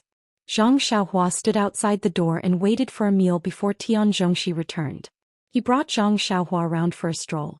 It was just as Ma Jing had said. There were all kinds of strange plants in Huanxi Manor. There were grains, flowers, herbs, and so on. There were different people taking care of them. Tian Zhongxi and the others were in charge of planting these herbs. Tian Zhongxi pointed at the herb field from afar and gave Zhang Xiaohua a rough description of the herbs. Zhang Xiaohua had never seen them before, so she could only memorize them. Fortunately, it was just planting, weeding, and watering. It wasn't much different from taking care of the crops. Zhang Xiaohua had done farm work for a long time at home, so she didn't have to worry about these things. In the next few days, Tian Zhongxi still brought him around and didn't let him do any work. Even when Tian Zhongxi was busy with the herb field and didn't have time to take care of Zhang Xiaohua, he didn't let Zhang Xiaohua do any work. Zhang Xiaohua was very strange. She just watched people practice martial arts in the morning, followed him around during the day, slept under a tree when she had nothing to do, and listened to Ma Jing talk nonsense at night. This simple life was very boring. Zhang Xiaohua had come here to learn martial arts, but he was thrown here instead. Although he had never eaten anything before and heard things that he had never thought of before, he still felt uncomfortable. Not to mention the stinky feet in the house every night. In the beginning, Zhang Xiaohua also felt embarrassed that she had just arrived.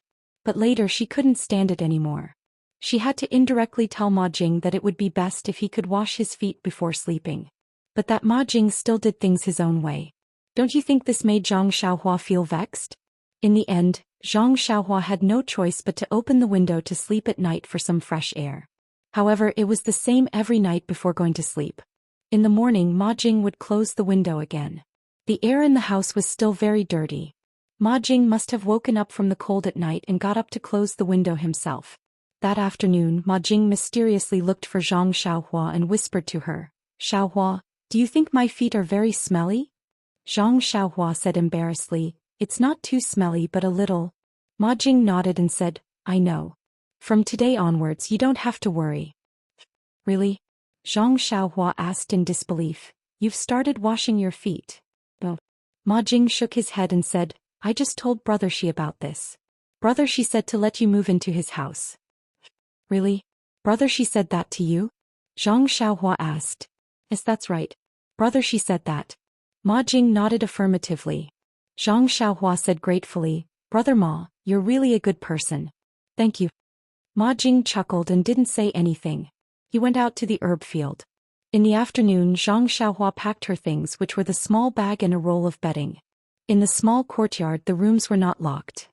In the evening, she put her things on Tian Zhongshi's empty Kong bed. Before dinner, Ma Jing and the others came back. They didn't see Tian Zhongshi. Zhang Xiaohua naturally didn't thank Tian Zhongshi and followed Ma Jing and the others to the dining room to eat.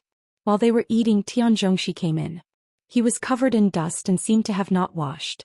As soon as he sat down, he picked up the bowl and chopsticks and quickly ate. The person next to him asked softly, "Brother Shi, the water is not ready yet?" Tian Zhongshi was eating and answered vaguely, "Yes, not yet. I still have to do it later." Zhang Xiaohua saw that he was eating in a hurry and didn't dare to go forward immediately. When he was almost done eating and was about to get up to leave, she went forward and said, "Brother Shi, thank you. I put the bedding on the Kong bed first." Tian Zhongshi was stunned and asked, "Thank me for what? Where did you put the bedding?" Zhang Xiaohua said strangely, "Brother Shi, didn't you let me stay in your house? I put my bedding on the empty Kong bed." When Tian Zhongshi heard this, his face darkened and said, "When did I tell you to stay in my house? Can you just enter other people's houses?" After saying that, he didn't wait for Zhang Xiaohua to explain and hurriedly left. "Please add it to your collection, thank you."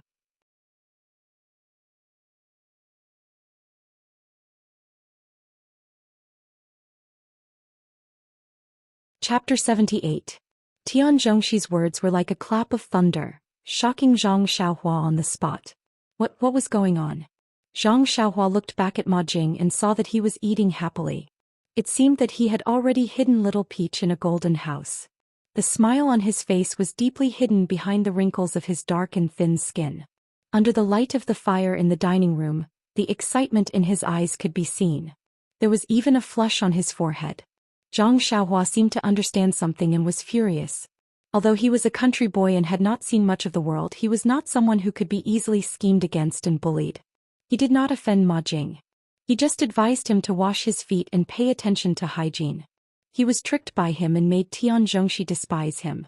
This was too hateful. Zhang Xiaohua gritted his teeth and clenched his fists. He walked towards Ma Jing. However, when he just took 2 steps, he saw Ma Jing's fearless look. Suddenly, an idea arose in his mind. It immediately extinguished the burning anger in his heart. If he went over like this, Ma Jing would not admit it. How could he be reasonable? Moreover, these people around him were usually scoundrels. They could tell who was near and who was far away. How could they help him? Besides, even if he went over and beat Ma Jing, what was the result? Could it be that he was driven out before he learned martial arts? The connected questions made Zhang Xiaohua calm down. He stopped and looked at Ma Jing. He did not speak anymore. He returned to his seat and ate quietly. Apart from Ma Jing, the rest of the people in the green robes and small hats were all gossiping among themselves. Naturally, no one paid too much attention to it. But the middle-aged man next to him heard it clearly. He even saw Zhang Xiaohua's later actions clearly. When Zhang Xiaohua sat quietly, he withdrew his gaze and continued to eat. After dinner, Zhang Xiaohua took the things he packed from Tian Zhongxi's room and moved them back to Ma Jing's room. However, Zhang Xiaohua was not stupid enough to ask him face-to-face why he did so. This night he did not listen to Ma Jing's nonsense. Instead he went to the yard and walked slowly, thinking as he walked. Although it was not a big deal, it taught Zhang Xiaohua a very profound lesson. It gave him a very special understanding of the world. Between people there was not only harmony and hatred but also many strange things. Different people would do different things. Maybe it was kindness, maybe it was malice, maybe it was just to tease you, maybe it was just to watch the show. In short, there was no way to know a person's heart. Everything had to be carefully considered before one could believe it. Bad people did not all have the face of a bad person. However, every night before going to bed, Zhang Xiaohua would open the window whether it was sunny or rainy. After a few more days, Zhang Xiaohua's lazy and free life came to an end. Zhang Xiaohua did not like this kind of life that others envied, so he happily accepted the task given to him by Tian Zhongxi. This task might be a little difficult for the group of servants in cyan clothes and hats, but for Zhang Xiaohua, a child who grew up in the field since childhood, it was not a challenge at all. Early in the morning, Zhang Xiaohua wore the cyan clothes and hats brought by Tian Zhongxi and went out with Ma Jing in high spirits. His task was to learn all the work of the herbal field from Ma Jing as soon as possible. Looking at Zhang Xiaohua's happy appearance, Ma Jing could not help but secretly despise him. He was really a country bumpkin. If he did not work for a day, his hands would be itchy. He could only be a farmer for a lifetime. Thinking of the matter of teasing Zhang Xiaohua a few days ago and recalling Zhang Xiaohua's defeated appearance, Ma Jing secretly laughed in his heart. Humph, who said that I, Ma Jing, was the most laughed at in the Huanqi Mountain Villa? Isn't there another little bumpkin here? Isn't he also played in the palm of my hand? Ma Jing despised Zhang Xiaohua and could also tease him in daily life, but in the herbal field Ma Jing did not dare to be careless at all. What to do and what to pay attention to he meticulously told Zhang Xiaohua. He was very clear that the herbs in the Huanqi Mountain Villa were the most important. At this moment he made a little trouble for Zhang Xiaohua or neglected to mention a little. If something went wrong in the future, not only would Zhang Xiaohua be punished, but he would also be involved. Ma Jing was very clear about this point, so he did not dare to hide anything at all. Of course, Zhang Xiaohua did not know what he was thinking. She thought how difficult it would be to take care of the herbs, but along the way she heard that there was not much difference between planting crops, only some subtle differences. So she wrote it down in detail. She also took a small medicine hoe and medicine shovel and followed Ma Jing to loosen the soil and shovel the grass. It was easy. After a day, when Ma Jing asked, Zhang Xiaohua's answer was very satisfactory. Moreover, looking at Zhang Xiaohua's appearance of working, Ma Jing was also a little relieved. So after 2 days, Ma Jing told Tian Zhongxi that Zhang Xiaohua could work alone. Tian Zhongxi still did not believe his ears. In the past there were new people in his manservant team, but he only dared to let them go after a long time. Was Ma Jing fooling him? Thinking about Ma Jing's usual behavior, he was more certain. However, after he also took care of Zhang Xiaohua for a day, he really believed that Zhang Xiaohua could work alone. He felt a little guilty that he had wronged Ma Jing. After he asked Zhang Xiaohua in detail, he then found out the reason. This kind of medicinal herbs was no different from planting crops. In the past, the manservants recruited by the Huanqi Mountain Villa were mostly from the vicinity of Pingyang City and had a certain family background. How could the poor children of farmers be qualified to be taken in by the Huanqi Mountain Villa? Only Zhang Xiaohua was an exception. She was a child from a poor family and had farmed before. The bunch of manservants under him were all arrogant at home. How could they work in the fields? Therefore, it gave them the illusion that the work in this medicinal herb field was very complicated and difficult to do. After thinking through this, Tian Zhongxi could not help but let out a long sigh. Habitual thinking killed people. After that, Zhang Xiaohua finally got rid of the decadent days of reaping without sowing and returned to the fields that she was familiar with. The small medicinal hoe and spade were really cute. It was much more convenient to use than the big hoe at home. Zhang Xiaohua also had the strength now. She could easily finish a day's work. These days were really comfortable. However, Zhang Xiaohua was pleasantly surprised by what happened next. This morning, Zhang Xiaohua was still watching the middle-aged man in martial arts training. However, that person did not leave immediately after he was done.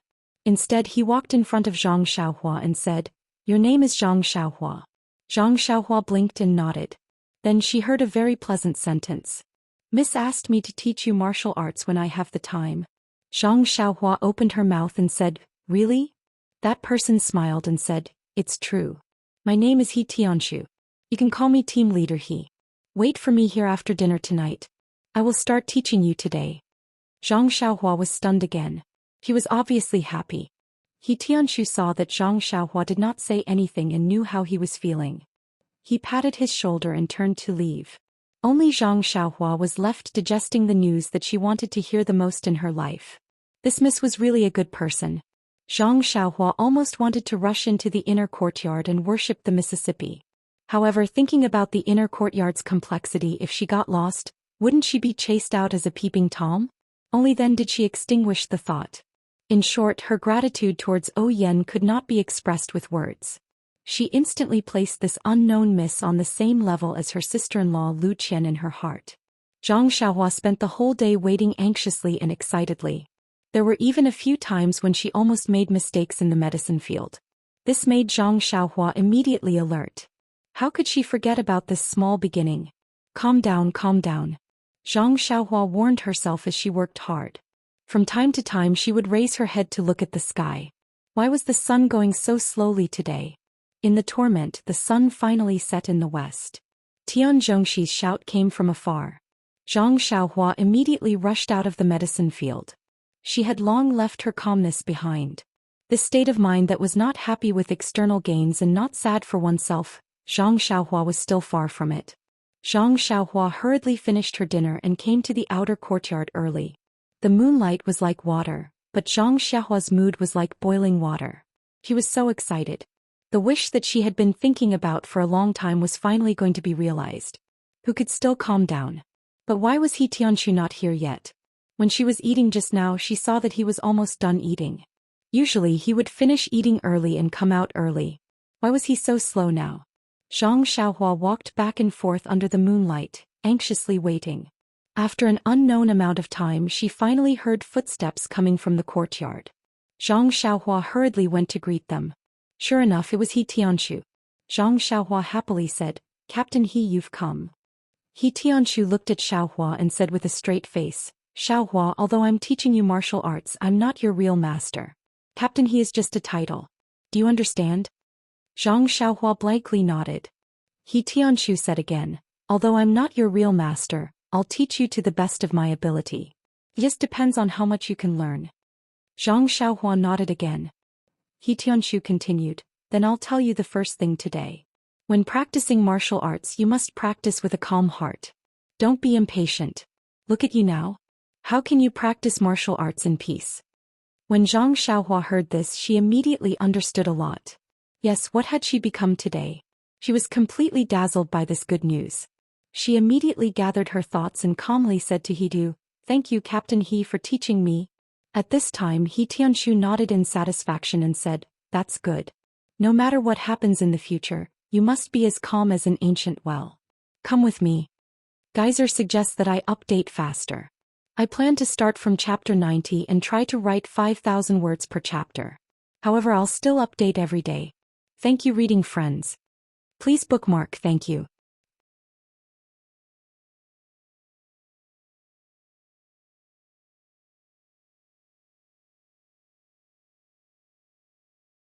Chapter 79.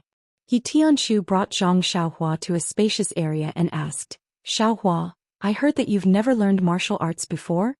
Zhang Xiaohua nodded and said, "Yes, I've never learned before." He Tianshu asked again, "You're quite strong, right?" Zhang Xiaohua nodded again and said, "Yes, I didn't feel it before, but since the new year I feel that my strength has been increasing. I heard that the stone weight I lifted at the Lotus Flower Escort Agency was 500 pounds. He Tianshu said, "That's good, give me a punch with all your strength and give it a try." Zhang Xiaohua thought for a bit and asked, "Use all my strength?" He Tianshu said, "Yes, it's okay, use all your strength, Don't be afraid that I'll get hurt. Zhang Xiaohua said, okay then be careful. After saying this, Zhang Xiaohua took a deep breath and used all her strength to raise her right fist and punch towards He Tianshu's body. He Tianshu looked at the incoming fist and also raised his right palm, but he only used 20% of his strength, thinking that it was more than enough. When the two people's fists collided, He Tianshu knew that he was wrong and immediately used another 30% of his strength to block Zhang Xiaohua's fist. His body swayed slightly and his right arm became numb from the shock. He thought to himself, this Xiaohua really does have 500 pounds of strength, she's born with divine strength. Zhang Xiaohua was even more shocked and thought, oh my god, Captain, he is too strong. When my fist hit him, his body only swayed a little. The difference between whether or not he knows martial arts is too big. This won't do, I must learn martial arts properly. He Tianshu's right arm was numb and he couldn't raise it. He wanted to use his left hand to rub it and move it, but when he saw Zhang Xiaohua's worshipful expression, he was a bit embarrassed to do so. He could only secretly frown and praise Zhang Xiaohua. Not bad, Xiaohua, your strength is not small. Then he patted Zhang Xiaohua's shoulder and moved his shoulders without a trace, saying, now I'll officially start teaching you martial arts. Zhang Xiaohua nodded excitedly. Thank you, Captain He. He Tianshu smiled, then got into a horse stance and said, watch my posture and learn from me. This is called the horse stance. Zhang Xiaohua carefully looked at He Tianshu's posture and imitated him in the horse stance. He Tianshu stood up and pointed out a few of Zhang Xiaohua's mistakes. He then said, good, you did a good job. From now on you will practice the horse stance for 2 hours every morning and night. Today you can do it first. I will come over later to take a look. After saying that, he patted his butt and left. Zhang Xiaohua's head was filled with confusion. She kept shouting in her heart, practice martial arts, I want to practice martial arts, I want to practice martial arts. How can you just let me do this posture and you run away? As He Tianshu walked through the door, he turned around to look at Zhang Xiaohua in the horse stance. He took a big stride and jumped into the shadow of the wall. He swung his arms with all his strength and sucked in a breath of cold air. He thought to himself, this brat, where did he get so much strength from? Judging from his strength, it should be more than 500 pounds. Careless, I almost made a fool of myself. The ancients said, even a boat can capsize in a ditch. Next time I have to be more careful. What careful? Next time I definitely won't give him this chance. I have to think of a way to beat this brat up. I'll let him stand like this for now and reduce his prestige. I'll let him stand until his waist and legs are sore. He stuck out his head with lingering fear and looked at Zhang Xiaohua. Only then did he pull himself together and walk back to his hut. He rubbed his already fine palm and laughed. Let Zhang Xiaohua perform the horse stance for a while longer. How dare he embarrass himself? If he didn't vent his anger, how could he be his master? However, he didn't think about who asked him to use all his strength. He was careless and only used 50% of his strength. After the time it took to smoke a cigarette, He Tianshu was a little ashamed. Forget it, he should hurry up. It was the child's first time learning martial arts. He shouldn't dispel his enthusiasm after just one time. If Zhang Xiaohua didn't learn, he wouldn't be able to explain it to the master of the villa. When He Tianshu walked quickly to the place where Zhang Xiaohua was practicing the horse stance, the situation in front of him surprised him. Zhang Xiaohua wasn't like he imagined, lying on the ground like a pile of mud. He also wasn't standing there pitifully waiting for him, the savior, to save him. Zhang Xiaohua's horse stance was steady, just like when he had just left. He Tianshu couldn't help but feel a burst of joy in his heart. Why was this kid the same as him when he practiced the horse stance for the first time? Even if he was lazy, he didn't do it properly. How could there be a kid who didn't have any aches and pains after practicing for such a long time? No matter what, he had to give him some face and put on a decadent appearance. However, thinking of himself and his master in the past, He Tianshu didn't have the intention to point out Zhang Xiaohua's laziness. When Zhang Xiaohua heard that He Tianshu had returned, she turned around and asked with concern, Captain He, why did you take so long to come back? Is there something wrong with the dishes tonight? Did you eat something bad? Then she said to herself, this Huanxi manor is good in every way, but there are too few toilets. Every day we have to line up to use the toilets. That day I should have asked Elder Yu to give some reasonable suggestions to the manor lord to improve our living environment and increase our enthusiasm for work. Then Zhang Xiaohua seemed to have thought of something and said mysteriously to He Tianshu, "Oh right, Captain He, if you encounter this problem next time, you can go to the fields to solve it. Don't line up there like an idiot. I always do this at home. The sky is so dark no one will see. Moreover, isn't that good for the crops? Doing this is also a contribution to the manor." Bang! He Tianshu fell to the ground. Zhang Xiaohua hurriedly asked, Captain He, what happened?" Looking at Zhang Xiaohua's expression, she really wanted to help He Tianshu up. However, without He Tianshu's instructions, she still remained in the horse stance and didn't dare to get up. He Tianshu jumped up from the ground like a carp and said in a bad mood, "It's nothing, I just stepped on dog poop." Zhang Xiaohua suddenly understood and said, "Oh, I see. This dog is too much. Why doesn't it know how to poop in the fields? It would save people the trouble of picking it up. All right, Captain He, your posture just now was so cool. When can you teach me?" He Tianshu smiled and said, "No problem, this is called a carp jumping up. I'll teach you one day." Zhang Xiaohua was stunned. "I'm talking about the posture when you fell just now. That's called a carp jumping up? This name is really strange." He Tianshu was also stunned. He Tianshu walked in front of Zhang Xiaohua and carefully looked at her from top to bottom, left to right, front to back, and said to her with a smile, "Xiaohua, your memory is not bad. You were lazy for so long just now, but your posture is exactly the same as mine. Not bad, a genius has fallen from the sky. Alright, that's all for today. We'll continue tomorrow morning." After saying that, he didn't wait for Zhang Xiaohua to speak and turned to leave, yawning as he walked. When Zhang Xiaohua heard this, she quickly got up and said with grievance, "Captain He, I wasn't lazy. I really wasn't.